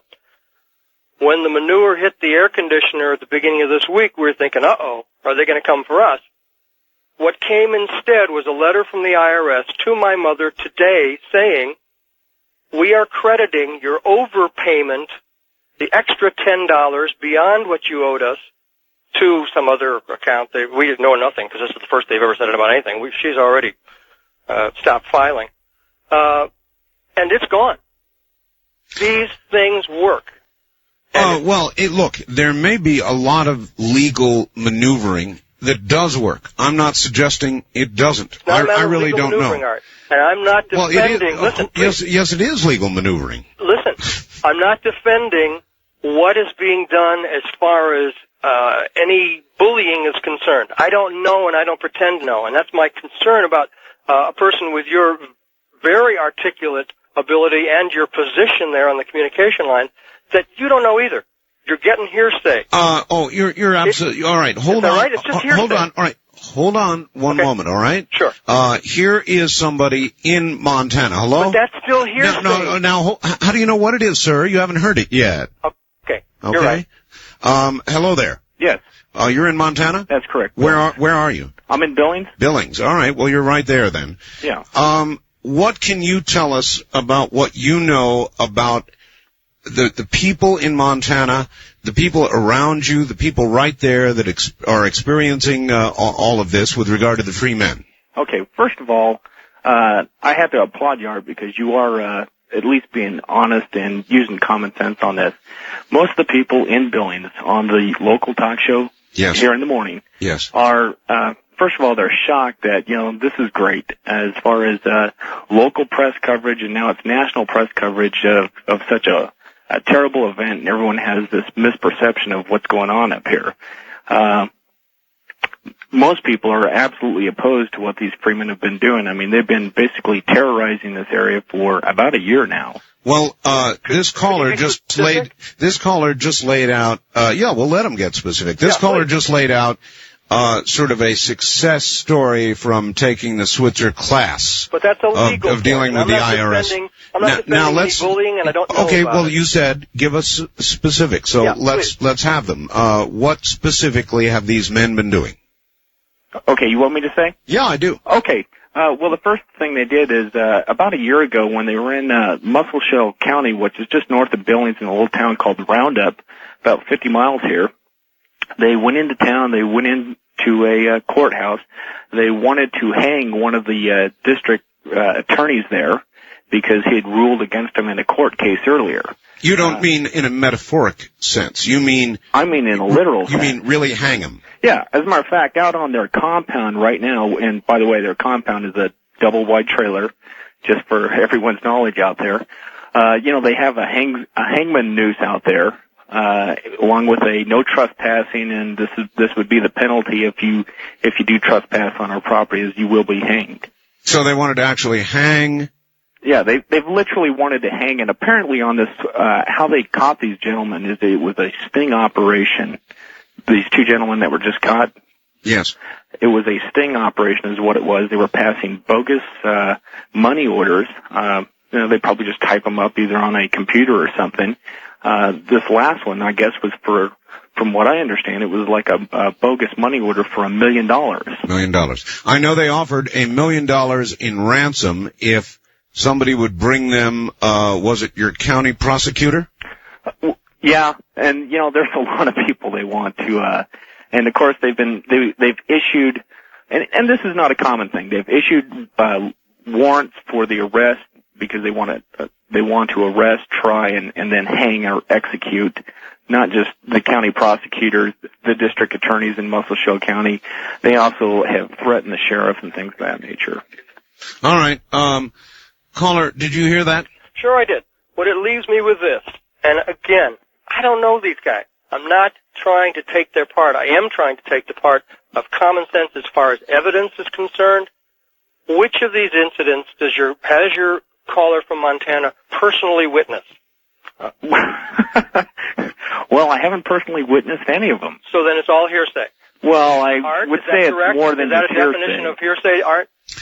Yes, if he did not personally witness it, that's true. Inadmissible. But it is from the local area as opposed to the national press. This is the local area. This is common knowledge, is it not, sir, in your part of Montana? Yeah, it's quite common knowledge. Art, you just played a call from a guy yesterday that claimed he was arrested. Right. Which I find amazing. If he was arrested, how was it he was calling you that same night? So, and when they had these people in court, there was one gentleman that was, I believe he may have been from Gallatin County, which is Bozeman, but I believe he was from Missoula, that was arrested because he was violating his parole, and they told him if he leaves the county, he will be violating his parole and he'll be arrested. No one was attacked down at the arraignment. This is the courthouse. This is 4 blocks away from my office. I mean, if there was a riot or fights or anything like that, this is a small enough town. I mean, Billings is a town of 80,000 people. Everybody knows everything that's going on in this town. Moreover, it is also true that prior to the arrival of the FBI, actual relatives of the people in the compound and neighbors, farmers, were arming themselves, had 2 meetings with the sheriff there, and they were going to take matters into their own hands, deputize people, and go take care of it themselves. That's how terrorized the people in that area are. Well, what they've done is they've made up their own name for it, their own town up in that area. And you got to understand, Jordan, Montana is a town of about 450 people. It's in a county which is just a little bit smaller than the state of Connecticut. The total number of people that live in this county are like 505 people. Huh. So, when you've got a bunch of people running around, they've set up their own court system, they've set up their own make-believe town, and they're on their own ego trips. Absolutely, these people in Jordan were not comfortable with them, and, they were arming themselves. They're a threat to the community. Caller? I don't know. He tells me that all of this is hearsay. I only know that I don't know. I'm only trying to get some kind of equity into this show, because in fact what's occurring is that this is being tried in the media. Not just you. You're probably being, frankly, I don't know whether you're being more balanced or not than the other. I do know that I was the one who forwarded to you the APFN facts, and I was very disappointed in how you left out all the facts and only went to the op-ed part. Well, that was extremely unprofessional, Art. Look, no, it wasn't. No, it wasn't, sir, because I said exactly what I was reading of the facts. Yeah, but you didn't say that you were leaving out the facts. The facts that, and you said either last night or the night before, that they stole television equipment. NBC, not CBS, not ABC, sir. It was ABC equipment. No, it was NBC. Was it NBC? Brokaw reported straight out, factually, that their television camera and their videotape were taken at gunpoint with shotguns from men who pulled up behind the NBC van. So that was NBC. This ABC thing is a totally different story, sir. Okay. Okay? Fine. However, if you were at NBC and they did that, what would you do? What would I do if I was at NBC? If somebody pulled a shotgun out, if somebody pulled a shotgun out on me. No, listen to me. You do this. You get part of an answer and you jump on it. I said, you're back in New York. You hear this happen to your guys out there. Are you going to sit on it? Are you going to let it happen, or are you going to take some action right then? Like what? Like if the local police aren't up to it, and I don't know, there's still county sheriff. There's a state marshal. Where's this FBI coming from? It doesn't fit. There's something missing here. That's all I'm trying to point out. We don't have all the story, and for you to say, well, I'm trying to just say, the only question left at this hour, this is your wording, beginning of the show, is how it's going to end. Is how long can they hold out? No, I didn't say that. No, I didn't say that. I'll bring you my words back, sir. Okay. No, that's fine. I said the only question is how this is going to end, peacefully or violently. That's fine. Okay. And that in the end, I believe it's going to be up to the people in that, whatever you want to call it, farmhouse compound, double wide, whatever. Unfortunately, Art, what I think has happened, what I find amazing is how many people they want so bad for this to be another Waco, Texas. They're looking for an excuse to have a shootout so they can point fingers and say, see, we told you so. Mm-hmm. And who knows? They say there's between 5 and 20 people in the compound. Apparently there are women and children there, but I'm not sure on the numbers or anything like that. The 2 people that were arrested were apparent leaders of this Freeman group, I guess. But some of the rumors that they have spread. For instance, one guy mentioned that, Sheriff Maxwell here in Billings hogtied these guys and threw them down on cold cell floors. Yep. And, wrong. No way. That's not going to happen. Not with the type of media coverage that's going on. And if anything, especially the sheriff in Muscle Shoals County, he played it very cool. He said, look, I'm just going to leave them alone, which is what he did, and I'm not going to mess with them, and when they're ready to come down and surrender, they'll go ahead and do it, because I'm not going to look for a confrontation. So it's not like the authorities here are out there looking for a confrontation at all. All right. I appreciate your call, sir, in Montana. Right. Thank you very much. Please don't misunderstand. I think he sounds like a reasonable man, and all to his credit. All right. I want to point something out to you. Please. All right. And that is now for the second night in a row, I've been taking calls from people in Montana, right up there in the Billings area, right in the very area where all of this is occurring. And not one of them, not one so far, has said, gee, these free men are really good guys. The government's moved in on them. It's going to be another Waco, or it's going to be another Ruby Ridge. To the person, they have all said, thank God the FBI's here. We've been terrorized up here. And these are people in the area. Now, I don't know how we get any closer or more accurate an idea of what really is going on up there than doing what I'm doing. No. And my lines are open. In your position, you don't. And you're doing a public service to be doing what you're doing. In that you've got the lines open. That's good. What I noticed was we're not hearing from any officials. We're not hearing from anybody, I believe, as much as I've heard. I've only heard a couple hours. Who says, I saw this. This happened. That's partial. That's one thing. But you are, of course, you're doing a great public service, in many ways, and keeping these lines open and encouraging people from the area to call in is very valuable.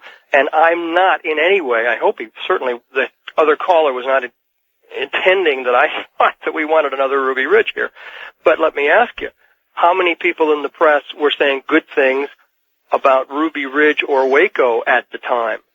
All right. Afterwards, our hindsight is terrific. All right, fair enough. Thank you. I've got to go. You're right about that. The press coverage was absolutely biased with regard to Waco, and I noted it constantly at the time. Ditto on Ruby Ridge. I did talk radio, sir, through both of those things. And what I've been trying to press home is that my assessment of this situation, based on what I've read, what I can gather, and most of all, talking to people from the area, and this is the second night now we've done this on purpose, is that this is no Ruby Ridge. This is no Waco. And I sort of agree with the caller from Montana that there are a lot of people out there, including in these fax networks, and that's why I read that fax, who are almost aching for this to be one. Or if that's the wrong word to use, then they are acting as though this is the same as Ruby Ridge or Waco, and they're preparing for a confrontation as though it was that. And that ought not be, because, folks, it's not the same thing. And so I will continue to hold my line open for people in Montana so the rest of the country might know the truth. Now, it's true I'm not talking to Switzer. That would not be necessarily an objective point of view either. I think the best thing we can do is have open lines, just the way we have right now, and hear from the people who are there. Does that make sense? Not from people necessarily in the free man movement, although that is interesting, and not necessarily hearing from people involved with the Patriot Fax networks or the rest of it that are all set to go, Johnny on the gun. But the people who are in the community and what they have to say, I think that's very, very important. If you recall interviews prior to Waco, the people said there was not a problem. The people, including the sheriff down there, said we can handle this. We don't need the feds. That's not the story we're getting now. So I implore you, please listen carefully. To the Rockies, you're on the air. Hello. Hi, Art. This is Frank in Billings, Montana, 9:10 a.m. Excellent. Welcome, Frank, and I want to thank 9:10 a.m. for giving us this window into what's going on there. I went to some of the Red Beckman gatherings before they went and tore down Red Beckman's house. Yes. Red Beckman is a person that had fighting them on taxes for 18 years. He had his case in court. Yes, I'm familiar with Red Beckman and his case, but I don't believe he was a member of the Freemen. I think that the Freemen, some of them also went to the Red Beckman gathering. That would I'm not associating Red with them. I understand. I'm sure there would have been destroyed Red Beckman's house. I'm sure there would have been interest, cross interest. Yes, where he had not paid the taxes, and he had proof that the taxes were not due to him on his property because they're illegal taxes. Now the Freemen have went and tried to bounce checks. That's illegal. Somebody's got to be. If I go to a bar and ask for a beer, they want $1 for the beer. If I don't give them $1, I'm in trouble. Or if you take a service or a product, right, and you write a check for it, and it's a rubber check, you have stolen. Yes. Theft is theft. Theft is theft. Exactly right. So they're liable for charges for theft. That would seem to be the case. I mean, they're charged. Whether or not they're convicted, we'll wait and see. But those are the charges. Those are the charges. Can't go around writing rubber checks. And people seem to have proof that those are. They have the documents saying that they wrote the checks and everything. Mm-hmm. Another thing that you should not do is call for trying and hanging officials. Well, that's under treason is what they're trying to say that. Now, when our people were running for sheriff, they came on this same radio station here in town and got their time on the air. Sure. I asked the two people running for sheriff what their oath of office was, and they refused to answer that it was to uphold the Constitution and defend it from all enemies, foreign and domestic. All right, look, I'm going to have to break it off there. Thank you very much for the call, and we'll be back with more from Montana and the nation. You're listening to Wide Open, Unscreened, live talk radio from the high desert. I'm Art Bell. This is Premier Networks. That was Art Bell hosting Coast to Coast AM on this Somewhere in Time. To Art Bell, Somewhere in Time. Tonight featuring Coast to Coast AM from March 28th, 1996. Got another good fax from Montana here. I'll read you in a moment. Good morning, everybody. It's good to be here. It is a kind of a wild night, second one in a row. Mostly talking about what's going on in Montana. Back to it in just a moment. Dear Art, This is Nick in Billings, Montana. I'm a native Montanan. I come from a ranching background, and I'm a gun owner. I grew up in eastern Montana, about 100 miles from where all this is going on. Montanans are very independent. We prize this trait in ourselves and others. I don't care if someone wants to belong to a militia. I don't care if someone wants to call himself a free man. America is a free country. They can believe whatever makes them happy. However, when their freedom begins to threaten my freedom or my neighbor's, I begin to care. This little group of free men have been threatening local officials and private citizens for over a year. They've issued their own arrest warrants for dozens of people. On film, he emphasizes that, bold type, on film, their leader has stated they're authorized to shoot anyone who resists them. About a month ago, they tried to buy over $1 million worth of weapons and ammunition. Only reason they didn't get the arms is they tried to pay for it with their make-believe money. The gun dealer preferred to be paid in real money. Your listener in Los Angeles can believe in conspiracies if he wants. But I don't want heavily armed people in my backyard who believe that they have the right to shoot anyone who disagrees with them. This is what it's all about. Sincerely, Nick in Billings, Montana. West of the Rockies, you're on the air. Hello. Yes, this is Bob from Helena, Montana, the capital. I work with constitutional law and native of the state and everything, and I think you're using a good common approach on this. I think you should emphasize, too, last night that Washington State militia leader said that they're not following what the militia believes in even. And here's another little side on that. Last fall, the local police and sheriff brought in the head of the Montana militia from western Montana to advise them what to do with these freemen. He went into the freemen's area, and they absolutely do not believe in the law, as you know, state and federal. So he came out and advised the law enforcement people to cut off the electricity and to get them out that way. Right. And they were so upset in the freemen that they put a warrant out on him like they did everyone else. That's what I heard. Yeah, so that's kind of an interesting twist, too. But, you know, this sort of hysteria has been in northern Idaho mainly. And the group that really watches this is the Southern Poverty Law Center out of Atlanta, Georgia, on all these hate groups in the United States. But this is a very small number. The main thing I'd like to say is that this doesn't represent, you know, any significant portion of Montana's thinking on No, it does not. And what, though, is dangerous about it is that America's kind of on a hair trigger right now because of what has happened in the past.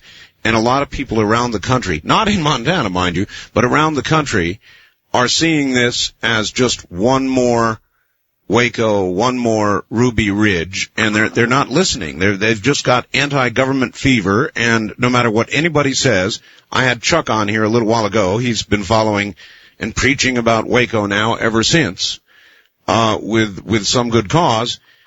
Even he doesn't believe what he's hearing. He's saying, well, these people in Montana are just part of the greater American press that's making these people in devils so that they can pull in the tanks, you know. Okay, but I think you can lessen the tension on this and have everyone on both sides not leap to judgment on this thing until we can see what can be done over there. And it shouldn't trigger all these insecurities over these other areas and these other emotional issues and things like that.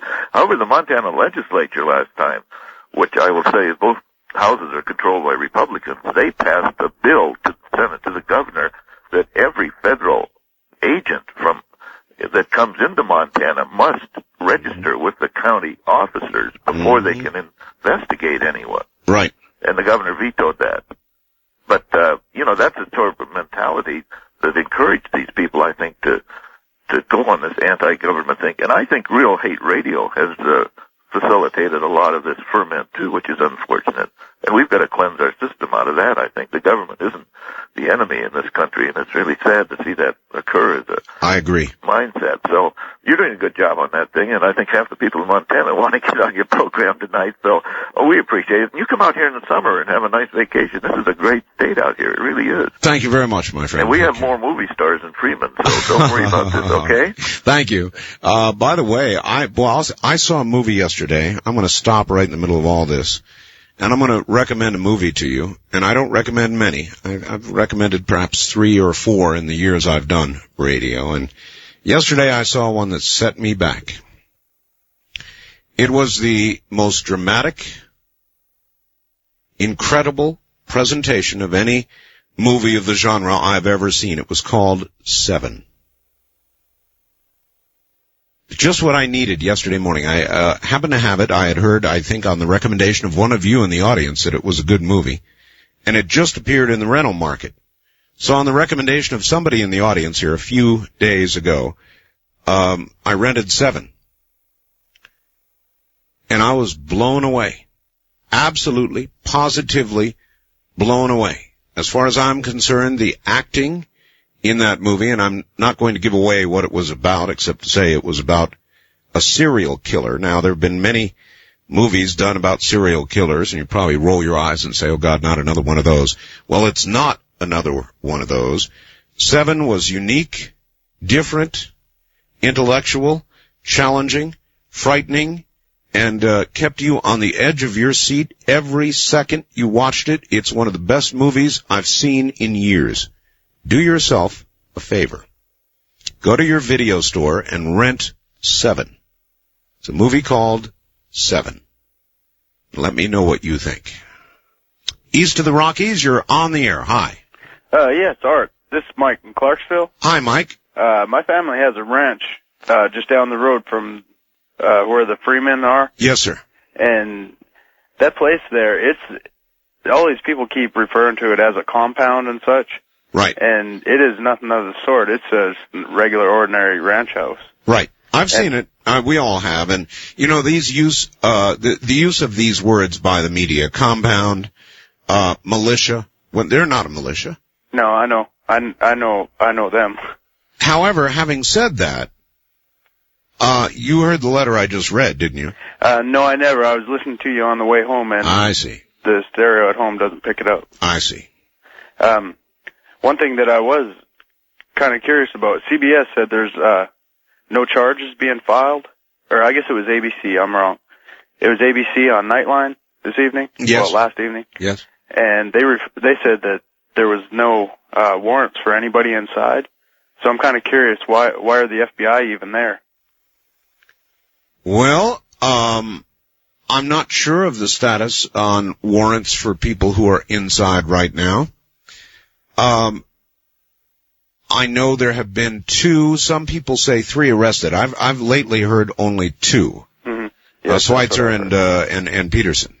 Yes. So I don't know the status, the legal status of those who remain inside. I can't tell you. All I can tell you is that, as a matter of fact, that's a very, very good question, and I will pursue that, and we'll find somebody who can tell us that, all right? All right. All right. And, one more thing? Yes. I was kind of wondering if, why didn't the sheriff just go about it the way they were about to, sir? It should have been. They were about to.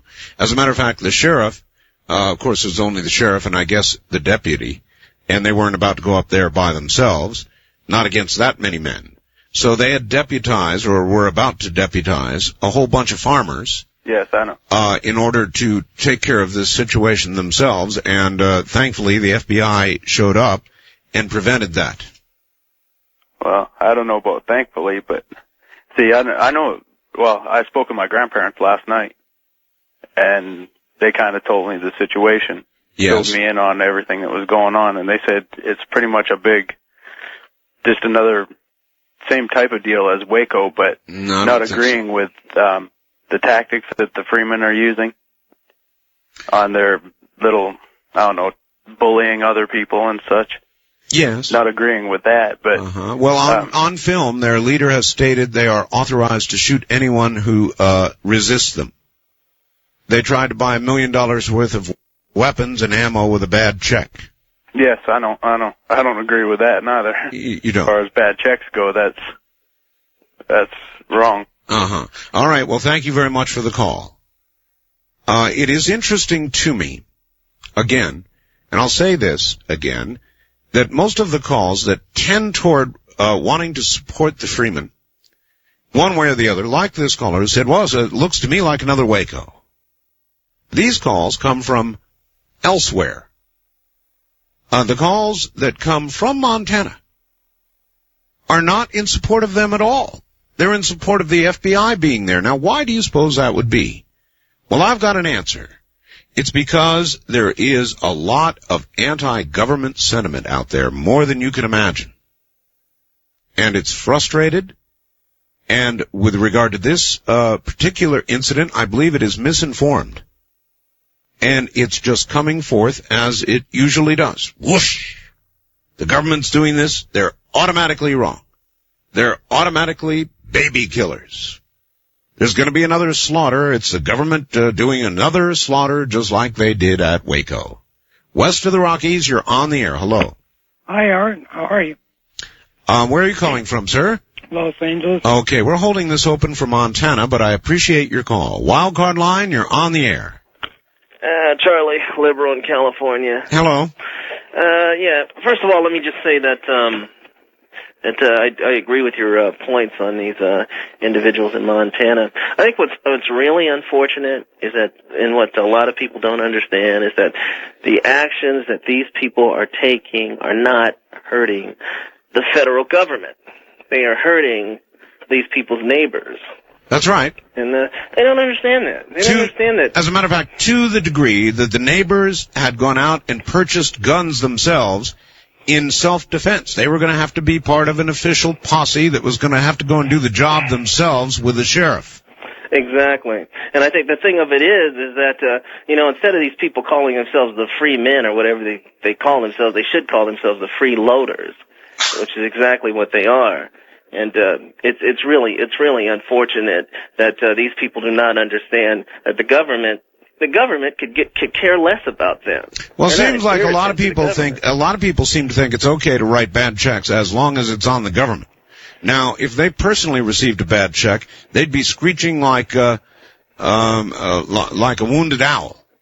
Well, exactly. And they picture the government as this big non-feeling type of whatever thing, but they don't understand that their actions are hurting people. They are making life terrible on people, and those people are not the people in Washington D.C. They're the people of Montana. That's the thing that that these individuals don't understand. Although maybe they understand that and they just don't care about it. Maybe they're so selfish that they care about only themselves. Maybe they're so conditioned by some wrong things that the government has done, Charles, and we could get into a whole discussion on Waco, which I don't really want to, that they're simply being reactive. And I'm trying my best to give them real information from people in Montana. Well, the thing about it, the government makes terrible decisions. The government's run by human beings, and human beings make stupid decisions. That's correct. A hell of a lot. But I don't think that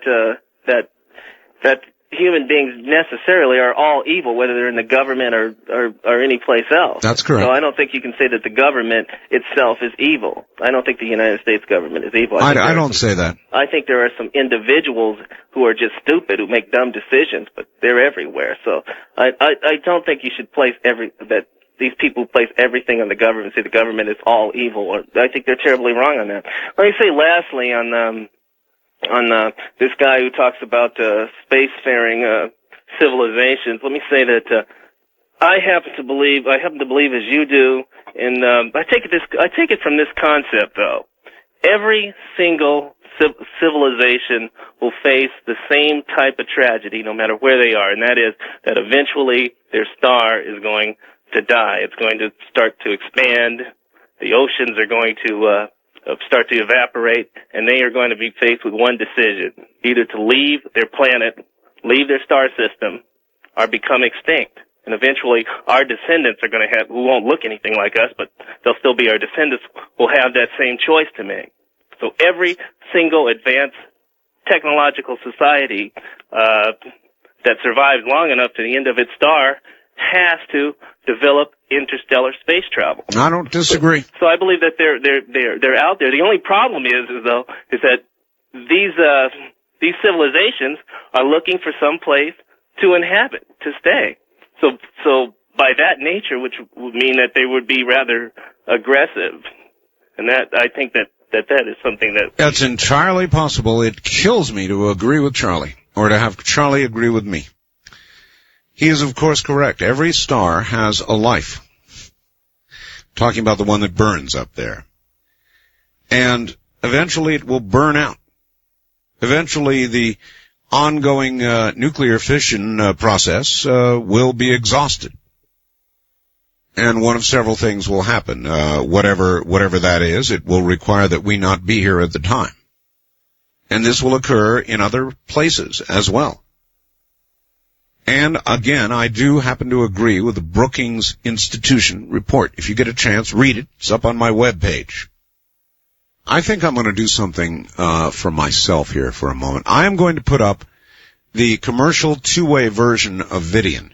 So if any of you out there happen to already have installed, and I know there are a number, the two-way version of Vidian, call now, and not only will you see me, but if it's operating properly, I will see you. So, for the next, 30 minutes, if you've got just the demo version, do not call. It will not connect. If you've got the full two-way version and have your camera hooked up, then call my Vidian number, the same one I've been using for the demo, and I've got the full two-way version on right now, and I would be able to see you as well. That would be really cool.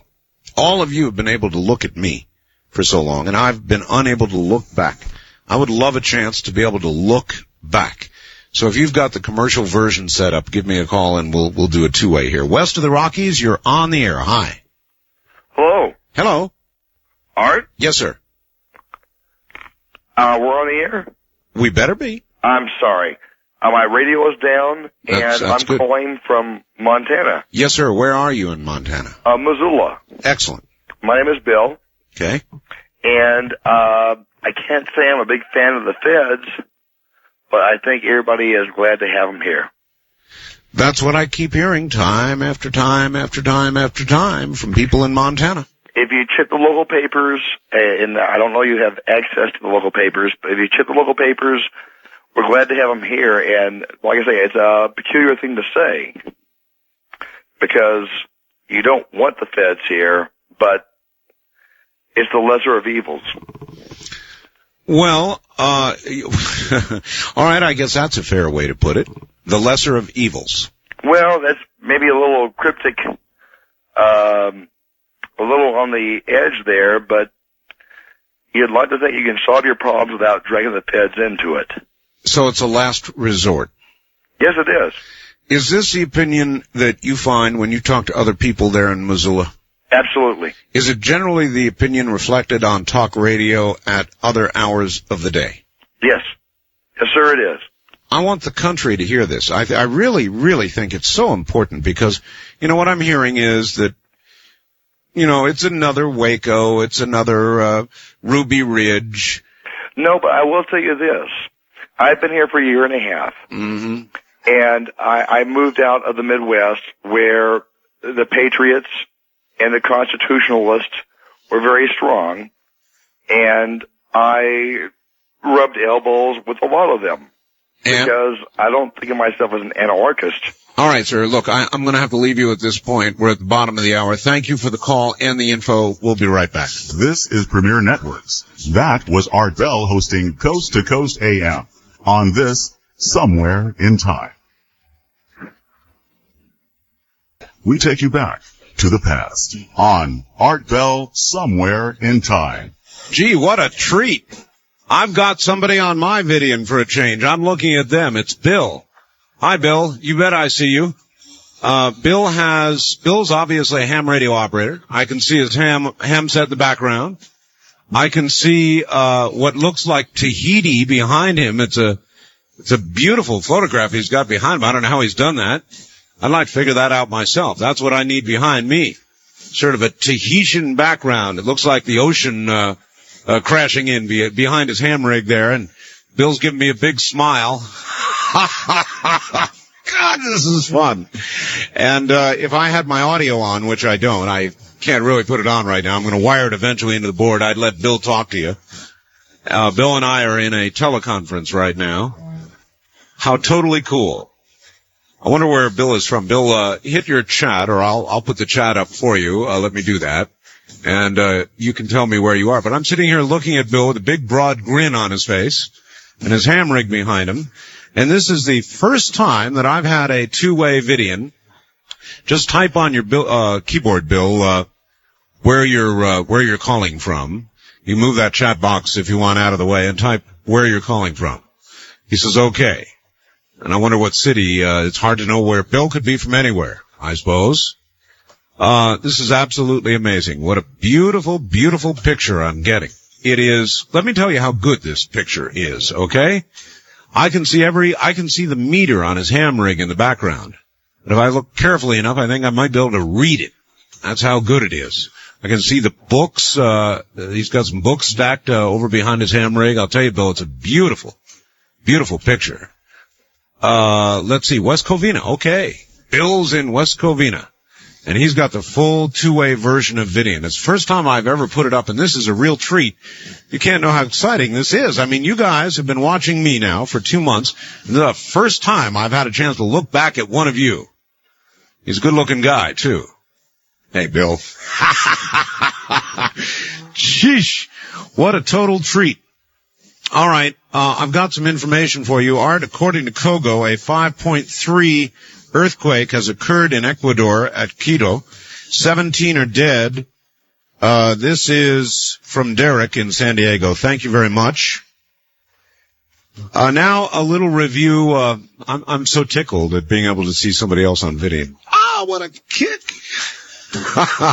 I'll leave it up for maybe I'll leave it up for a couple of hours, even after I'm off the air, for those of you that, have the full commercial two-way version of it. God, this is a kick. If you want the commercial two-way version, I'm going to be going completely to the two-way version, I would guess, in about 3 more weeks. And I just thought I'd throw it up tonight for the fun of it and see if I could draw somebody in who had the two-way version. Sure enough, I did. What a kick. Sheesh. Mr. Bell, what's the problem here? Do you have rocks in your head or what? My wife and I, seen the movie 7. Have seen, I would say, movie 7, and we both agreed it was a total piece of crap. What a waste of time and film, not to mention the money we spent on a Saturday night date. It's films like that which make our communities and youth into the animals they turn out to be. In nearly all cases, we agree with you. Don't have a clue to what possibly you could have seen in that piece of trash. There are plenty of good, decent movies to advertise. Pick a movie with taste to talk about and encourage people to see. Use your head. Think. David in Eagle Point, Oregon. And I will say this, and I'll say it again. 7 is one of the best movies I've ever seen in my whole life. All right?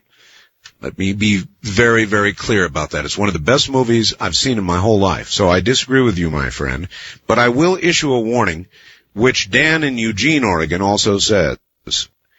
Art, the movie 7 makes Silence of the Lambs look like The Wizard of Oz. You'd better warn your listeners the film is very disturbing and not for all tastes. It affected me like no other film since the original Night of the Living Dead did when I was very young. Well, I wouldn't compare it in any way to Night of the Living Dead. However, I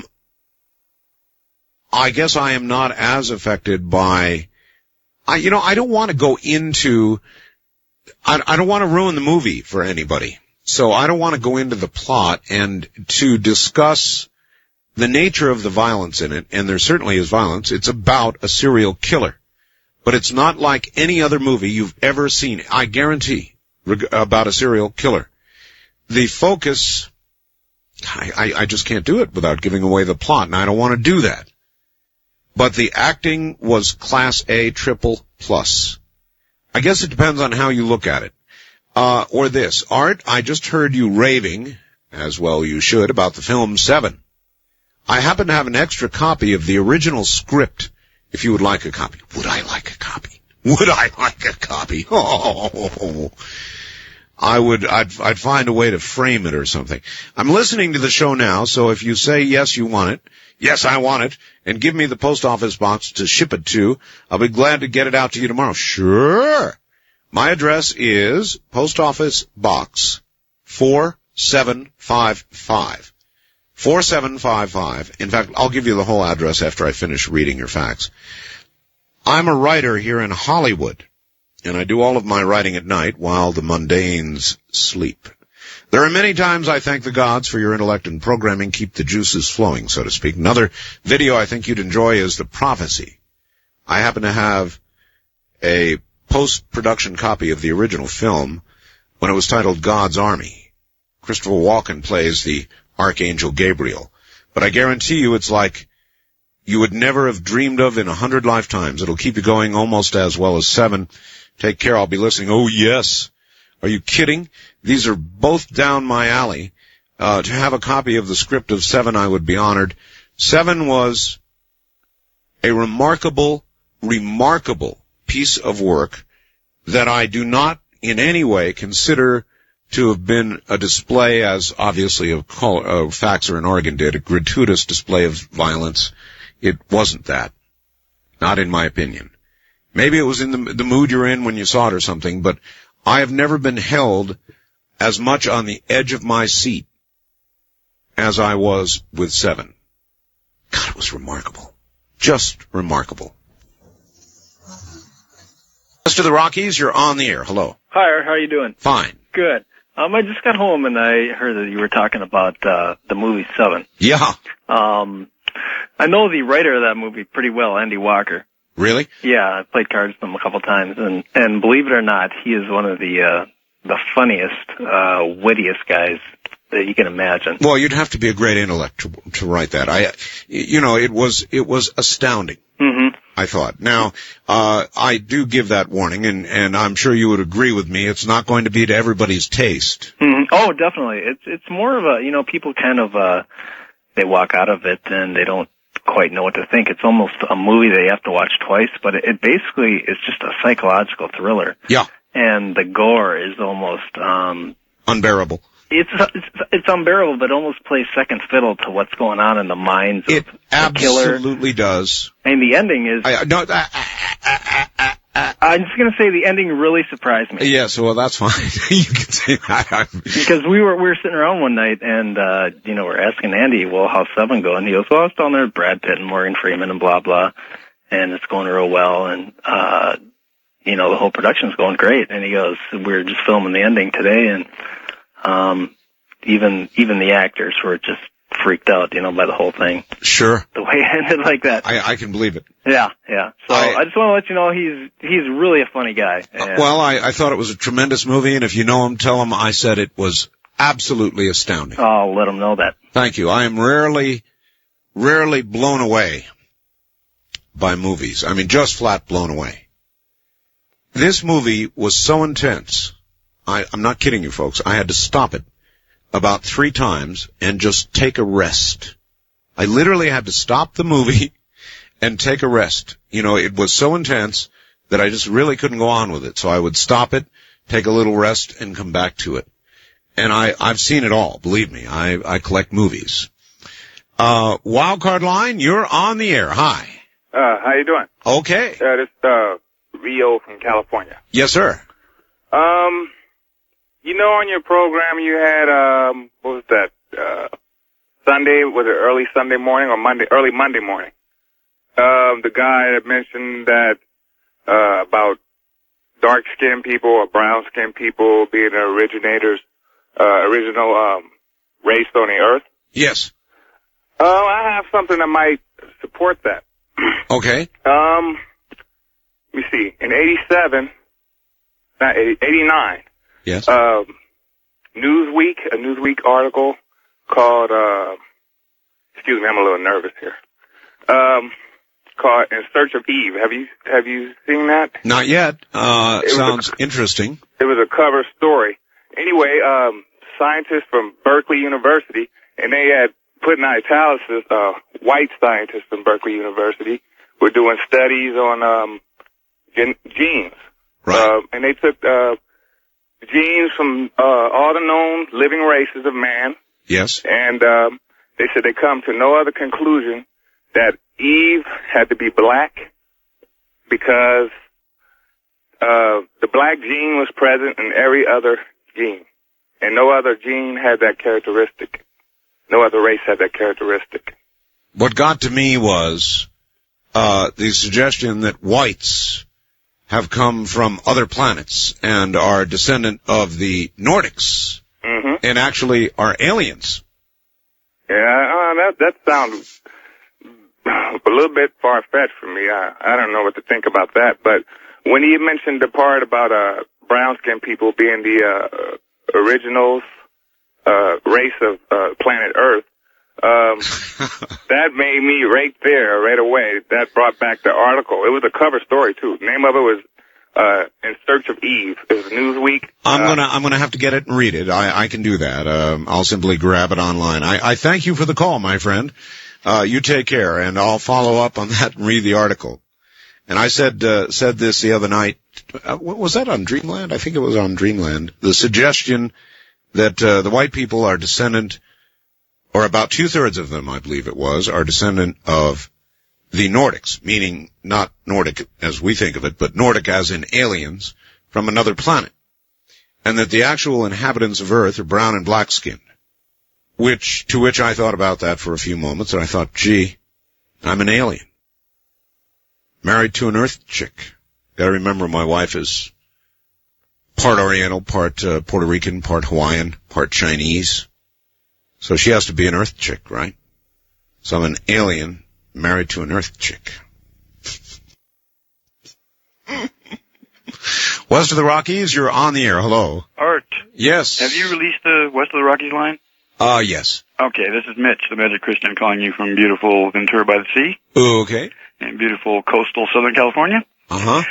Yeah, the information that you had with Richard this evening was intriguing. It's really a bonus, I think, that he's enlisted the alliance of Sarah McClendon. I think that'll be a big plus in the future. I quite agree. And I also thought the additional evidence that he's come upon is very important. You might imagine a photographic anomaly, or even a group of them. But when you take the same frame and document the same thing, two different sources, yeah, from a different geographic location, that is not a photographic anomaly. Exactly. Have you seen that piece of film that has been spoken about? No. Boy, that sounds like, you had a caller a couple of days ago that called you about that I think he flew back and was at the press conference. Yes. And then he said he was a friend of Richard's and had seen, I think, privately. Right. That film, and he said it was mind-blowing. I know. I want to see it. Well, I'll tell you what, it's going to be a slow juggernaut in the press, it seems, because it seems like they're resistant. Of course. But it doesn't seem like they're going to be able to stop this slowly building juggernaut from eventually rolling over them. I quite agree. And, okay. Well, I just thought I'd check in, Art, and tell you to keep up the good work. Okay, thank you. And that interview, the 1 hour interview with Mr. Hoagland is coming up just past the top of this hour in the first hour repeat. So that really is one you don't want to miss. We talked about the photographs, and some people have said, oh, gee, they're fuzzy or pixely, and I can't make this out or that out. So I made Richard take the time to explain exactly what you're seeing and exactly what to look for. East of the Rockies, you're on the air. Unbelievable. Let me kill it. Unbelievable. I got through on a straight phone. Well, good. It's unbelievable, but you can do it. Yes, you can. Where are you? I am in Leavenworth, Kansas, Art. All right. How are you tonight? I'm fine. I think the Freemen are crooks. Well, that is yet to be officially determined, I guess. They are charged. Well, that's what I think they are. And by the way, to answer a question for an earlier caller, there are apparently two men still inside that have warrants for their arrest. And there were 3 men arrested originally. The third, well, I don't need to name him, but there are 2 men still in there that have warrants out. Can I ask you another question? Yeah. You're a ham radio operator, correct? Correct, yes. Okay, I bought a National radio. Have you ever heard of National? Oh, yes. Are they any good? A receiver or a I just bought a receiver. It's a great big radio. It's got an antenna tuner on it. It goes from way down below, I think all the way up to 40 megahertz. All right. Do you have? It says it was made in 1947. 47, really? Yeah, and I got it for $100. Well, I used to own a couple of National transceivers, transmitter and receiver. You? Yes, Well, this one's got the top you open up, and it's got 9 tubes inside. 9 tubes. And yeah. It's really a nice little radio. That's what I'm listening to you on. Well, excellent. It's a good radio. It was the NCX series. Yes. Is that what yours is? Yeah, it's that series, but I don't think the guy realized what he had. And, for $100, I had to buy it. It worked. I plugged it in, and it's really got a good tone to it. It's got you can put earphones on it and everything. It's really a nice radio. Well, you bring back memories to me, my friend. Well, I love old radios, and that's what I do. I collect old radios, and that's just something. But I hear you always talk about it. I'm gonna have to talk to you sometime. Of course, I can't give my callers over the air, but well, please don't. But sometime I will catch you on what do you run usually? 30, 35, 22, or somewhere in that area. No, you'll find me up around 3885. 3885. How often do you get on? Well, how does about 10 minutes from now sound? That would sound good, but I'm wondering if I can hear you from Leavenworth to Pahrump. That's right. Leavenworth, huh? Yeah, I'm in Leavenworth, Kansas. Well, it depends on what condition the band is in, but that's a pretty long haul. What do you think about Bob Dole? You think he's going to make it? I'd give it not quite even money right now. I'll tell you what, I think Bill will beat him in a debate. Yeah. The guy can't win. It's impossible. I'm afraid I agree with that. He's so dry, his humor is just not there. No, that's not true. That's not quite true. In other words, it just seems that he's so dry, he doesn't seem like he's got the spunk that Bill Clinton's got. Well, maybe he'll rise to the occasion. Listen, I've got to run. You bring back memories.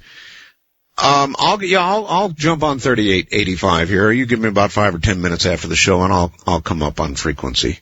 I have no idea what kind of condition the band is in, but that brought back memories. An NCX3, I think, is what I had. That's a long time ago. I was KR6BK on the island of Okinawa. I was considered to be rare DX then, and I had an NCX3 that I operated on the island, and talked back stateside all the time with that thing. Great little radios. It's all ham radio talk. I'll jump on there, 3885 after the show.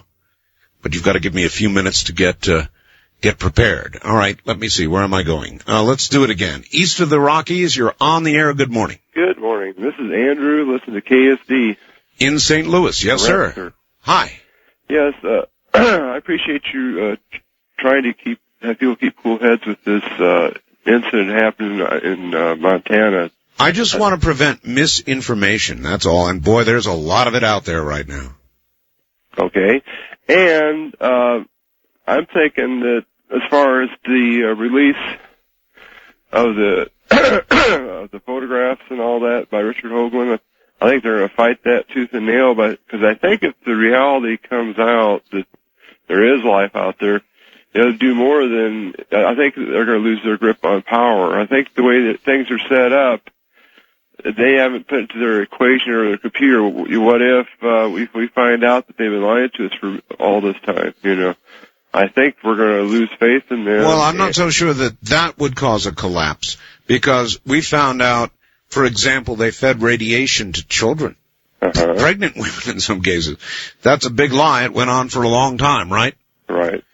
So I'm not sure that would cause a collapse, but to find out that either there have been previous civilizations prior to ours, or that there is an intelligence out there that has come to visit and or desires to have the real estate that we presently occupy, then you've got a problem. I think they wanted to be the in charge of all they can be in charge of, and then be representatives when the contact is made. They think it's going to happen soon, or like an ambassador's going to be sent, or something's going to happen soon. Soon, I agree. Sir, I've got to run. Thank you very, very much for the call. I just realized I'm backed up on things here terribly. I'm the only guy with just enough time to say, good night, America.